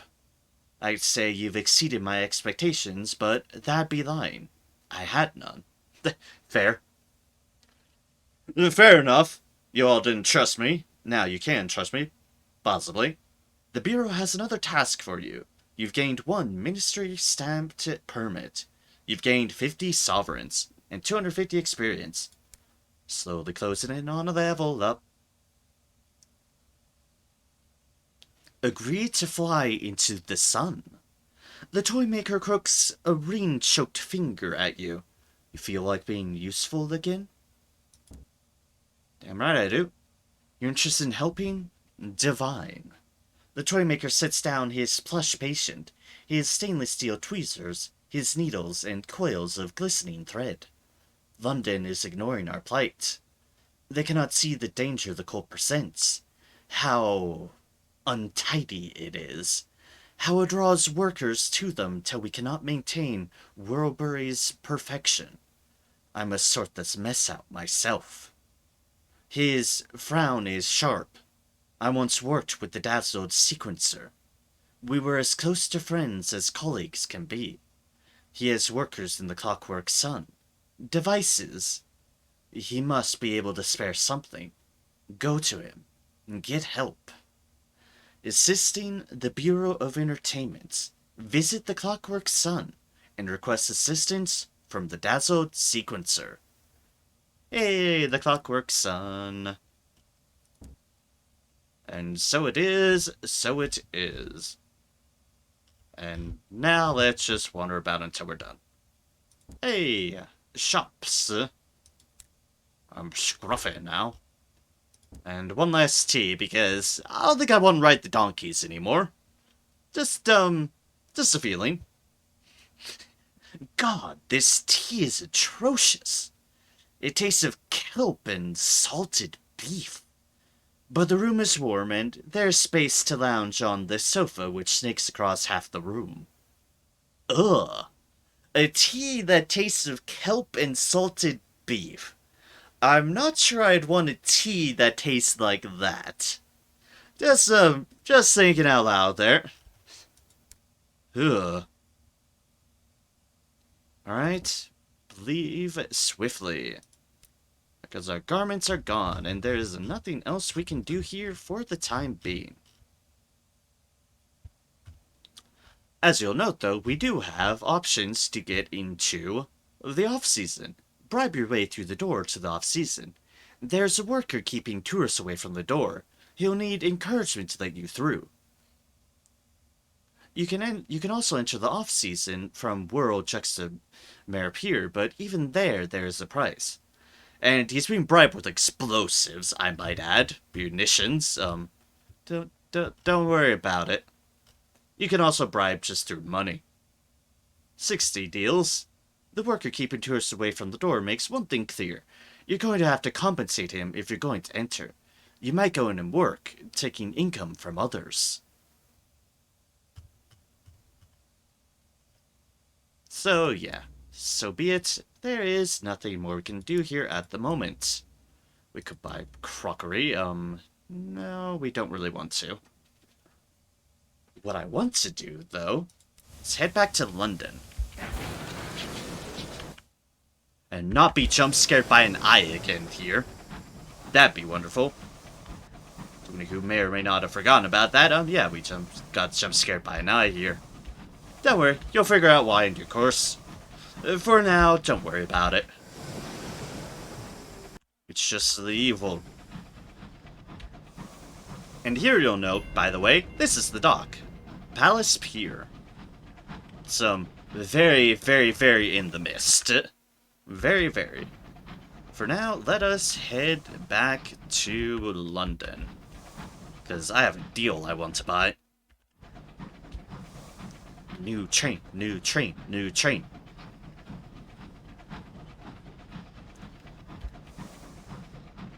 I don't know if those pistons can hurt you, but I'm not about to find out, to be honest.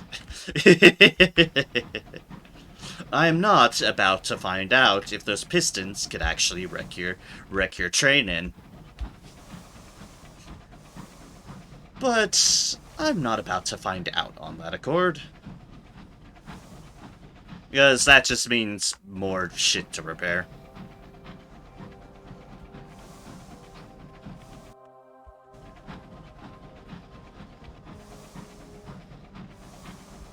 I love when music swells in. Careful of the Ministry Monitor. Ooh, it's just Tokyo driven. Wait, there's something there. Something that glitters over here. There's Big Ben chiming. Yeah, no kidding. No kidding. It's like, oh gods. And it's not the only time you run into an eye just surprise dealing with you.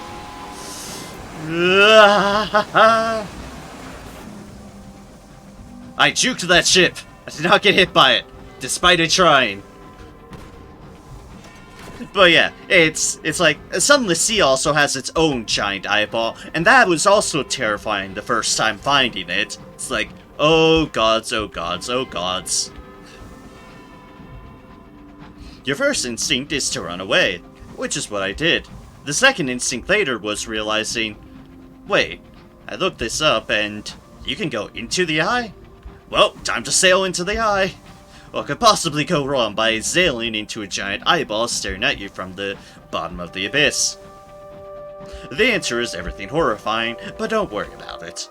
Can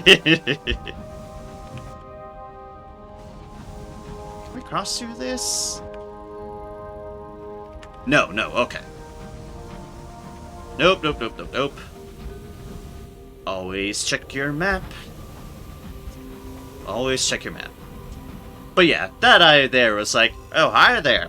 That's an Iron Spikes. How do you do? I'm like, terrified. That's how I do. So close to a level up. So close. London is built on a series of desiccating plates. I read this one before. Wealthier districts higher up, the poor ones before, steeped in smog. As is, very typical of a setting like this. Let's go around and let us cash in these boards. Oh, I say as I ram into the dock. Yes, careful. Thonk.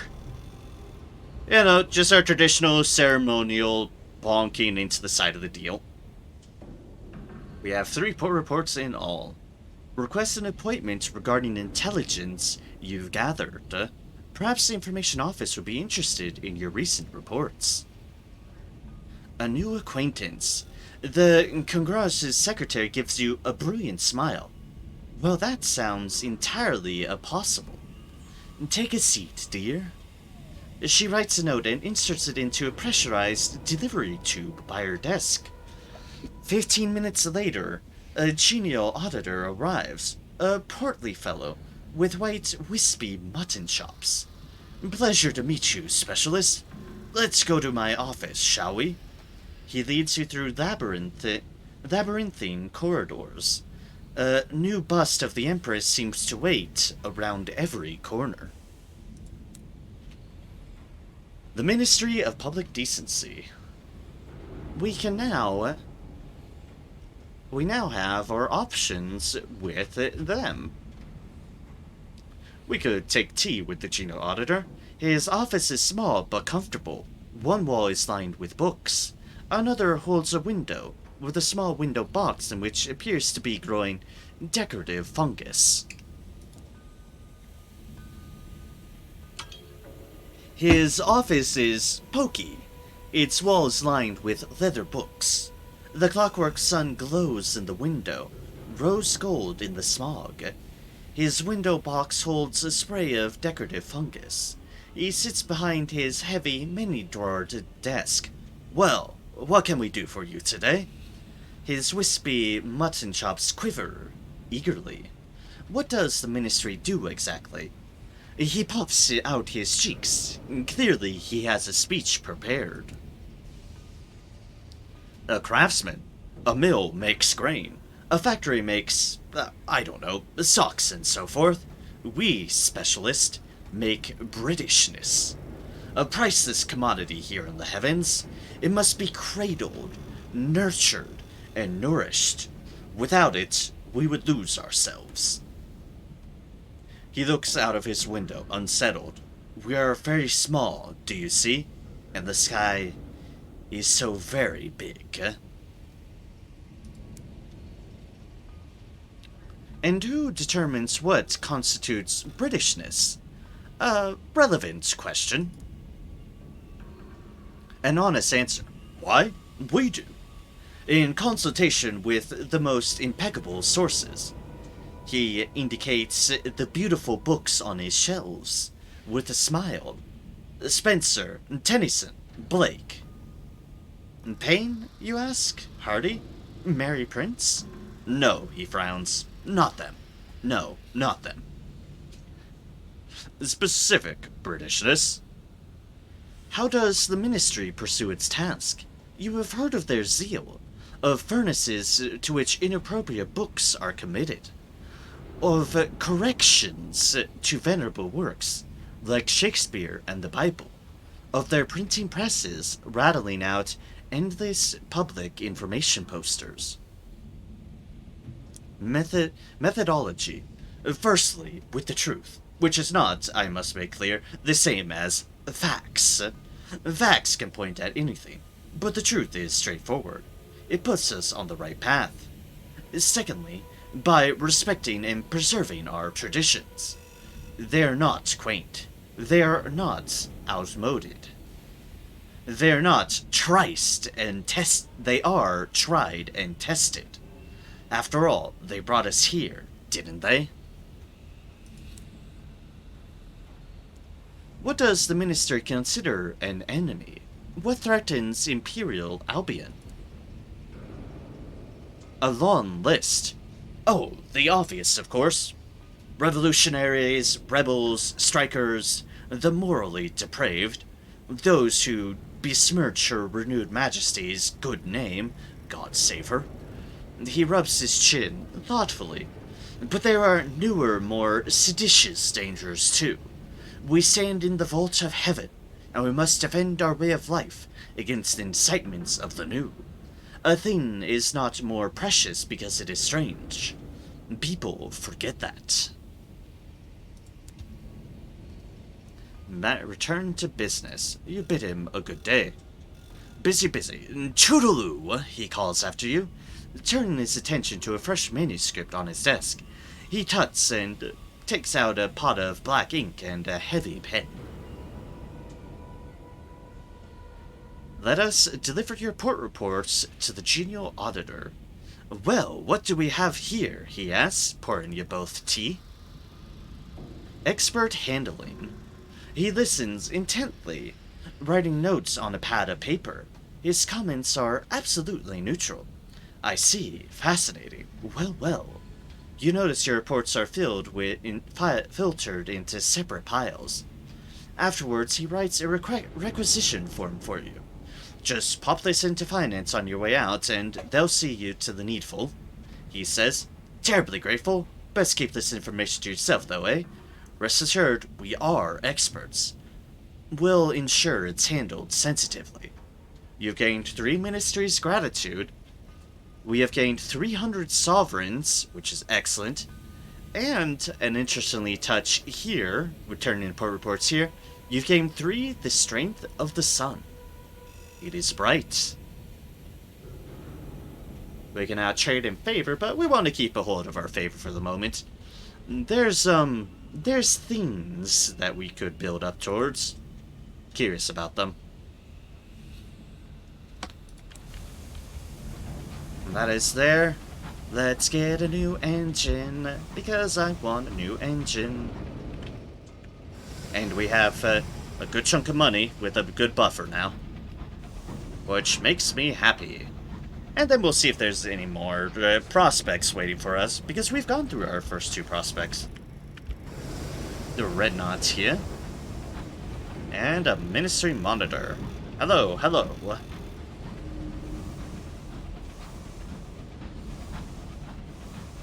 I have nothing against London ships. Because I really do not, and do not want to fight y'all all the time. Just no. Alright, let's see here. Explore London. We don't have anything unlocked effectively.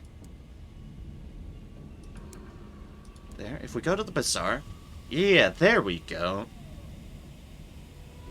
Ah, okay. We have the Parliament one again, which is good. That's solid money. Boop. We also have a new one.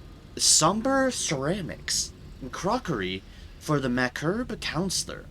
The Macurb Counselor's afternoon teas at the Most Serene Mausoleum are notorious for their sepulchral decor and clinical dissection of political events. She insists on appropriately somber tableware to accompany them, and if a single saucer is chipped, she replaces the entire set. Her staff require 3 sets of nostalgic crockery in case of future breakages. Mausoleum lies to the west-southwest of London. Okay, that way. Okay. Crockery can be reliably purchased at Brabazon and the Floating Parliament, or sometimes retrieved from Floatism and Jetism, which we have seen aplenty. Anyways, let's see here. We have a bunch of stuff in our hold that we've been picking up. Let's drain it. And let's see here. We need a honey for the clay, man. Need a honey from there. What exactly did we need for the signaler? Okay, 2 more honey and 2 tea. Okay. Whoops, that is not what I wanted to accidentally do.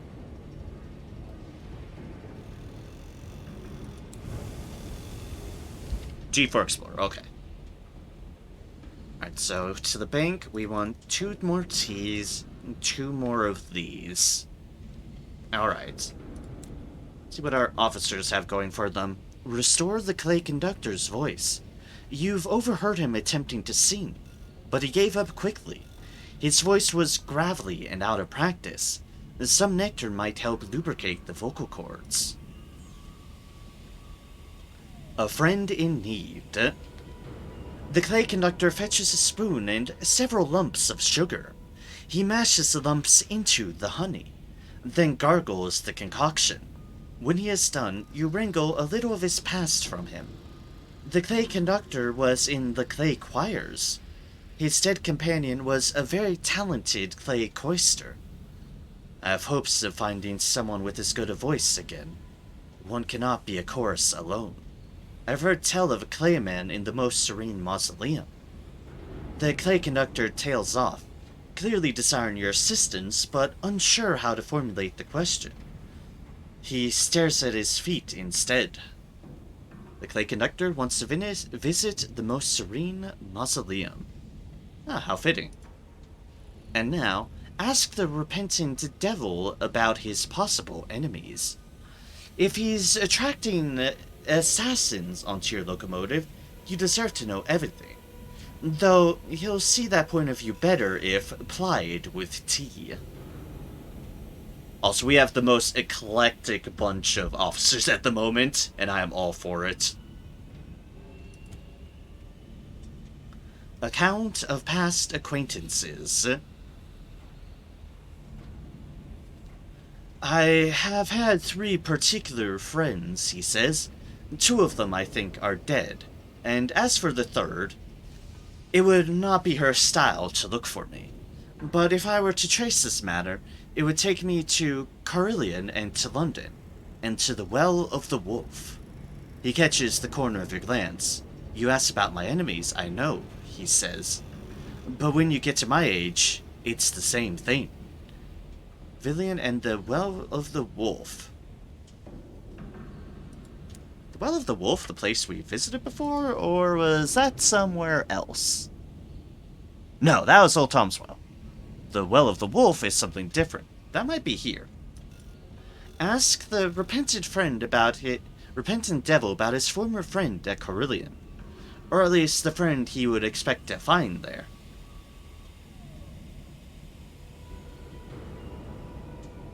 Devil will speak of this. The time is right to posit this question. Exactly 10. The time is right to ask him. Ask him about the friend in London. The Baroness, he's told you that much. A warning. My contact in London belongs to the old aristocracy, he says. We will find her, perhaps, in the ruins of the palace stables, chewing all the gilding off a state carriage 10 years past its last parade. If not there, then someplace similar. She does not look much like humans, unless they happen to be the crown prince of a dissolved monarchy, or the general of an exiled army. The fact that you are with me will not pacify her. The last time we spoke, I took off one of her legs. So, bring a tribute.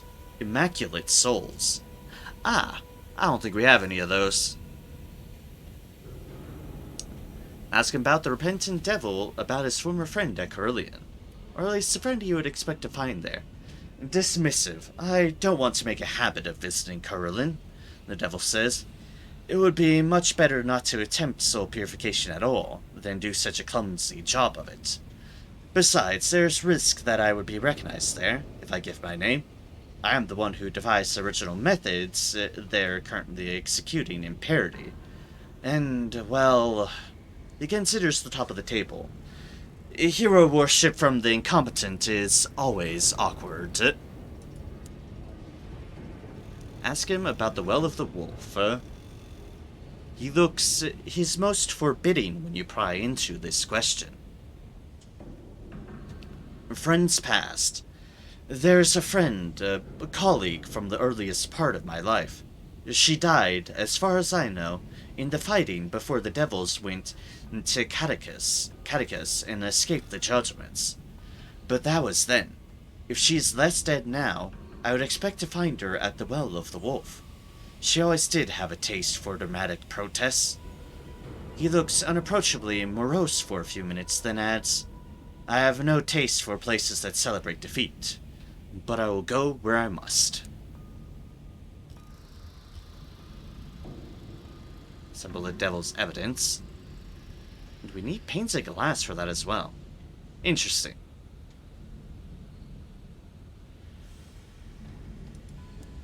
Alright, well, do noted on that accord. Stock up on deals here.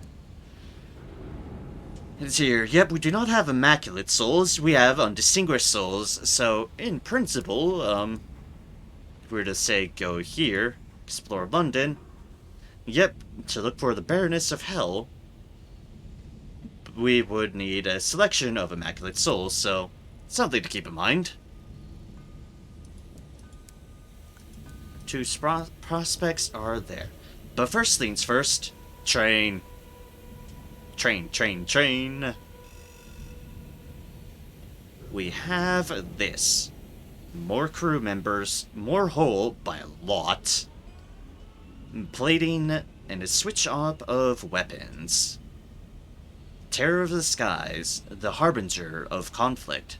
Let us get an Agravain class juggernaut.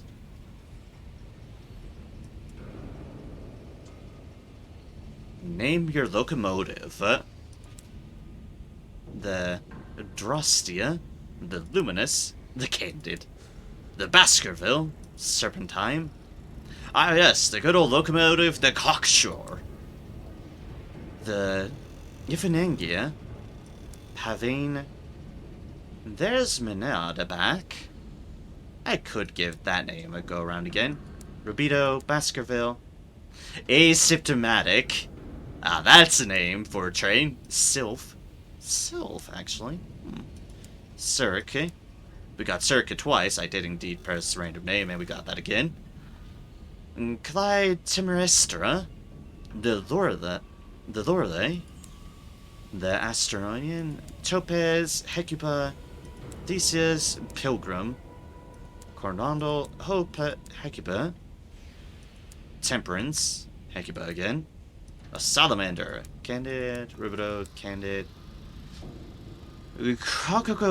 Cocodrillo. That's a mouthful. The Byzantium. Ooh, actually. I think Byzantium might have been one of our former ship names in Sunless Sea. So, yeah. Let us go with the Byzantium. For our juggernaut of a new vessel. And now we have the Byzantium. It's like, as one can see, you can equip small weapons in a big weapon slot. This is kind of them. Now we have another plating slot, and we can slot in a big weapon if we get a big weapon. Most importantly, we have a bunch more hull, and we have more crew that we can add on, which gives us a little bit of a security measure, and the potential of, the potential of more. Achieve 3 to 4. It would require 40 sovereigns. We have 5 slots. 1, 2 would be 9. 3 would be 10. That's 80 for the double or nothing. This is basically how you can do that. If you need to replace lost crew, you can always find venturesome candidates loitering at the station. You only be able to do this once every 15 days. Of note, hire a handful of crew. There's no shortage of old hands and eager youngsters seeking a fortune amongst the stars. Go on a recruitment mission. You are short-staffed, and loneliness is dangerous in the skies. And that is, you need 9 at most. We'll just handle with this at the moment. Hire a handful of crew. And success. New hands. The crew you pick have become firm friends over repeated dockside card games. Glad that you're keeping them together. They're willing to accept a lower signing fee. Hey! Nice. We got 3 crew at only a cost of 20 sovereigns instead of the 40 offered. Excellent. Have the market. We have this. What's the price of some of the things we need? Fitted cabinets are expensive, and the gun is also expensive, but that's what we want to build up towards. We can get an engine upgrade if we so desire as well, but engine upgrades are costly. And then we'd probably want some more Brunswick shielding at some point as well. Or whatever. for now, we want to have a good stash of money. Before that's the case, the important thing is we have the Juggernaut now. And the Juggernaut is honestly a really pretty ship. But more importantly, we need, out of our bank, we need 3 crockery. We have tons of crockery.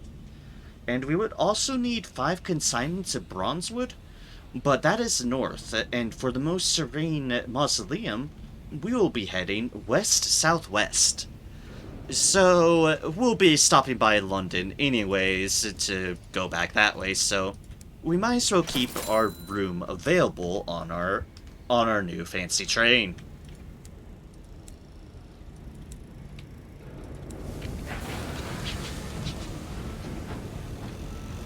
We are less efficient, slightly at our fuel, but that's fine.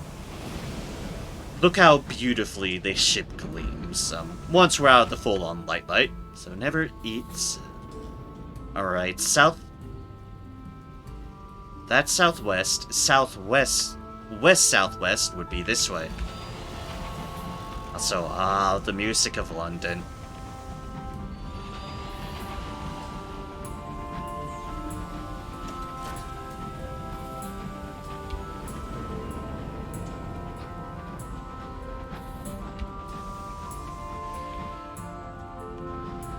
The beautiful part about it, when you listen close, it's of the same lyrical vibe as Sunless Sea Fallen London,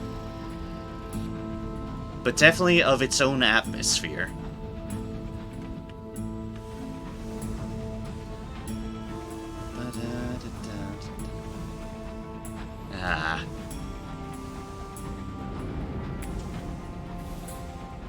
And this is why London is always home for my captain.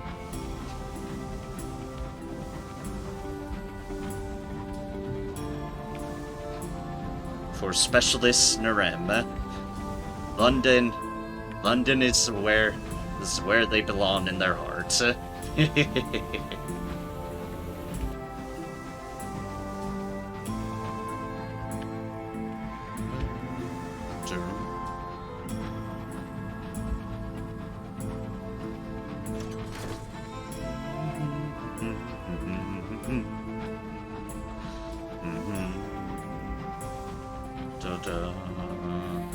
Bleak and stony stretch of sky. Might have gone the wrong way.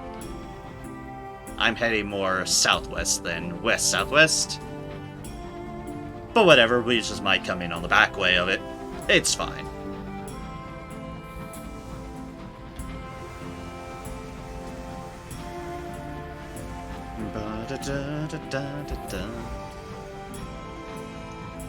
The Byzantium here, our new train, it's probably gonna serve us for a long while. Because this is a very serviceable train, so I'm gonna be buffing up effectively everywhere around it that I can. An insane deal. Okay. London falters here. The sky becomes stony, its paths barred by sudden crags. Let's start heading a little bit more north. Clearly, we're not quite where we want to be. Although we will know when we are in the right place. We will know. London raised these buildings years ago. They are abandoned now, cold and gray. Also, hi, hello, this is where we know we are in the right way for the mausoleum. Here, the sky has the hush of country graveyards. We have considered, and we are in that. Also, we have an event. And I think the dog's involved, considering the enormously large dog is just staring at us. This is a new mascot for me, and I'm so happy to have this dog. Cry Havoc. You hear disturbance and... oh dear, it must be the dog again. The baritone percussion of the barking echoes through the locomotive. There's a pressing question to consider.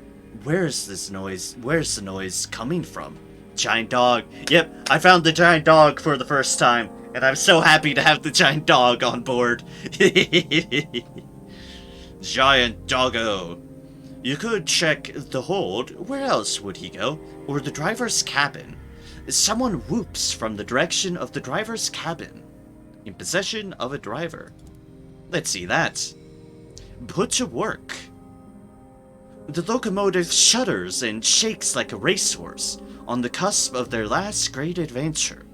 You enter to find the driver strapping goggles to the inadvisably big dog. That is amazing. He won't leave, the driver shrugs, scratching behind an ear. And since he won't leave, I decided he might as well be properly equipped. It was an effort to get him to sit still, and he's showing no sign of leaving. Aww.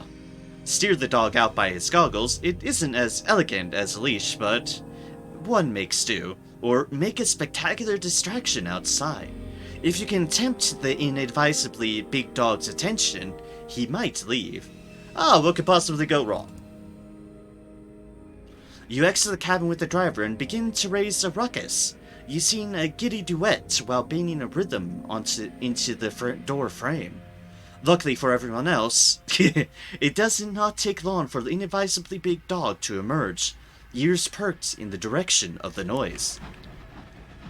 Good doggo. This elaborate memorial is carved with curses. Great. That's why we got a star story from it. Like, yes, this one has curses on it. Is that good? No, it's fine. Anyways, we are here at the mausoleum. And one would, notice there's something underneath it. Yeah, the resting place of Albion's great and good. The great, at least. The repentant devil smiles. The most serene mausoleum. Also, a level up.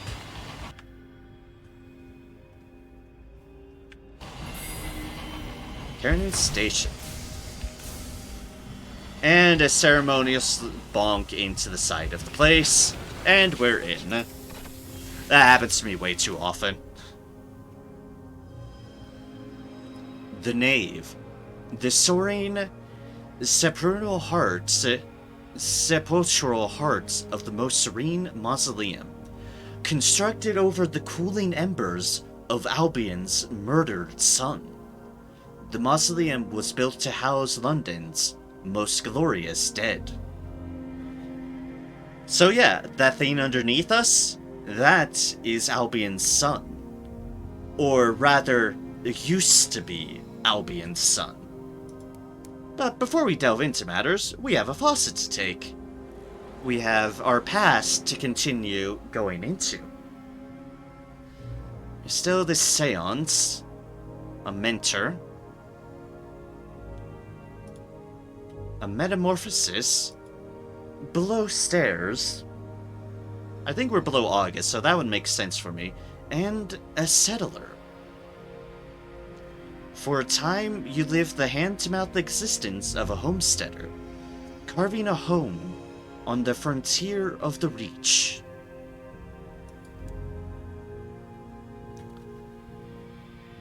A hard Scrabble existence, scratched from the sky a month at a time. The Reach is verdant, but its homesteads cling to tiny, exposed sky rocks. Most fail. In the end, what drove you back to the skies? You could do one bad season, that's all it takes. One harvest where the crops grow weeping tumors or venomous nodules. One bad wind that rips a house from its mooring. Or predators, marauders, monsters, the merciless tides of the Winchester War. You fought as long as you could. I do want a little bit more mirrors, so this is why I'm going with this one. And also to give us a little more irons, which we also want. Predators. And as well, it breaches well into some of our previous deals. Specifically like A Promise of Days. We helped lay the foundation of London, and then we tried to form a homestead, and it didn't quite work out. And so we are here, pursuing other avenues. Now that puts our irons up to 39, 49. Our hearts are at 50, so we've almost have those two equal. Wouldn't mind some more irons-orientated ones, but I'll take what I can get. We now have 37 mirrors and 33 veils. So, yeah, we have some fairly decent stuff. The skill of investigating, deducing, the skill of deceiving and evading, the skill of convincing and enduring, and the skill of confronting and overpowering. But yes, first things first, we have some ceramics to deal with here. 1, 2, 3, and sell. A dottery butler painstakingly counts out your payment. The counselor is grateful, he wheezes, and hands it over with a receipt of goods. Later, you realize he also accidentally gave you something else. We have gotten an invitation to Birdance. Hey. And now we have a bargain unlocked because we have Bohemia affiliation. Relying on a cheap collection of souls. Until recently, decorating your parlor with bottled souls was a fad in Bohemian circles. Now, fashion has moved on, and souls are out. We'll leave that be, we don't really have much need for that. Memorabilia, by the way. This is the most cheerless gift shop in all of Albion. They do sell commemorative Prince Consort windows at a reasonable price, though. So, that's something at least. But yes. Kennington Station. Kennington Station is tucked into a side chapel. An elderly footman is lighting candles while waiting to guide visitors into the mausoleum proper. Be escorted inside. The footman watches you alight from your engine. He coughs meaningfully. Sharing those offers are cheaper than market price and a good way to make profit. Yes, for sure. Bargains are generally pretty good. Without a doubt. I'm just... Until I get that Selwood, I'm just keeping a sharp eye on my money because I just bought an expensive new train. So it's a new train, saving things up. But yes, you are correct. Generally, they are a pretty good idea. I'm not at a lack of regular souls. If those were immaculate souls, I would be jumping up on a couple of them just instantly. Because, I need some of those. One of those, at least. Amongst the dead, lighting a fresh tapper, he carries in a silver holder. The footman leads you through a narrow arch and down a winding spiral stair. You can hear weeping close by, but the echoes make it hard to discern the source. Soon after, you hear a sharp burst of laughter and music. Occasionally, you can make out the rumble of what the footman confirms to be the London Necropolis Railroad. Far below, at the very bottom, is an oak-paneled door. The footman unlocks the door, bows, and departs. The footman disappears into the gloom, leaving you alone facing a desk shaped like a baptismal font. A cheery registrar sits in the middle, waiting to greet you. Introduce yourself. There are protocols that must be followed in the mausoleum. An introduction and a warning. She has you fill out a form, indicating your profession, age, usage of hours, and to confirm your legal status as alive. The Prince Consort's tomb is exceedingly popular. To prevent congestion, donations are requested. The greater the donation, the longer you will be allowed to gaze upon the sculpture. The the sepulture. Odd, I hate that word. That word is so hard for me to pronounce. The sculpture. Sculpture. Sculpture. Zabba zabba zibba da. If one is fortunate enough to garner the attention of one of the deathless, one must be respectful and only speak when spoken to. It does not do for the living to linger among the dead. She files away your form in an excessively large black cabinet. Banners bearing cross keys are being raised all over the mausoleum. The luminous cardinal is staging a miracle play. Visitors to the most serene mausoleum are ushered into the nave, a vast soaring vault above the heart of the mausoleum. Here, guests to the mausoleum may visit the tomb of the prince consort, arrange for the burial of their own dead in the catacombs, or merely enjoy the solemn environs of the Empress's monument to her departed love. Let us first search for a clayman. The clay conductor seeks a new singing partner. He wishes to visit here, so... High in her renewed majesty's favor. The most serene mausoleum is full of mourners, tourists, and aristocrats, seeking to reconcile themselves with death, one way or another. The clay men are conspicuous in their absence. The clay conductor lumbers gloomily among the mourners, searching fruitlessly for someone who resembles himself. Eventually, the cheery registrar appears. "I'm sorry," she tells you. "Your friend is making people miserable." "We're in a mausoleum, ma'am." You explain your situation and she relents. After a brief consideration of those interred in the mausoleum, she suggests that you seek an audience with the engraved mourner, a man of polished marble. He is one of the deathless. You will need to gain favor of the deathless through meeting them in the mausoleum, before you can arrange an audience with the engraved mourner. Well, okay then. Write a report. The most serene mausoleum is, if not the heart of her renewed majesty's domain, then at least its pulmonary valve.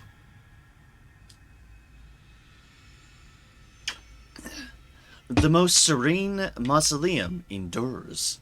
The catacombs grow as the necropolis line brings more bodies for burial. Traders bring fresh hours into the mausoleum, endowments from the Empress for the deathless interred in their vaults. Plans are in motion to add a new chapel to the nave, while the deathless petition for a new separate station for the exclusive use of their servants. Death has never been so much in motion. In very sharp contrast to Winter's Fall in London, where, death was difficult. Death is difficult in Fallen London. Death is tremendously difficult in Fallen London.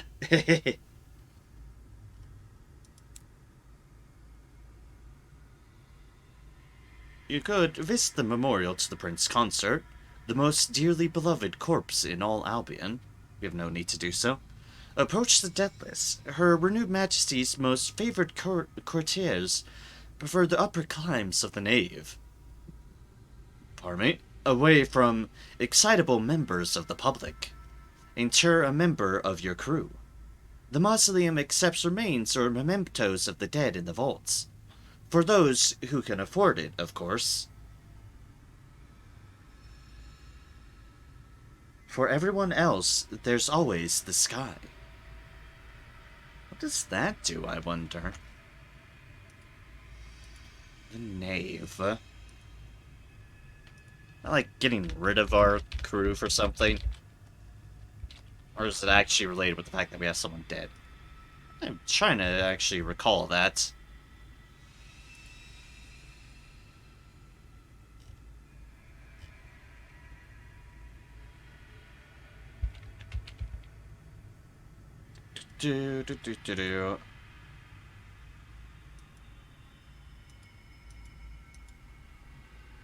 Not that. that, not that, not that.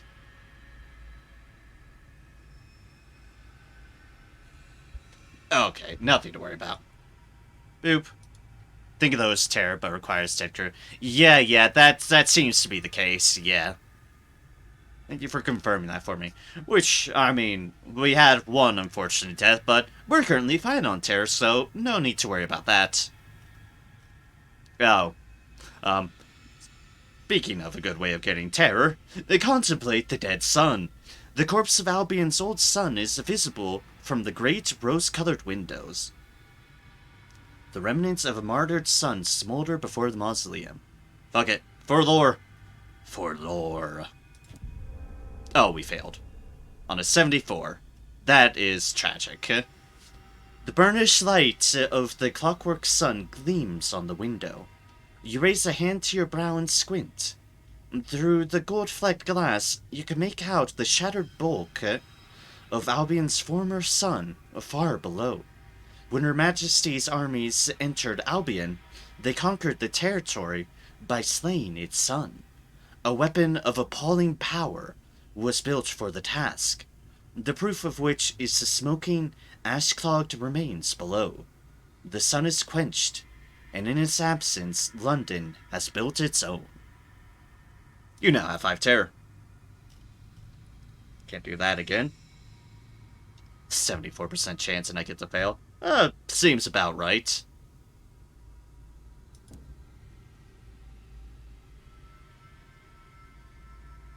Now speak. The most serene mausoleum houses more than just the prince consort. Under its soaring spires, the empress keeps her most favored courtiers. These lucky few are provided with every luxury they might wish, and a generous stipend of hours. The only condition of this bounty is that they are dead. Legality only. They cannot possess property nor hold political office as a result. They are the deathless. Occasionally they deign to appear to visitors. And we have our options. Favor bestowed. Speak with the engraved mourner. The mourner is supposed to be a claimant, though in appearance he resembles a Greek statue of Hermes more than the lumpy, stolid workers of old London. Consult the engraved mourner. We would need a favor bestowed. A man of alabaster and marble, cold and ancient as an antique statue. Might he have an interest in the clay choirs? You will require the favor of the deathless to facilitate a meeting with the mourner. Interactions with the deathless may grant favor, aka the option above. Entertain a request from the Macrobe Counselor. The cheery register gives you a note and a worried smile. The Macrobe Counselor has requested your attendance, an honor rarely granted legally living. It is apparently a story. You must win the favor of the mausoleum's courtiers. An invitation. The cheery register hands you a gold leaf envelope penned in black. It seems you attracted the attention of one of the deathless. This will allow you to take on unique bargains for the deathless. Though you will lose favor, the bargain is randomized. You may be able to change which is available by replaying the invitation. Huh. 3 favors bestowed. I have no idea what any of this is. Speak with the dismal chamberlain. The chamberlain presides over the affairs of the mausoleum. He has seniority of this sculpture, and rarely meets with visitors. We would need a favor bestowed, and none of this stuff at the time being. Whatever all that is. And make a donation to the upkeep of the mausoleum. The deathless do not lack for time. They do, however, lack for diversion. Fresh reading materials is valued high here. A glimpse of a world left far behind. This will allow you to speak to the currently available member of the deathless immediately. But we can talk to one of them right now. So, let's do so. Speak with the engraved mourner. A man of marble, a man all of marble. The mourner is a vision in white. A clay man, his skin is alabaster. His curls are spectral. His thin, winding sheet pallid. Candlelight dances on the polished marble. Unlike the other courtiers, the footmen pay him no heed. Today he is testing the integrity of the nave's vaults. He notices your gaze and requests you hold a ladder, made of reinforced steel, for him, as he needs to reach the top of the pillar beside you. If I fell, I'd shatter, he says, before mounting the ladder. It sways with the weight of him, but your grip is steady. He rewards you with a dazzling smile on his descent, sometime later. Bells toll in the towers far above, a lone doleful kneel, sounding the honor of the consort's death. You've encountered one of the Empress's deathless courtiers. You have gained favor. You've gained 5 terror. Suddenly, everything is available to us now that we have a favor. But for now, it almost seems fitting that we continue the clay conductor at the moment, because we just dealt with the engraved mourner. So we might as well use this here. And see, we can gain more through other avenues. When the event happens to pop up, a courtesy. The graved mourner consents to a meeting in his many-pillared chambers. You sit on couches of blue stone and drink wine in ivory cups. The conductor hunches, his form far heavier than the furniture can support, while the mourner reclines elegantly upon his divan. After polite introductions, the conductor demands, "Why do you look different?" The mourner smiles. "I was built for a purpose. To guide, to shepherd, to travel. It was deemed I should be pleasing to the eye and ear. Now, you wanted to hear me sing?" His singing is somber, and cold, and sad. The clay conductor shakes his head. No good. Too much like the sky. You make your excuses. Speak to the clay conductor on board your engine to continue. Lost a favor to do that, and 1,000 experience. As appears is a good thing.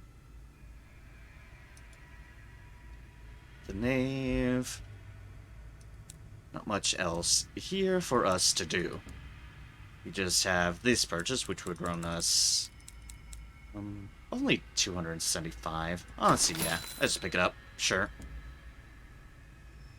And we'll just pick up a couple of these right now because we can. And let's see what our clay conductor has to say. Ask the conductor why he was so rude. The meeting with the engraved mourner clearly did not go well. Also, there's a weird different option. Rid yourself of the clay conductor. This is not working out. The clay conductor is simply not fitting in. This will reduce terror. This is irreversible. Consider waiting until your hold isn't full, lest you be overburdened by needing to sort anything he leaves behind. But no, we don't want to do that to the clay conductor. The clay conductor is a fine person.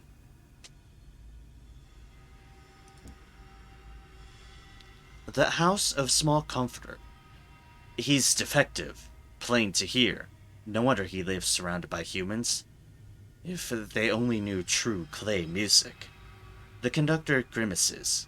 He directs your attention to a crumpled brochure. It is for Magdalen's House of Small Comforts in the Reach. Any company the weary Skyfarer needs, we shall provide. Anyone you can think of, those of a rubbery persuasion, the company of the dead, even clay company. The conductor taps a page. We shall see. Can we? Purchase the services of a clay attendant at Magdalene's. Driving us back towards the Reach again. It's fine. We won't worry about that. Let's see here. We need 5 bronzewood from our bank. And we do have that, so we should be fine. Okay, yes, that it does count as something you can run flat off straight into. That's actually a pretty quick way of getting here. But because I'm a fool, we're gonna go a different way out. Because exploration, progress, finding itty bitty little things that we can find. Enjoying our wonderful new engine. It is a wonderful thing. Wonderful indeed. Let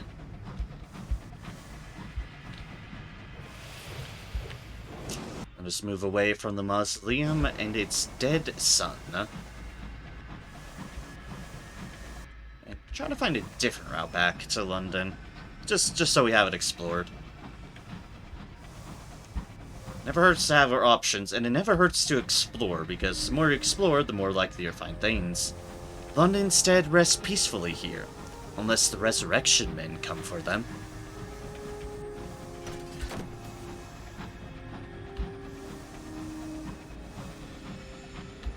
Here we are. Graveyards upon graveyards. Carved with curses once again. Ah, lovely. Ah, more curses. Also lovely. As you can see, there's a lot of graves here. There is a lot of graves. The graveyard is not small. Death comes for people. The Clodendale Cemetery. We have found a resurrectionist who has rammed straight into us because rude.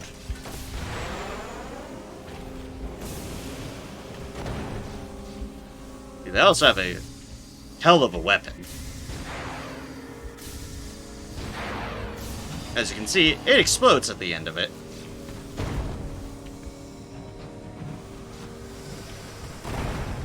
Bad news for you. You're stuck and we have a shotgun. A resurrectionist deceased. The resurrectionists haunt Memoriam, plundering its graves for corpse goods and cadavers. They sell the valuables to pawn shops, and the bodies to disgraced scholars, deranged artists, and grisly collectors. Very morbid fashion of marauder. You could search the locomotives for valuables. What have they stolen from the sleeping dead? Anything valuable will have been carefully concealed. You only need to think like a grave robber. Or demolish the grave robber. The resurrectionists are equipped with reinforced plating, to better weather the ire of Albion's dreadnoughts. Repair your hull. And we can do this because we have mining. Get back to full shape. Mors vinicit omnia. Grave robbers are loathed through Albion, and your engineers set to their task with zeal. Oh boy, do they ever. Fully repaired for the moment.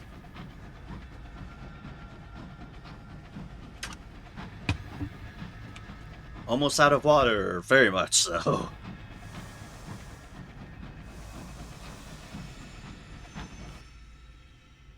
Now we tick over to regular non-graveyard buildings.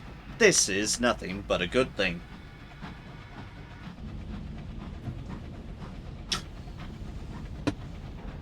Ah, obviously. I'm not meaning to dodge. But you'll notice, this is the other route through. We happen to take a route that technically worked, but a different route nonetheless.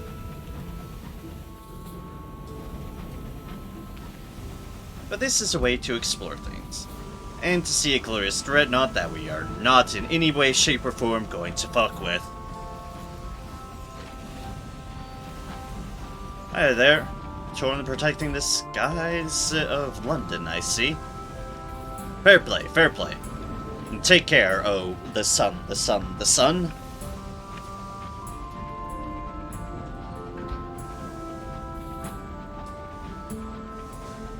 Pipes and gantries snake through the smog. A web of iron.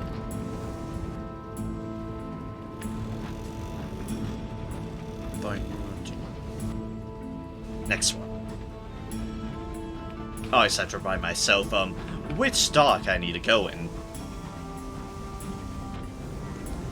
This case, it's this.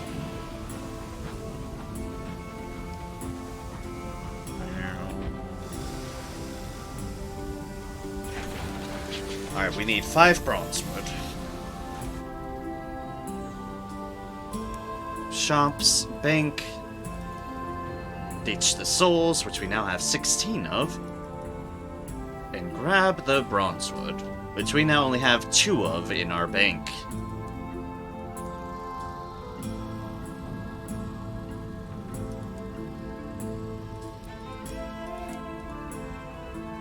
Stock up a little bit more.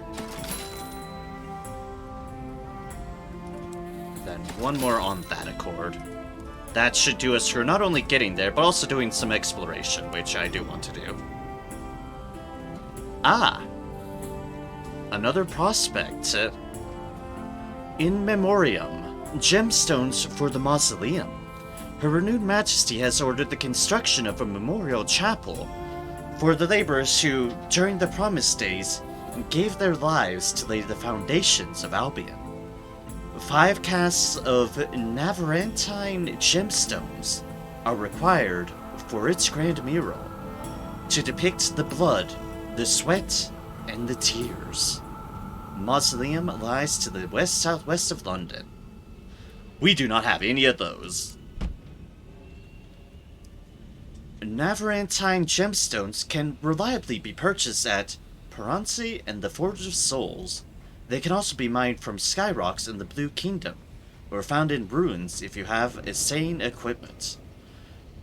We have none of that, or access to any of that, so, noted. It's like, yes, noted indeed.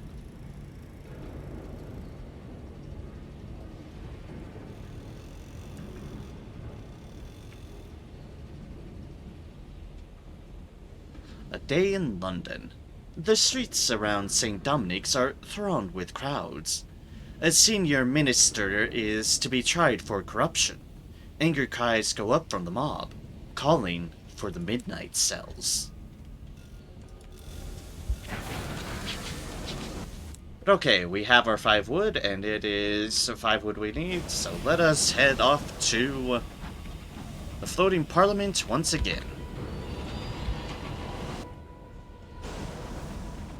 We shall go through this way, where there's just a couple of glorious dreadnoughts just chilling. From her throne, her majesty can look all over London, at least when the smog allows. Speaking of which, hey, we finally found London. And also, this is the Hour of Thrones.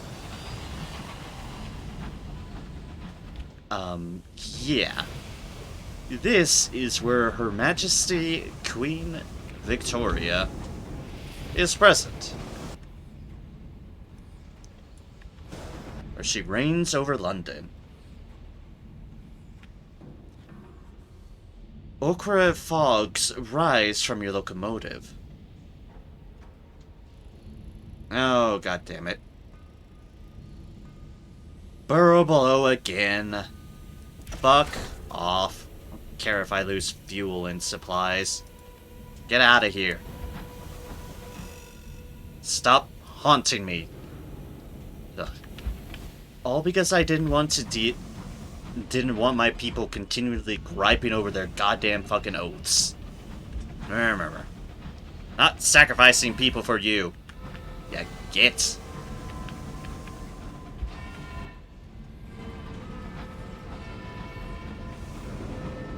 Oh no, he told his big.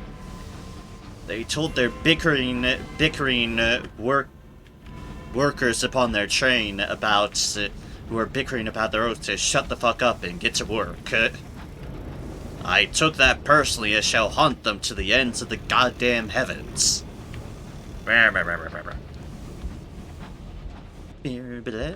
Below. Not even anything to burrow between. It's the sky. Teeming factories, choking smog, light of the sunlit sky. And also, this fucking thing.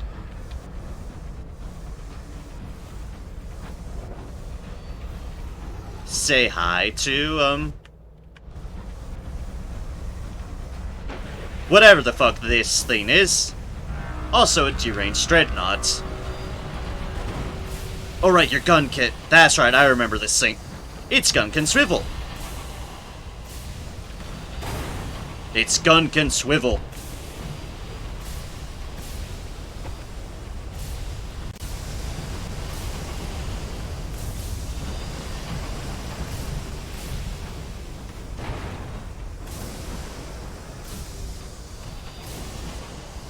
Looks like they have a good weapon to deal with it, but kinda want to. Let me get closer. Without getting shot to pieces, or going into this. The storm that speaks. Your crew stop it. Your crew stop their ears against the voices on the wind, as numerous as locusts. Yeah, the storm that speaks. That's what that's called. Wait, why is the ministry monitor?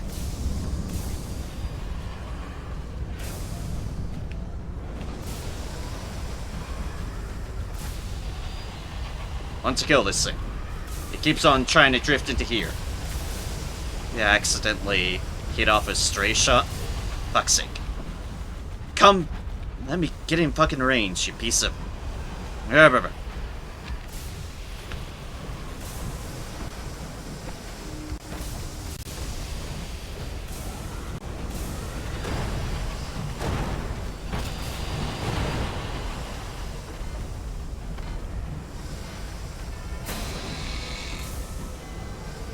Torn up by this thing. Ugh! Just playing full-on keep away, and it's very annoying with its weapon.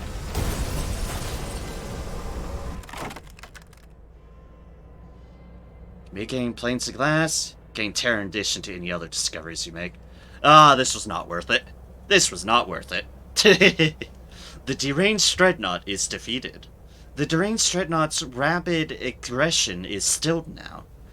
Your lights reveal glassy growths encasing sections of its ravaged hull. Where the battle has shattered them, they spill across the sky in a plume of shards and dust. You could recover glass. The eerie contagion of glass that afflicts the dreadnought may yield valuable materials, if you can find a large enough slab. Or search the crew cabins. Progress through the dreadnought is hazardous. Half of it has been reduced to wreckage. The remainder is almost entirely vitrified. Glass cracks underfoot. 7 years bad luck with every step. Oh wow, we actually succeeded on that. For not really anything worth it. Orders relayed. In one cabin, a locker has survived vitrification, though its lock has not. It shatters under the impact of your boot. Inside, a personal log, beginning with dull accounts of Albion patrols, and descending into raving hymns about savage light and aurite hues. You sit on the bunk to read. Glass crunches. Beneath the blanket is the shape of shattered glass, as long as you are tall. Terror and a savage secret. You'll notice that has a big gun. I don't care. Everything went to shit anyways. To the center! To the center of the storm! Everything's to shit anyways. This has been horrible. The storm that speaks. Here in the eye of the storm, the winds ease. You're ringed by scuttling clouds. A pallid radiance illuminates your engine, like the ghost of sunlight. Purple lightning threads the storm. The voices on the wind clamor, until a grumble of irritable thunder stills them. You could speak to the storm. Lightning flickers in the clouds, shedding gargantuan shadows that tower over your engine.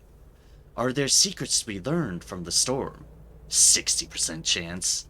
Or leave the eye of the storm. The journey back will not be pleasant. Also have interesting deals here. Read a word the lightning wrote. Lightning flickers and scrawls. Its after images remind you of the engravings on an otherworldly artifact you discovered on your travels. You will always gain something, but at what cost? Searching for sigils? Mine is not paid to heed. Storm has no opinion of you. Storm has no opinion of you. Sacrifice undistinguished souls to appease the storm. Perhaps among them, there be one that catches the storm's fancy. This may allow the storm's wrath. The odds are against you. But you can try as many times as you have souls to offer. Or sacrifice immaculate souls to appease the storm. Undoubtedly, one of these glorious specimens will suffice. This will always work. Fuck it. Partial success. Ah. The odd one out. You watch the faces of your crew as they hear the voices of old loves and old enemies. Old friends of the dead, the lost, the forgotten. You listen to the things that the voices say. You learn a great deal. Before you can hear a voice from your own history, the storm resounds with thunder. Irritable lightning stabs the sky. It believes the voices have said too much. There's a crawling sense of pressure on your engine, like a summer's day beneath a gathering storm. Isn't heaven, savage secret, 15 terror. Storm that speaks is displeased with you. Ah.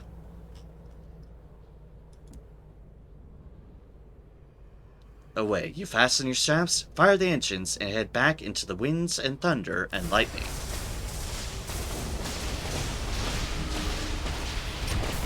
Oh, gods. In a strange London. Well, this goes off nicely to show the Ministry's gun. Look how much damage that did, and I'm kind of trapped in this storm as it wails away on me.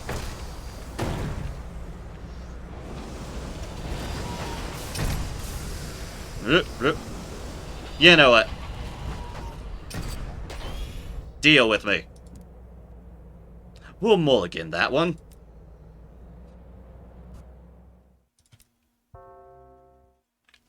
Because honestly, ugh. Anyways, like it never happened.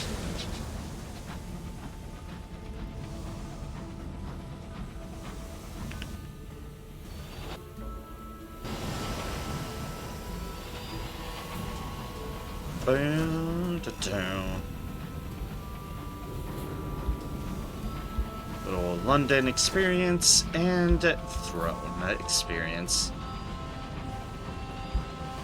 This time, I'd rather not accidentally piss off a ministry deal. All because I was trying to fight something else. Ugh. But yes, that's something to keep an eye on there. There's a storm deal there. Generally. Just kinda sits there, waiting to fuck your shit up. Or rather, I think it's a way of, if you wind up displeasing the storm that speaks or the like, well, there's your options. You can try to appeal to them. The borough below, I actually don't know the best way of approaching that, other than the events that are saying, yo, sacrifice your crew. No, I don't want to sacrifice my crew. Someone's indistinguishable souls is a different matter entirely than my breathing, living crew that we have to actively, ritually sacrifice. Just know. London's end is Soaker notes, or it's the beginning. I suppose it depends which way you're going. For us, it is an end, because we're heading this way. Away from it.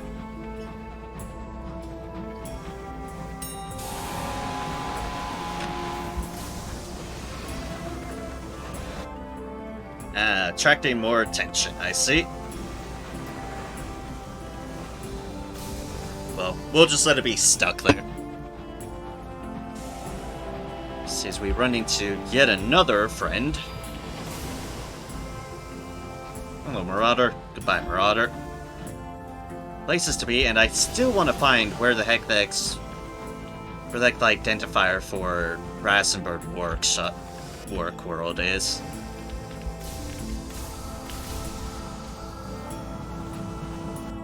I honestly cannot tell where this is supposed to trigger.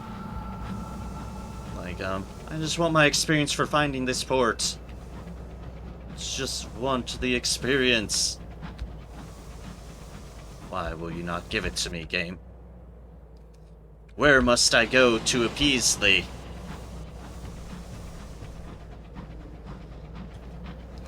The answer is, fuck I know, honestly.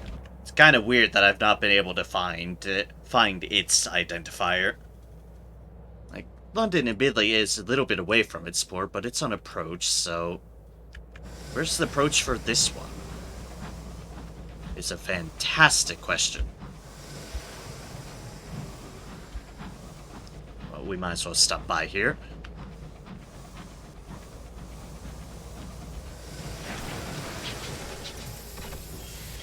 Like, we had the bit between part, but that's not the part. The last day. A horn blares. The factory doors creak open.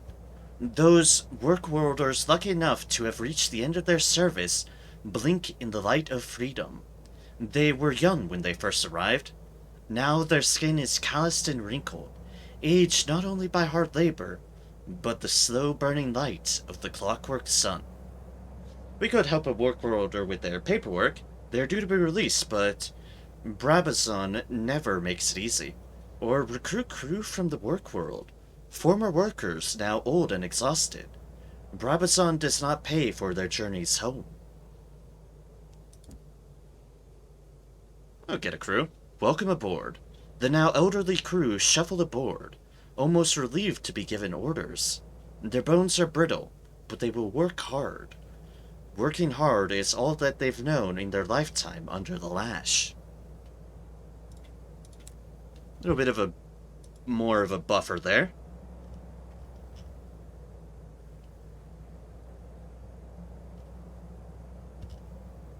Take you straight down. Time for Parliament is still only at 58%. Alright. Shops, Bazaar. Oh, 2 days. 2 days. Had 2 days on this. Unfortunate. We're close to another bargain.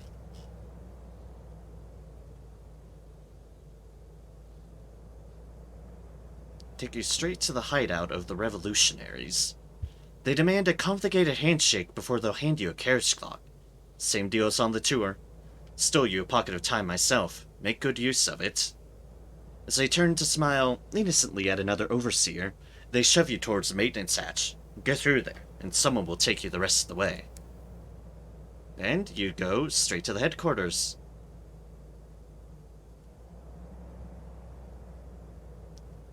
Time. How can you assist with their struggle? What's it currently sitting at? Alright, we can give them some savage secrets. Provide blackmail for the cause. I need information that I can use as leverage. Solemn tones. The reverberant activist listens closely to the information you bring him. His eyebrows raise. Yes, this I can use. Unrest is low. The overseers need to do little to control the workers. You now have 1 information about an uprising. You've lost 2 savage secrets. We give other matters. And let us return to the back streets. The leader is immersed in his maps and plans when you leave. The faintly bearded youth seems unsure if he should stay or escort you out. He settles for a weak wave. No long goodbye. True, let us write a port report. We can't do much in any way of that, but we do want the port reports while we're here. Nearly used half your time. Turn to the bit between and your locomotive. Brasbon Work World is not a place to linger. there are more pleasant locations you could be. By the time you're back at the bit between, your shoulders are covered with orange soot. An overseer extends a soft brush to clean you off. Let us travel here, and let us recline on a bench. This will lower terror a little. Take whatever I can get. A pocket of peace. The grass is immaculately cut. The hedges are trimmed. Stars burn silver above. But it is hard to ignore the thunder of the hour looms, spinning their knot of hurrying time over the work world below. Relax here again in 2 days.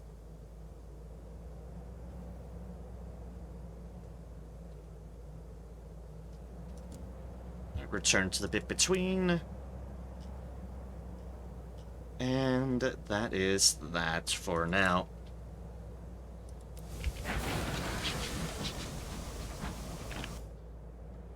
And we have 2 days wait on that. And honestly, part of me really wants to find where the hell the trigger is for saying, yo, you've found this place, have a buttload of XP. Well, my XP, damn it. Found the port. I found the port. Where will you give me it? The answer is...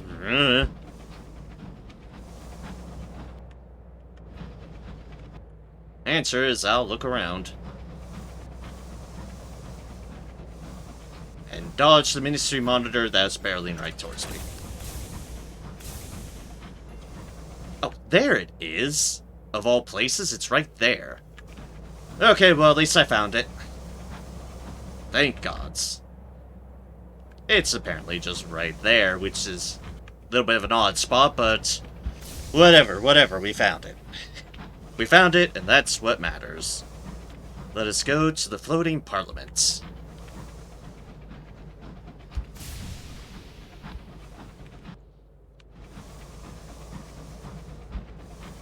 Oh, hey, look. Way to potentially reduce our terror. Pauper's coffins. Pay your respects. And lose a good chunk of terror. Nice. And, find a marauder, apparently.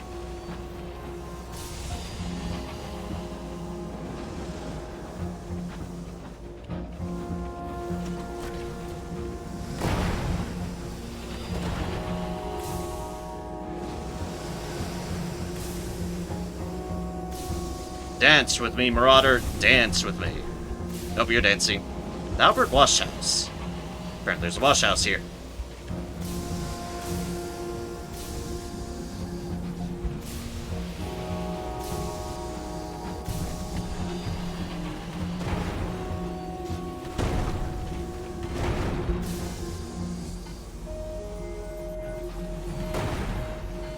Oh, it's not dead. Why are you not dead? You're burning. You should have been dead. There we go. Alright, let's see here. Is the same reward we get always, or is it random? Yep, okay. It's more hours. When the graveyards were full, London committed the dead to the sky. Okay, let's not knock against that coffin. And proceed onwards.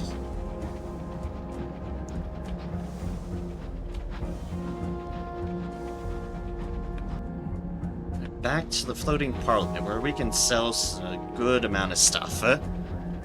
Heck yeah, legendary level 50 bracelet with +3 vigor recovery and 7 speed. Perfect for sniper sell. Let's go. Nice. Congratulations on such a find. That does sound very good. So definitely congratulations on that. Well done on getting that. It's always a pleasure to get a good drop on something. The satisfaction. The joy. Of making sure I don't get killed by things. Wait, no, that's something different. My cousin sits in the Lords. Haven't heard from him in a while. The cautious driver doesn't sound distressed.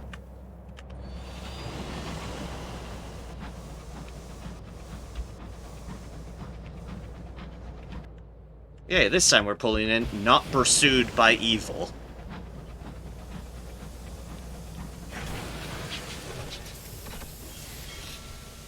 Back to deliver more wood for Parliament. The people's perpetual protests. A bell rings, and the protesters outside the palace drop their placards for a few minutes. First things first, port report before I forget about it.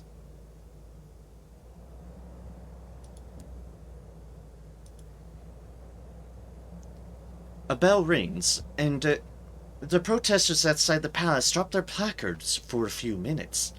Servants flock through the gates bearing trays of scones and piping hot tea. Arguments over democracy pause to debate the urgent matter of whether the jam or cream should go onto the scones first. We could recruit crew from the protest. Several sign wavers look weary, perhaps their arms are tired, but no. We want some tear reduction. And enjoy a scone on the lawn. Nothing can go wrong while enjoying an only slightly stale bun. You sit back on the lawn, scone in one hand and knife in the other. However, you become aware of sharp looks aimed in your direction. The eternal debate, spread the jam first, the classic Cornish method, or spread the cream first, the time-honored Devonshire approach. Or eat this scone plain, a third way, surely offending nobody. Probably offending everybody, which means I'm gonna take the option because it's hilarious. Both sides of the protest stare at you, sipping their tea with long, disapproving slurps. Like a third way, surely to displease nobody, or maybe to displease everybody. Hey, let's join the protest again. Why not? Another Sky story. Marginal awareness. Alright, Bazaar. New bargains available in 3 days. We're just behind everything here, but more money. A good chunk more money. That's the important matter here. And one we will gladly take.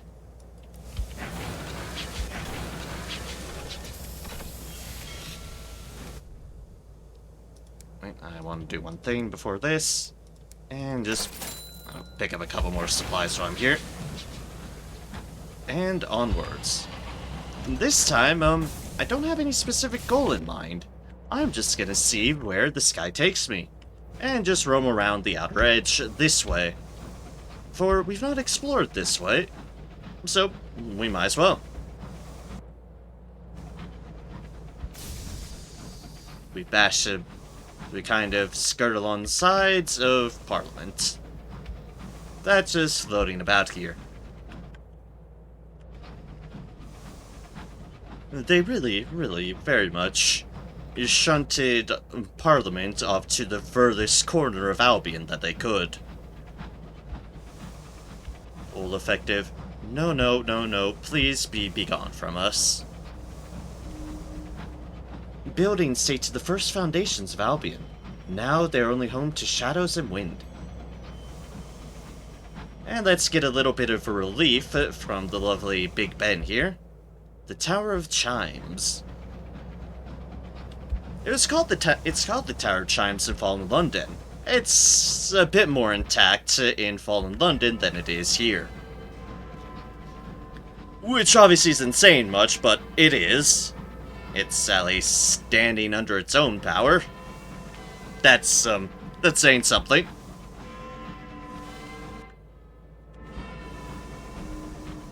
A bleak place, high and windy, as a heathered moor.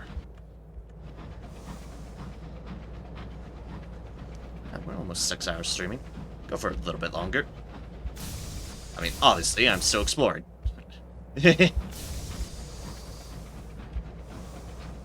The Parliament should be nearby. Yep. I've been there. I've very much been there. Second time I've delivered a engine full of wood to them, which is such good money for as long as I had the wood, which I don't longer anymore, but I had the wood for the time being, which made it nice. Now I'm just heading off into the void. Because I'm being foolish and see... Ooh. Looming slabs of ice pierce the sky. Your driver keeps a cautious hand on the brake. Yeah. Bigger, more powerful Scrivener. Don't mind me, you can keep fighting that ministry, Monitor. Godspeed to you. May the Empress be with you.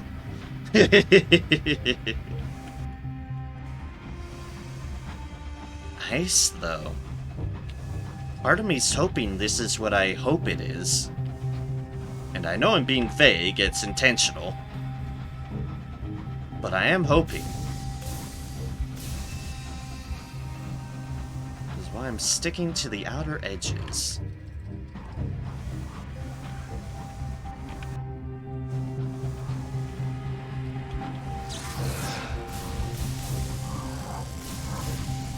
Oh! Fluke! Fluke!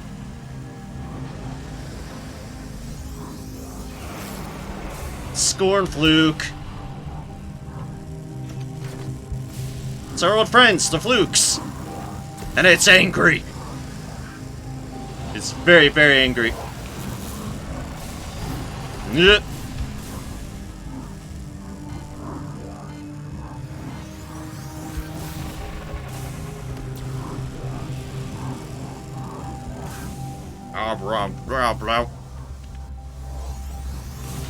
The sounds they make. The sounds they make are mildly disturbing. And by mildly disturbing, I mean tremendously disturbing. And I mean I keep on missing my shots. God damn it. Which is not good for defeating this thing.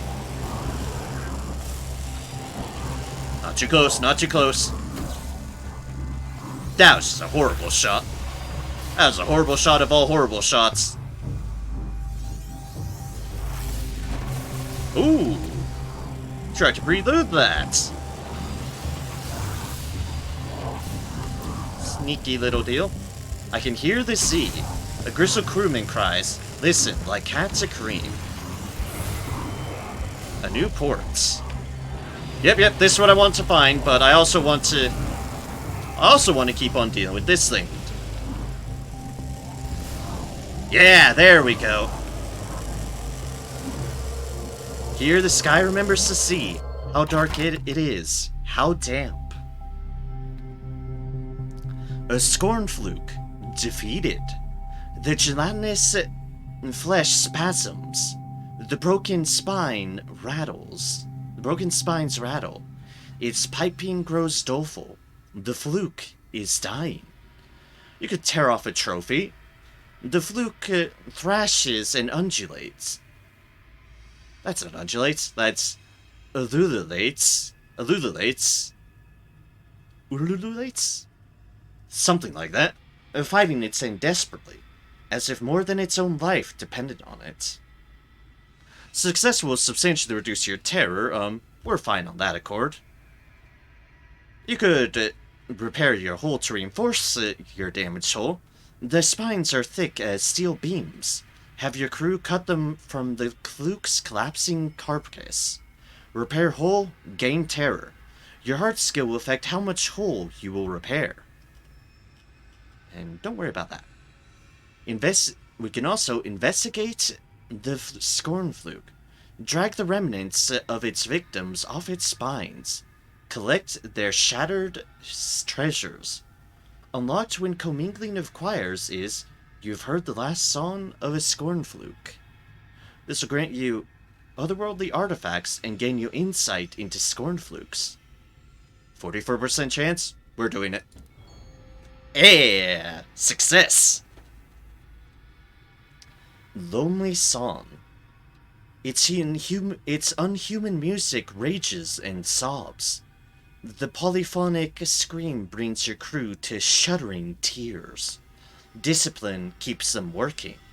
They are careful to maintain distance from the oozing gray exudate. In abrupt silence, the remains liquefy and dissipate. Any artifacts remaining are too tainted to gather.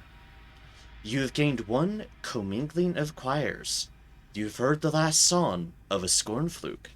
You've gained 50 sovereigns. You've gained 2 otherworldly artifacts. You have 1 terror. And what have we found here? With mentions of the Z, we are in a fascinating place. Place I was hoping to find this session. Let us go into the Home Bureau. The Home Office. The Avid Horizon consists of 3 parts. The Home Office, clinging to a pillar of ice. The gate through which Londoners entered the sky, flanked by its towering statues. And the quiet sea, whose waters are home to those left behind.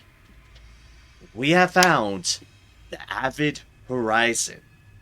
Hells yeah. So you can see its picture. This is the Avid Horizon, floating in the heavens. Where, on that second run of ours, we went through it. We went through it before the wilds were tamed on that particular attempt. This is as it stands now. Bizarre, it has... seasoned hours. Captains rarely return to the entrance to the wilderness. The few that do gather here to trade. You may find bargains here, or fulfill prospects you have claimed. A squandering of time.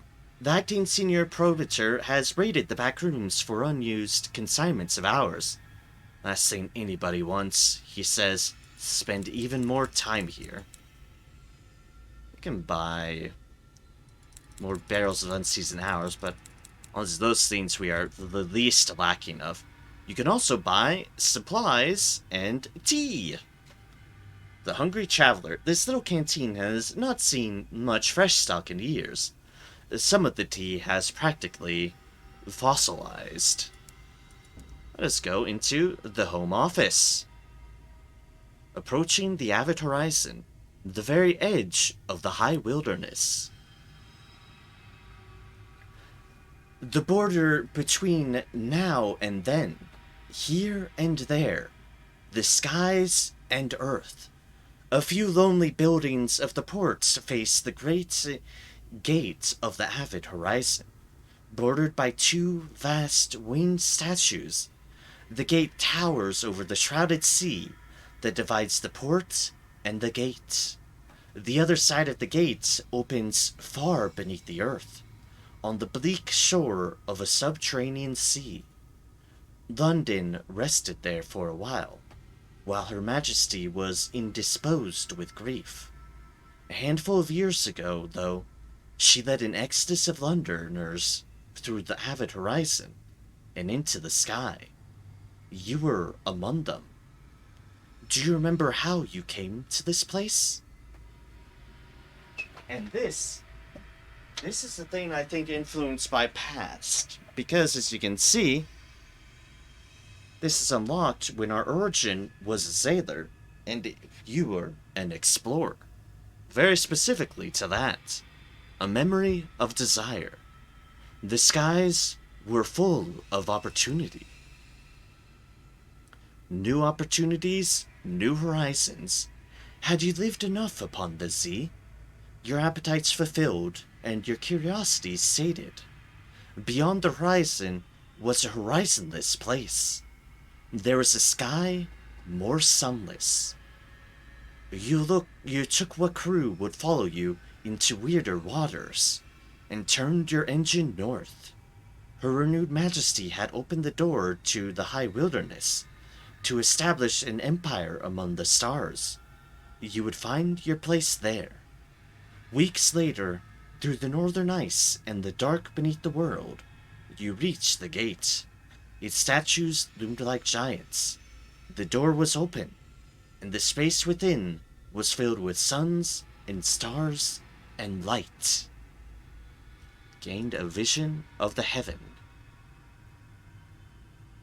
The home office occupies a stately, albeit crumbling, manor house on the edge of an icy precipice, high above the quiet sea. Once, thousands passed through its elegant halls on their way into Albion. The gate is closed now, though, and has been for over a year. No one comes through, and no one leaves. And now, only a skeleton crew staffs it, and only a handful of incomers remain, stuck here, waiting for pardons or permissions that never came. Her renewed majesty has long memory. Compile the port report. No one pays attention to the horizon anymore. Perhaps they should. No way home. A few bureaucrats stationed at the avid horizon, for one departmental sin or another, reside in desperate melancholy. Those detained within the faded confines of the Bureau are almost reconciled to their fate, listlessly hoping for the reprieve from London that will likely never come. Beyond the Bureau, the sea in the sky lingers like morning mists. Exiles dwell there on tethered ships strung together, dwarfed by the eternal and uncaring statues that mark the gate to a home that cannot be returned to. And thus what has happened with here. Best let him get it, whatever it might be, out of his system. That's for a second, we don't want to do that. Inquire about the sea. How can there be a sea in the sky? Sunlit sea. A satisfactory scientific answer has yet to be presented. Theories have sprouted like mushrooms in its place. Some say that when the gate was opened, the undersea spilled through, filling the sky like a leaky tap fills a sink, until Her Majesty's government was able to plug it. Others believe the sea believe the sea to be variously the effluvia of the murdered sun, and not amniotic fluid to support the generation of a new sun, the vault of the Royal Society, an industrial accident covered up by one of the work worlds, the tears of Her renewed majesty for her dead prince. To reach the sea now, one must travel to the sea, along the ice shelf from the home office. Present yourself at the home office. Protocol is everything when it comes to dealing with London's bureaucracy, even at this outpost. Especially at this outpost. To all things, a place. The acting senior probator is responsible for monitoring all those trapped at the home office. The detainees forbidden entry to Albion, with no way back through the gate. He sits behind a little desk in the echoing hallway of the manor. He keeps 3 things on his desk: a wind-up clock and 2 battered mugs. He surveys you coolly. You are welcome to take a look around, though we have precious little in the way of diversions. Have you been out to the flotilla? I must ask you not to pay too much attention to the cultists. And if you have not, I'd recommend staying away. There are good reasons they were never allowed into Albion. You have made yourself known to the Home Bureau. The clock ticks forward, its wooden pendulum moving forwards and backwards. Forwards and backwards. You could take tea for a very expensive deal. There's always time here. The Home Office supplements its meager funds with a haphazard tea room, open for the occasional visitor. We could speak to the prudent observer, once a brilliant astronomer of the Royal Society, now consigned here in his dotage. He watches the gate.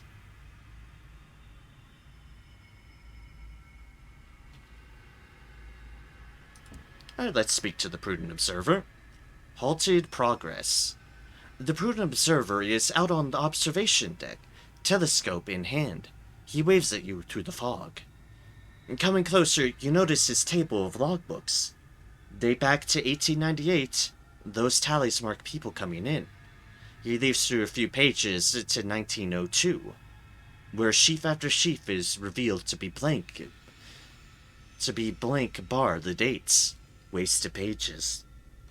These opportunities for now. Return in 15 days to see more. Oh, we could only do one or the other. Alright, fair enough. Fair enough. We have done that. 15 days, we can do more here. The important thing is, we know where here is. I am happy for this. So, what else is here, you might ask?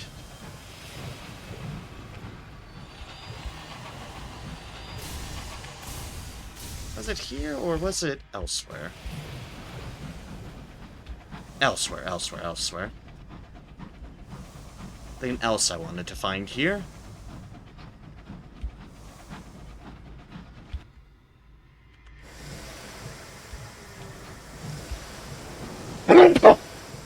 Ugh, pardon me.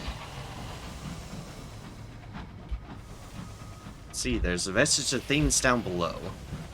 These are just kind of rocks and such. There's one thing I want to find here. I need to find it because it is a sight. I remember this area fondly. Interesting if you unequip the mastery that adds subslots to a drone when a piece of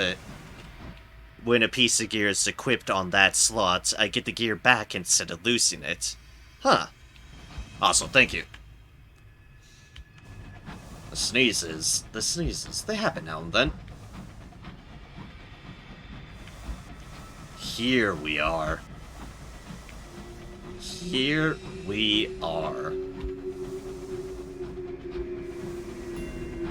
The displeased.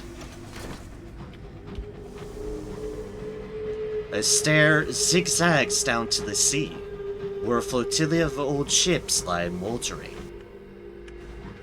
Here we go.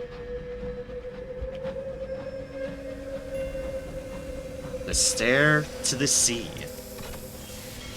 Just gave us 69 experience. Nice. There is no shops here. There's just the quiet sea. The stair to the sea. A narrow ledge is lodged into the ice here. The stair, thin as a shaft of starlight, plunges into the mist below. This is the stairway down to the flotilla, a makeshift raft of broken and abandoned ships, home to the similarly broken and abandoned. All came through the Advent horizon, but were forbidden, for legal reasons, from entering Albion. The nearby home office keeps them contained here. Left thus to their own devices, they have formed cults. The only option: descend the stair. Board the flotilla. It's considered polite to bring an offering. Food or fuel is preferable, but anything that can be eaten or burnt for warmth would suffice. Down to a sunless sea. The winds rattle the iron railings, as though trying to throw you from the stair into the churning sea hundreds of feet below. You cleave hard to the block of ice, its chill on your cheek, as you make it the slow descent. Your fingers are thoroughly frozen by the time you reach the bottom, and stand on the rusted iron platform that marks the beginning of the flotilla.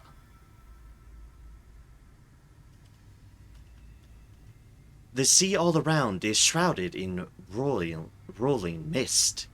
You can make out boats nearby, bobbing forlornly in the freezing water. Some are roped together, others set apart. Lights speckle the water. Cultists still dwell in at least some of the old steamships.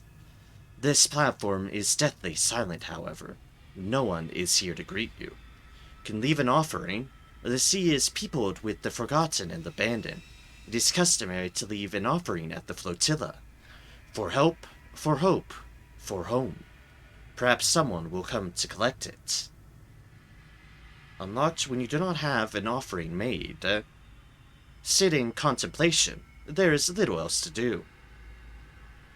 Approach the gate. Once thousands spilled through from the world you left behind.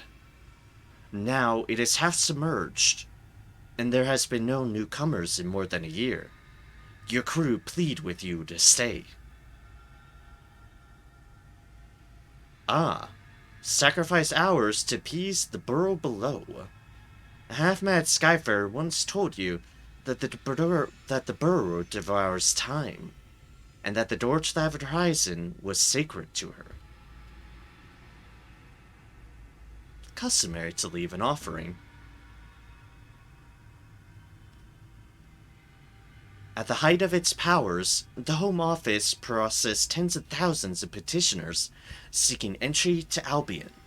Some were rejected or left to seek appeals or help from Albion, caught in limbo between the office and the gate. Here at the edge of the horizon, in the shadow of the winged statues, detainees leave offerings, prayers and messages to the world left behind, supplications to the cultists that dwell on the quiet sea.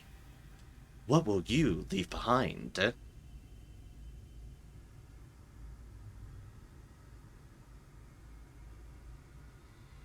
A body.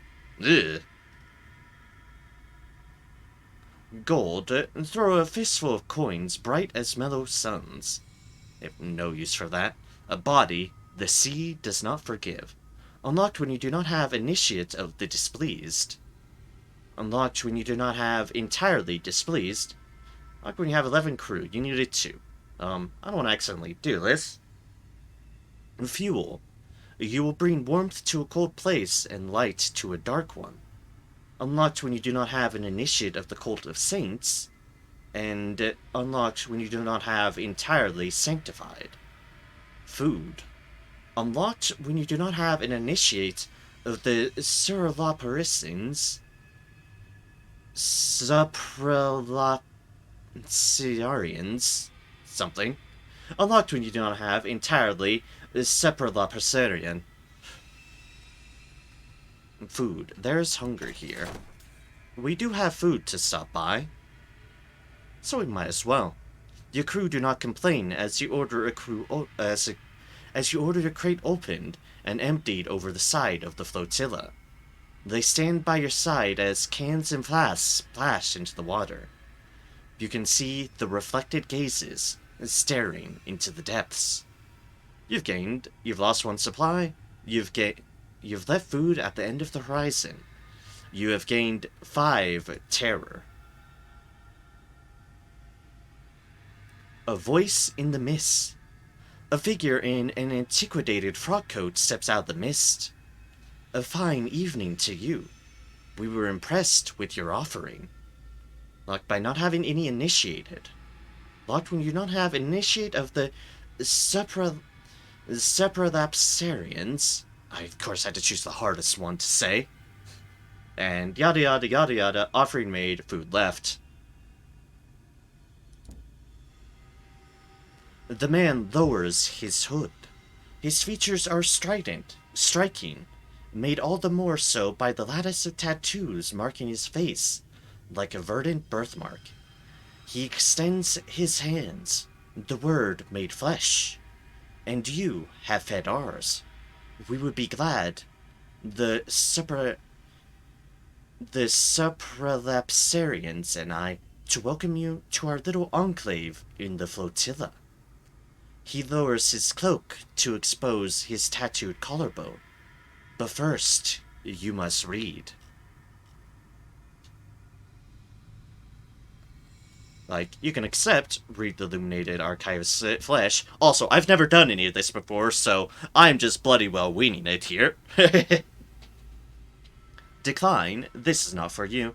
Ask about the Supralapsarians. Who are these people, and what do they want with you? We shall ask about them. Preservation. The archivist smiles blissfully.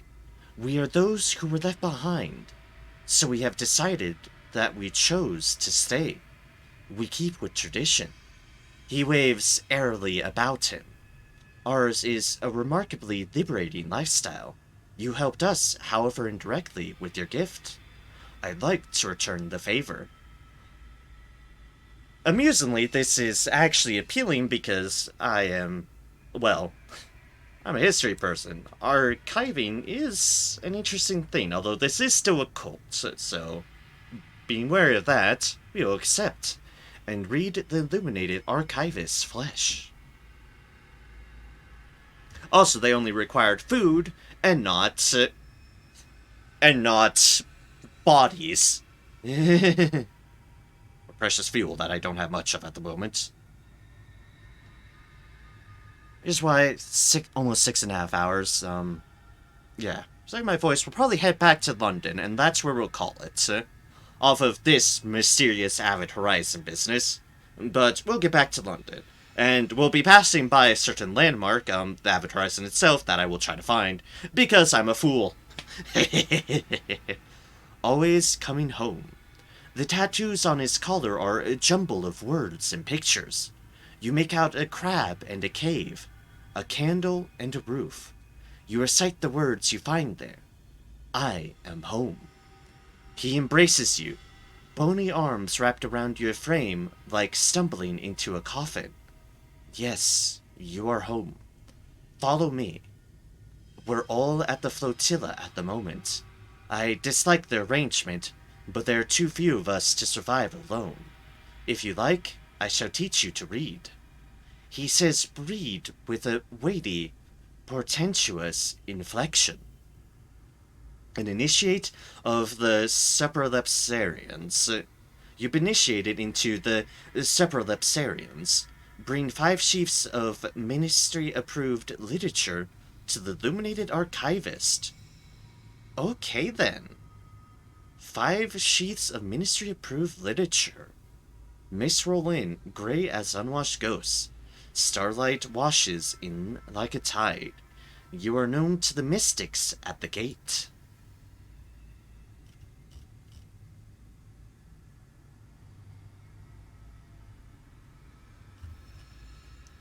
Here among abandoned boats on the quiet sea, the similarly abandoned and forgotten of Albion have made their homes.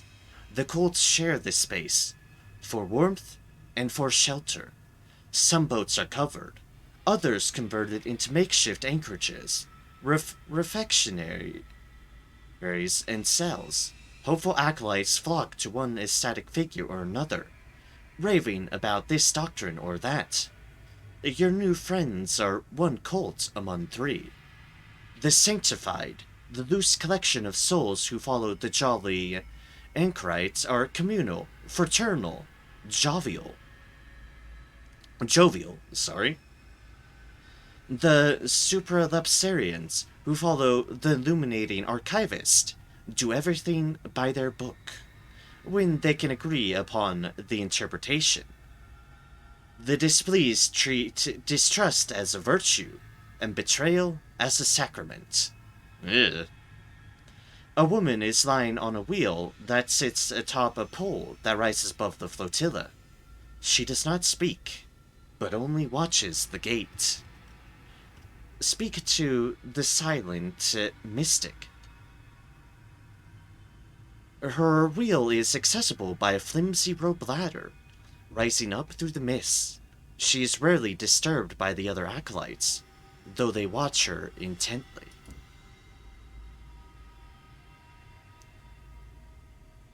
The woman lies on the wheel, her eyes on the looming shadows of the gate.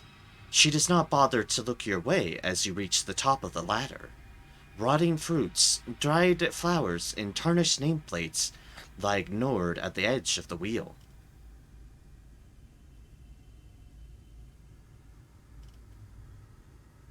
Interesting. You are new here. Perhaps you'll find that interesting. Attempt to speak to her. Lose your mind. Join a cult. She rolls back her head to gaze at you. Her mouth twitches downward. A hand lolls listlessly in your direction.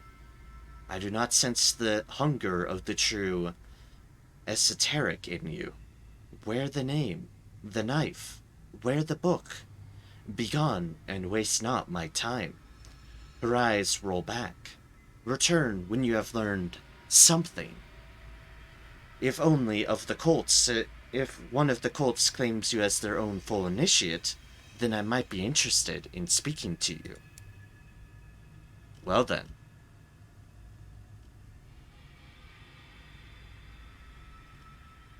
Speak with the illuminated archivist.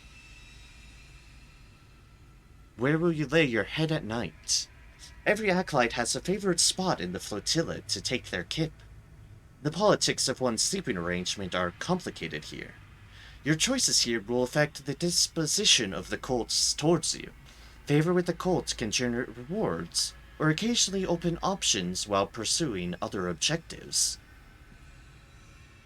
Let us speak with the illuminated archivist, the sickly leader of the Lapsarians.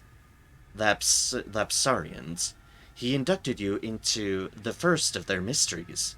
Might he be willing to divulge more? Succor to Superians have no illuminated archivist. Let us speak with them. He has built a hideaway inside the cargo hold of a rotting London steamer. The stamp of the Crown and Mystery Company gleams in the candlelight, recently polished. Faded books of old music hall acts adorn the walls. Tables cram the hold, littered with hideous and broken ornaments. Shepherdesses, kittens, the tentacled rubbermen of old London all vie for your eye. Turn to the flotilla. You've read enough. We would need 5 ministry-approved literature. Okay. Bring me pen and ink. You may copy the text from my skin, so that you may have it with you always, even when you travel from this place.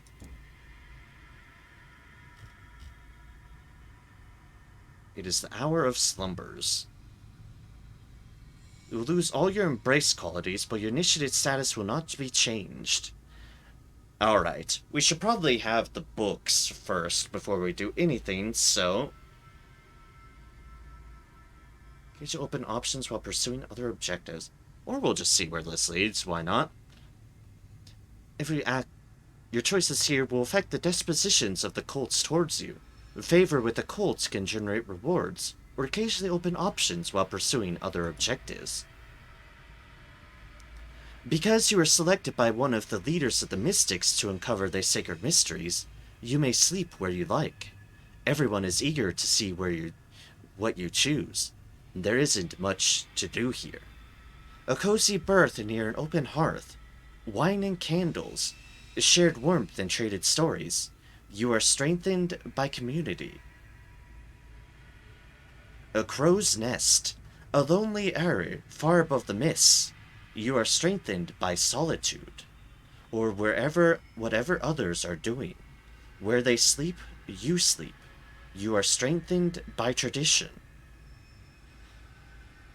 Okay. If we recall what each do, the sanctified are communal, fraternal, jovial. That seems like a cozy berth near an open hearth, strengthened by community. The displeased treat distrust as a virtue, and betrayal as a sacrament. That sounds like a crow's nest. Strengthened by solitude. The Separalapsarians who were been embraced by do everything by their book when they can agree upon their interpretation. That seems to me like tradition. So let us do whatever others are doing. When others sleep, they do so regardless of their surroundings. Noise shall not disturb them, nor light rouse them. a Londoner can sleep through damnation. They keep to their regular hours, for they have adapted to the endless darkness beneath the earth. The words wash over you as you lay down to sleep. You have pleased the Supralapsarians. Bell tolls from a downed ship somewhere in the sea below. You are not spoken to by the Supralapsarians. You have not been introduced. We have pleased them, and have an interesting deal there that is very reminiscent of Fallen London, of the Neath. Scene. It is the hour of lamentations. On rising, there is singing, for some a morning chorus, for others a lament. Luns swell. Again, they pursue you here. The flotilla's dwellings are made of broken boats and battered carpentry. Mists, luminous and sinuous, snake through the gaps. Voices carry on the breeze. Each could be just beside you, or stood on a distant deck. Here there are no echoes, and the sky swallows all songs, all seen nonetheless. What do you sing of? Of the place you left behind, your home on the other side of the horizon. Of loss, there's much to sing of. Of life, the riot and revel of it. Once again, jovial sounds of life, betrayal sounds of loss, of the place you left behind, your home, sounds like the last bit. It sounds like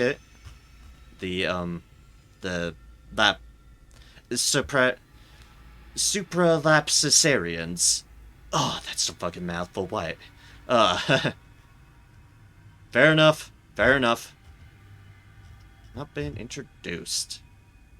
Of the place you left behind. Let's see if I'm right.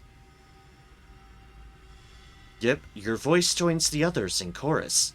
You chant from a hymnal of old London, a place gaslit and hidden, deep and dark and marvelous. The people who pine forth to the past, to fallen London. Whispers wash in from somewhere into the north. The flotilla is shrouded in a hush. You are invited to sup tea and drink mushroom wine with the Supralapsarians.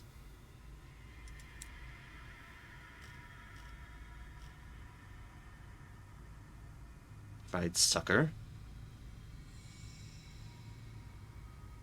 I think this is just going to be the same option on books, which is correct. So, give a confession. It is the hour of remorse. At this hour, the acolytes purge themselves of their sins. Confessions are to be given and to be received. You are expected to take part. The acolyte smiles as you kneel in front of her. A bowl of salt water is between you. You do not speak to each other, but to the water, which will drown your secrets.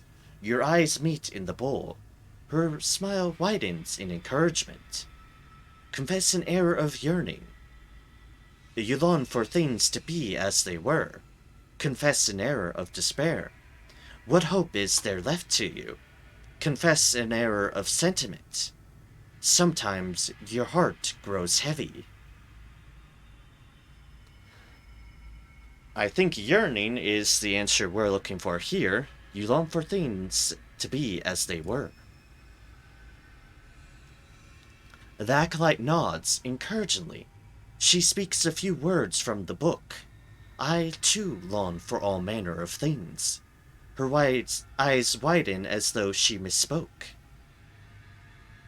I mean that I wish to see sunlight and starlight again, but we have fallen, and such things are denied to us.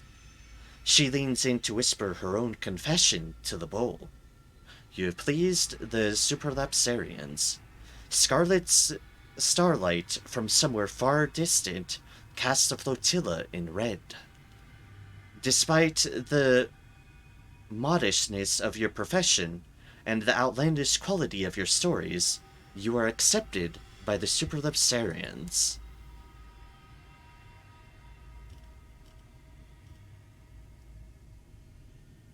It is the hour of treacheries. This is the hour in which the acolytes decide what to do with their confessions. Ooh. The hour of treacheries. The Superlepsarians have elaborate rituals surrounding confessions. The other acolytes have mimicked their example, and use this hour to keep or betray the confessions they recently heard. Whatever you do here may already have been done to you. Betray it, a secret given only has power if used. That's definitely the displeased. Keep it, a secret kept has value. A secret shared is no longer value. Is no longer a secret, rather. That sounds like the jovial folks. Don't unmask a pre-celestial tradition. The hour of confessions requires it. That sounds like their tradition. You follow other acolytes in choosing a flimsy wooden mask. Bat, fox, cat, or bear. It denotes that you carry a confession and are available to hear others. You promenade on about the decks, clutching candles as you go. You have pleased the Superlepsarians. Darkness falls over the flotilla. It is an hour for candles. They speak your name in the shadows and toast you in their revels. You are the darling of London. Continue. And it is the hour of consumption. Dine at the feast. At the end of the day, the acolytes gather for a feast. If you were cynical, you might suggest this was the only reason the sects banded together. Makeshift tables are laid with the fruits of the quiet sea. Some acolytes have spent their days on the waves, fishing, for whatever blind, writhing things count as fish here. Others forage for preserved food from the forgotten ships. Still others range further, among engine wrecks and refuse of the borough.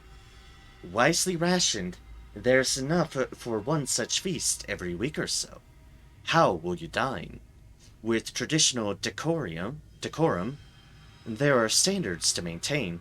With gusto. A feast is no time for restraint. With restraint, you will master your desires. Well, with tradition. You will not eat until you have located the appropriate cutlery. You pass to the left and take from the right. You won't use the tablecloth as a napkin. The Superlepsarians look on admiringly, while the sanctified get juices all over their clothes. Yeah, that sounds right. Your hours of the quiet sea quality has gone. It's as though you never left, they whisper to each other. Their eyes gleam with something akin to hope. Attend a last rite. The rites are over. Now is the hour of celebration. Unlocked when embraced by the Superlepsarians is, despite the modestness of your profession, the outlandish quality of your stories, you are accepted by the Superlepsarians. You could also, apparently, make an offering for more time on the flotilla. There's more you wish to do here, among the cults of the Avid Horizon. Uncanny specimen. This will reset your progress with the cults and restart the hour's counter. This will allow you to change the dispositions you have with the cults. But no, we will attend a last rite. As the other cultists are departing, your friends among the Superlepsarians bid you join them. They promise a reward. A tea rite. You are brought to a warm underdeck, which might once have been a hold. A fire roars in a hearth, and the ceiling is painted with false stars. The illuminated archivist smiles to greet you and pours you tea, which you are instructed to serve to the silent mystic. I have been pleased by the observances of this cult, she says to you. Perhaps there is something in it. Now that the king is gone, we must find a means to go on, mustn't we? She sighs and passes the cup back. This is yours. Go back to the stars, Captain. Seek the truth. You're invited to sup tea and drink mushroom wine with the Superlipsarians. Which is what we have. We can't appeal for more time. Can't talk for her at the moment. And for them, we need literature. So let us leave the flotilla. You have tarried here enough. You may not be able to return for some time. You lose all of your embraced qualities, but your initiative status will be unchanged.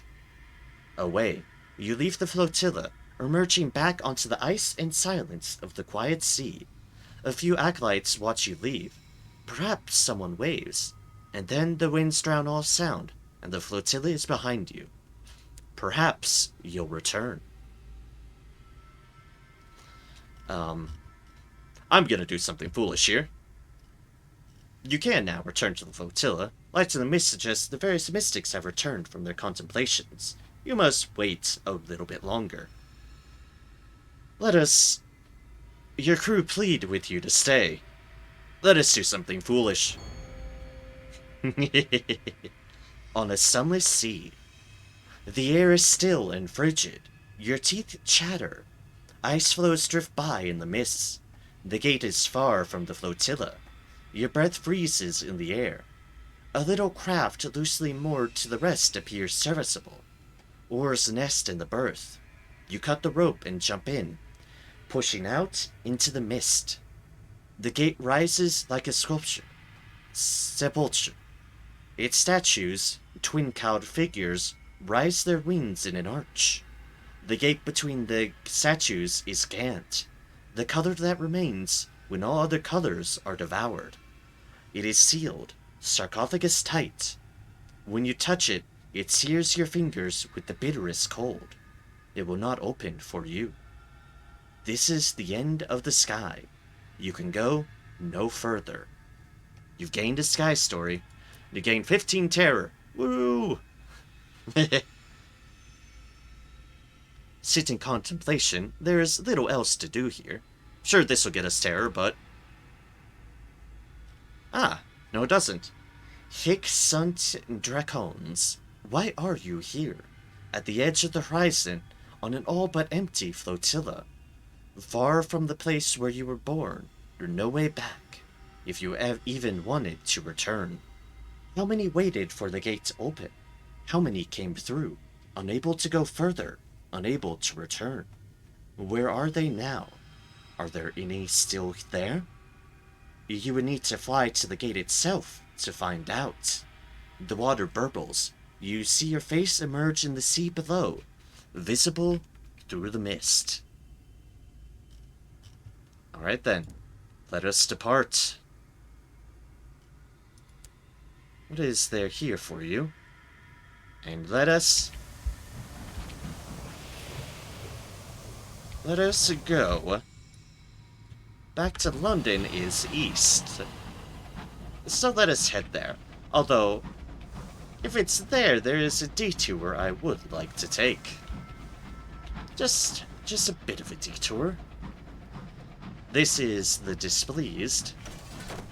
Wonder if there's other names for the other cults further along the line. Hi.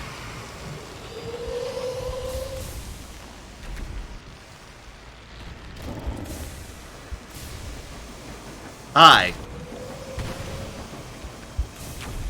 How did that hit me? Anyways, the Sanctified. This is a place that is two places. The sky remembers the sea.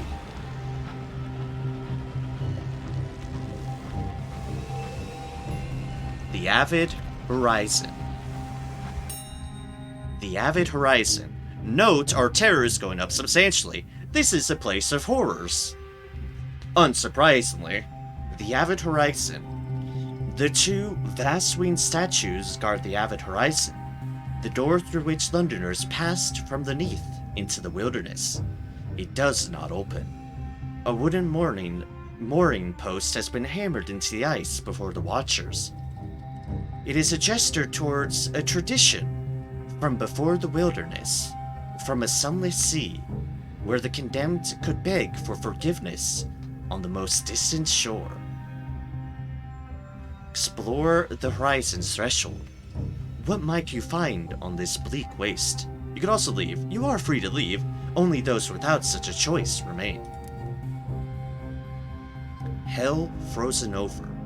This was only ever a place to pass through, never a destination. Bitter cold rhymes every surface. A merciless wind passes without effort through even your sky suit, your flesh, your lungs. You will not stay here long.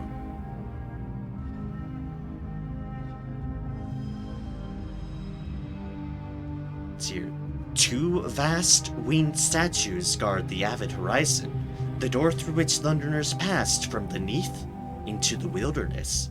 It does not open. A wooden mooring post has been hammered into the ice before the Watchers. It is a gesture towards a tradition from before the wilderness, from a sunless sea, where the condemned could beg for forgiveness on the most distant shore. The desperate make pilgrimage to Avid Horizon. They write confessions of their misdeeds, and wedge them in a crack of the mooring post. Sometimes the gentlemen of Pan will stop by. They read what is written, and recruit a chosen few. The mooring post flutters with paper. It is stuffed with secrets. You could leave. If you leave, you will have to wait before something else might be available. But nope, read the fresh confessions. Who has been to beg the gentleman's aid? Terror jumping.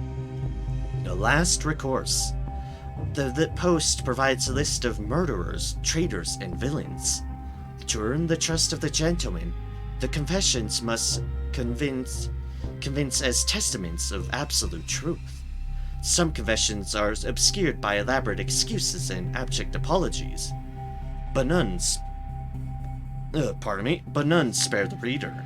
Every detail is recorded, as vivid as if it had occurred yesterday. The post is crammed with a catalogue of depravity. You have gained 10 terror, you've gained a savage secret.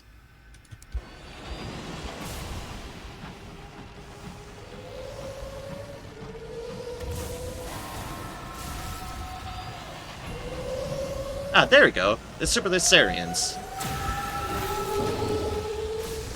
Fuck you, Scrivener. Leave me alone. Not even doing a whole lot of damage. But yep, as you can see, the Avid Horizon is a horde. And obviously one guaranteed to be around this part. One very guaranteed to be around this part.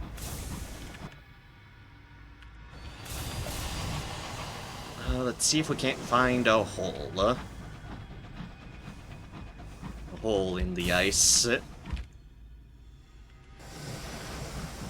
There's another identifier you can find, another exploration deal, but I'm not seeing anything at the moment.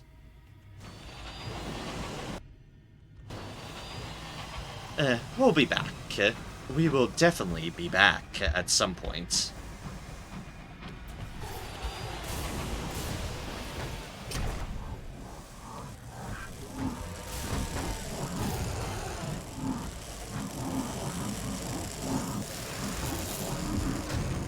Ow.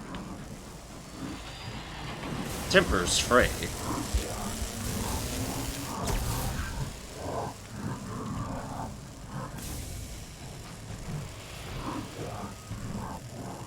The Ministry monitor is also like, fuck this shit.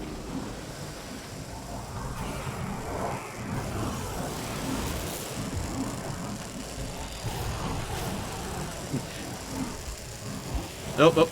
Don't accidentally hit. Don't accidentally hit.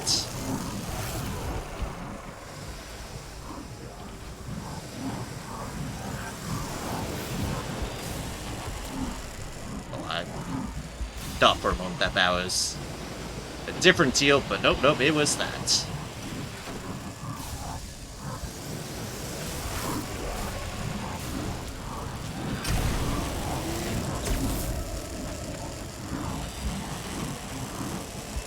thus it falls.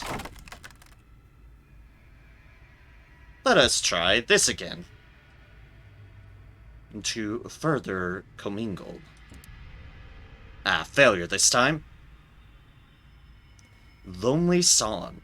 Its unhuman music rages and sobs. The philombering screams bring your crew to shuddering tears. Discipline keeps them working. They are careful to maintain distance from the oozing exit, yet an expulsion of viscous flesh splatters a stoker. It is several hours before he stops shouting, the fury passing as abruptly as it began. Oh, we've gained 2. You have felt a scorn fluke's tormented musics.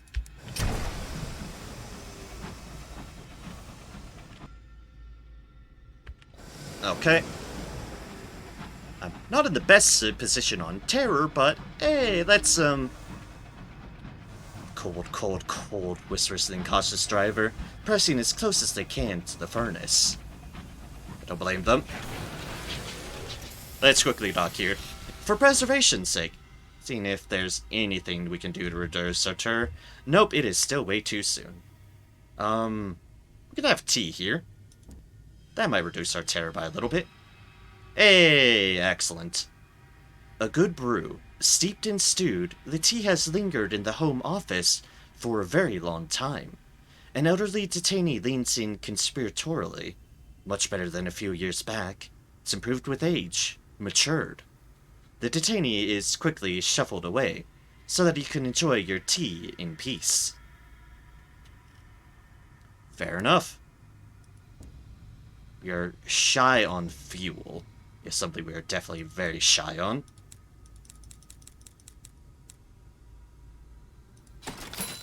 Let's buy some hours.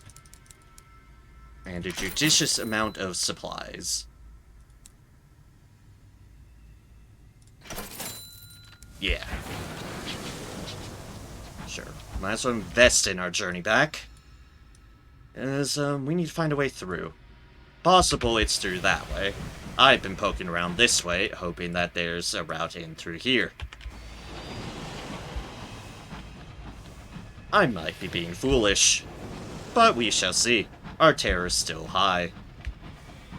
Not as high as it was, because, it took the opportunity to have some tea. A little bit on the expensive side, but it's terror reduction, and I've been tempting fate.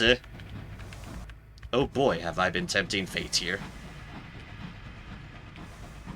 On the terror front, and the fuel. Fortunately, this place only had supplies, but say the V, say the V. Oh, this seems pleasantly less worrisome. I mean, it's turning purple, but it's not ice. I mean, count our blessings in whatever capacity that we can.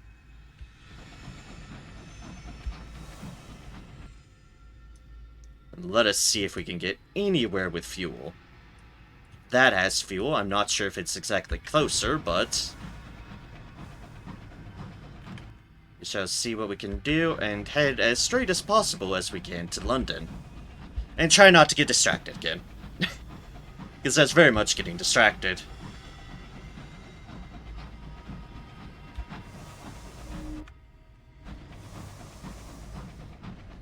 These buildings... Nope, just that text again. I always start reading in fear of missing things, and I realize, oh wait, no. I know this.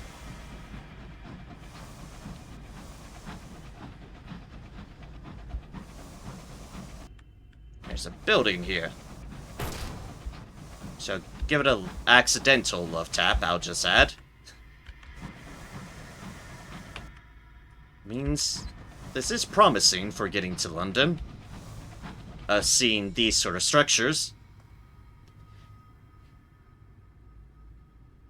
The stars winked out. Well, guess you buffered up on supplies. More brandy! More brandy for thee.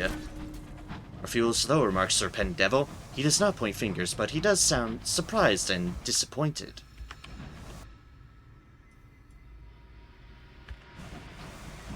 fine. It's fine. We're getting there.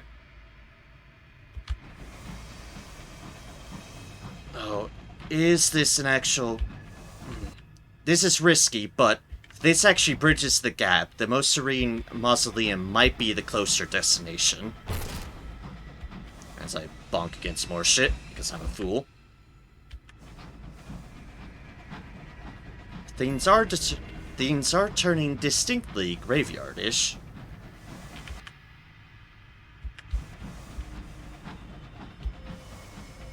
Hush of country graveyards. Yep, this is indeed. We want to go up this way. I think we might be good. Somehow. I think I made the right call detouring to here really quickly. I think I did make the right call there.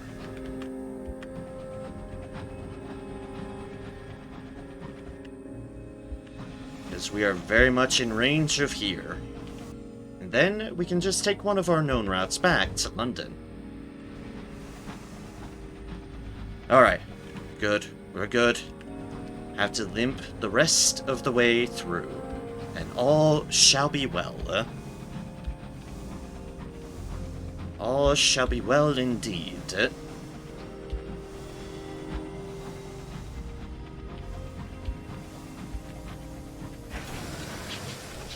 And dock on in.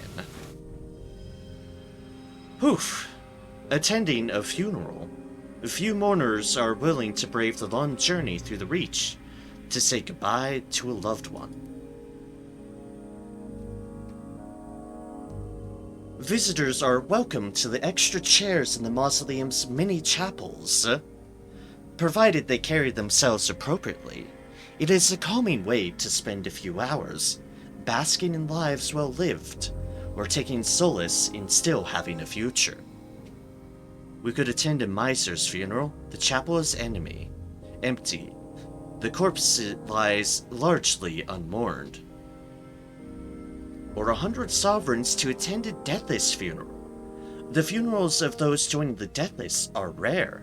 Privileged onlookers are invited to attend when they incur, for their own betterment. Rare this one pops up. Interred in state. A noble due to become deceased is somber as her lawyer reads out the divestment of her estates, her relinquishment of official duties, titles, and offices. The luminous cardinal guides her through the Latin, before providing her with her jeweled endowment of hours. All present are invited to contemplate their mortality and consider the rewards of service to their queen. You have encountered one of the Empress's deathless courtiers. You have gained a favor. It's a way to buy a favor, effectively.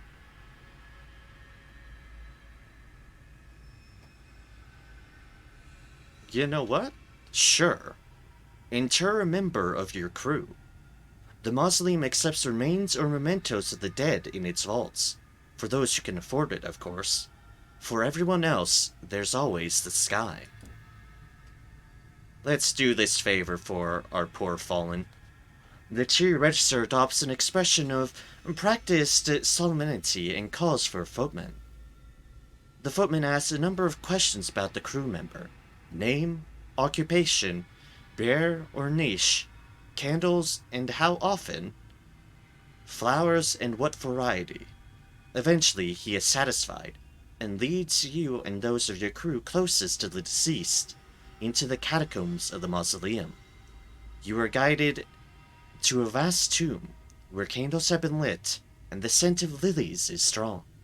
Your crew member is interred in a small drawer in one wall of many.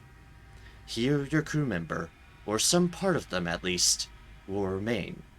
At last, at rest. We've done good by the one crew member we lost. And now let's stare at the sun again.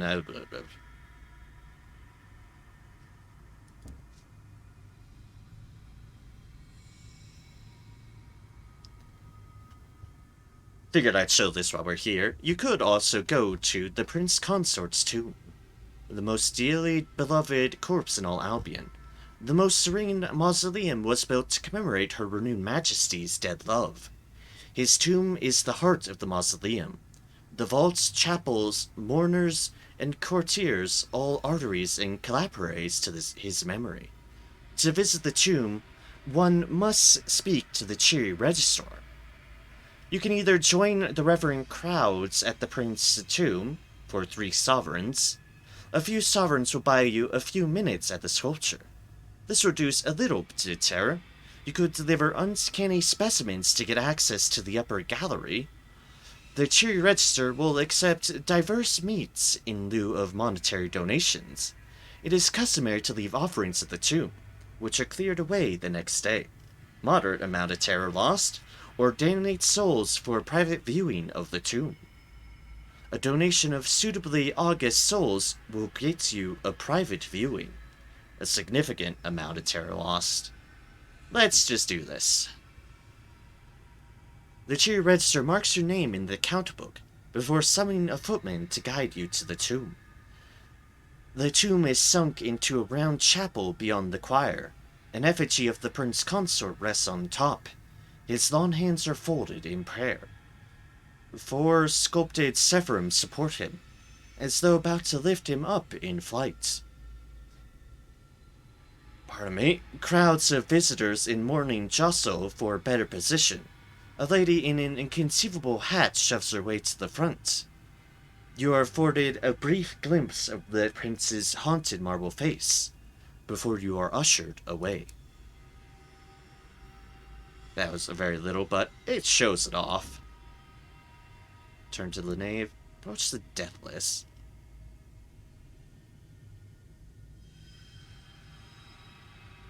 Speak with the Duchess Incarnadine.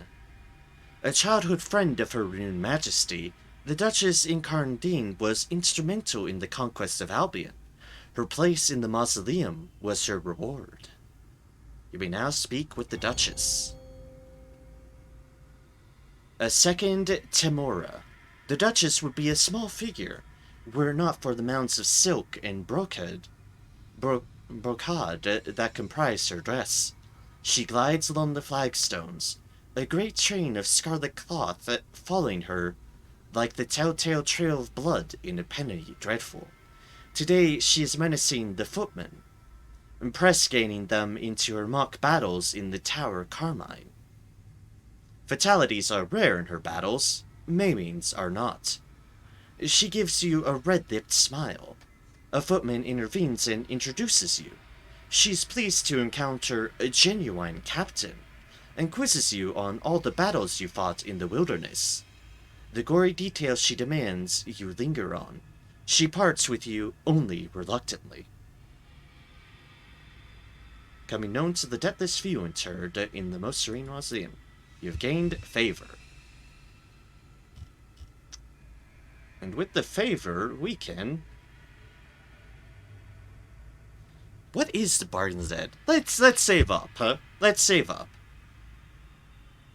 We would need time to speak with them next, and thus we shall. We need to supply 5 there. We definitely do not have that. And we need to buy fuel. As much as we can afford to buy, which is this much. Alright, let's get back to London. It's been a while. Yeah, it's been a while. Then we will call it for the night. It's like, I figured I'd make a little bit of our stop at the Most Serene Mausoleum while we were here. And made a bit of it we did. Also, we would no longer have to worry about running out of fuel. This is a good thing. The moment reads, "Be ye also ready." Tale of Terror, excellent. Be ready for your own demise. No thank you.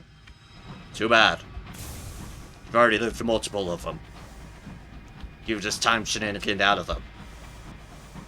Fair. Fair indeed. Anyways, let's get into London. We'll poke through there just so we explore that little avenue. I'm sure it's an avenue. Then we will be back in London. Ah, excellent. The Gentleman's Grave. We now have more discovery there. Excellent.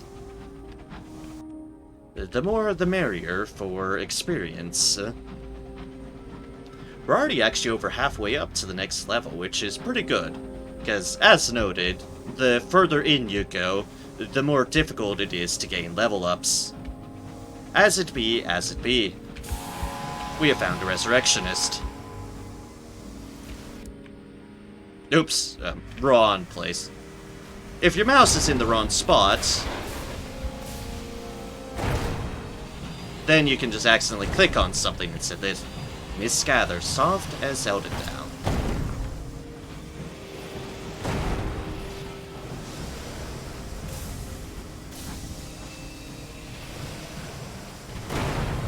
Hit him with the broadside.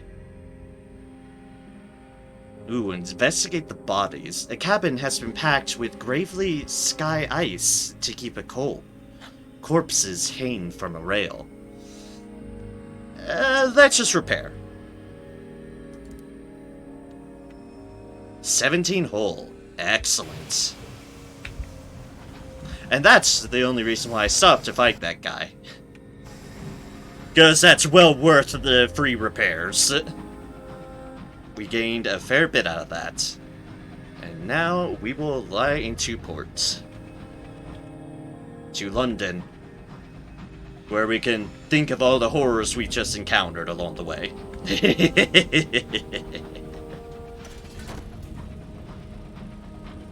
To rest and to dwell.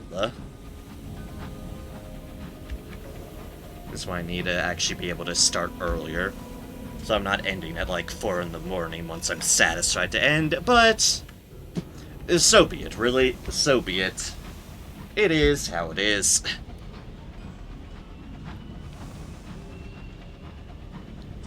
Important thing is, we are on our way to finish. I will be checking prospects just before, just so I remember.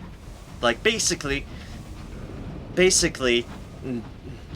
past Narem do well upon future Narem.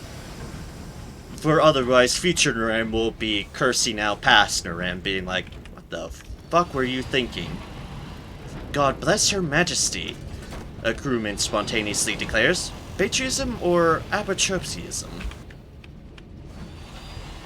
Either way, we pull into here. Not swinging wildly. Not supposed to be role-playing it. Not supposed to be role-playing the incautious driver as I'm driving, but I think I wind up doing so anyways. On accident. Shop Bazaar. Ah, the fruits of labor. Literature for the Clockwork Sun. The Dazzled Sequencer requires 5 consignments of Ministry-approved literature for the engineers who maintain the Clockwork Sun, to remind them of the culture that their hard work sustains. Clockwork Sun lies to the south-southeast of London. Okay, so that's where we need to go for the Clockwork Sun. Bibliophiles congregate at St. Dominique's. They're prepared to travel to the Most Serene Mausoleum to attend an immense auction of books. Ah, and we seem to be going the right direction for an opportunity. Perfect. Perfect. Buy a couple more of those. Drop the honey, the munitions, and all the hours. I think we're fine on hours now. Into the bank. And realize we definitely need more money for matters, so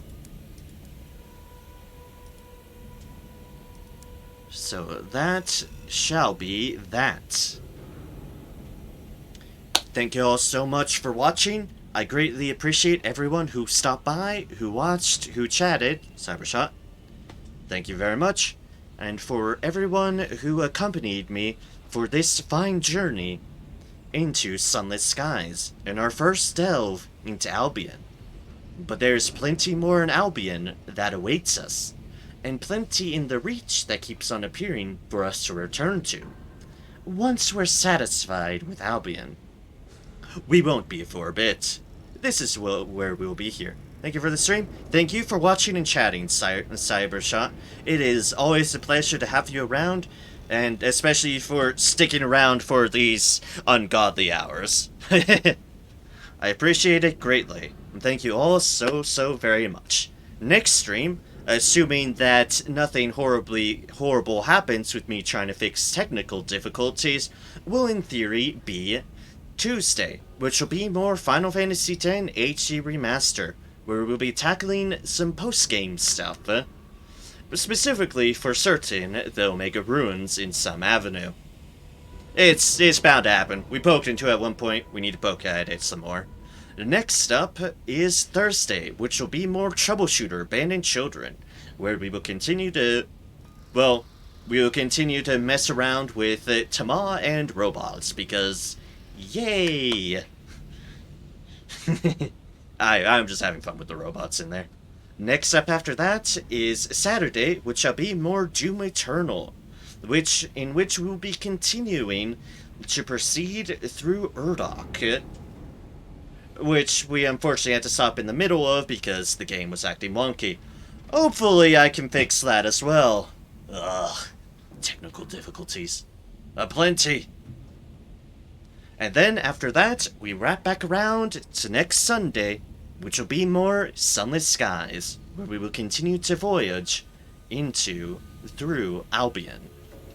And whether I see you next stream, next Sunless skies stream, or whenever I next stream you, see you, may y'all have a good time, and may all be well for you in the meantime. And until then, may you spread kindness and joy to others, and however and wherever you can, for it's the least we can do. And thus, until next I see y'all, take care and so long, and have a good one. Cheers! Take care, y'all.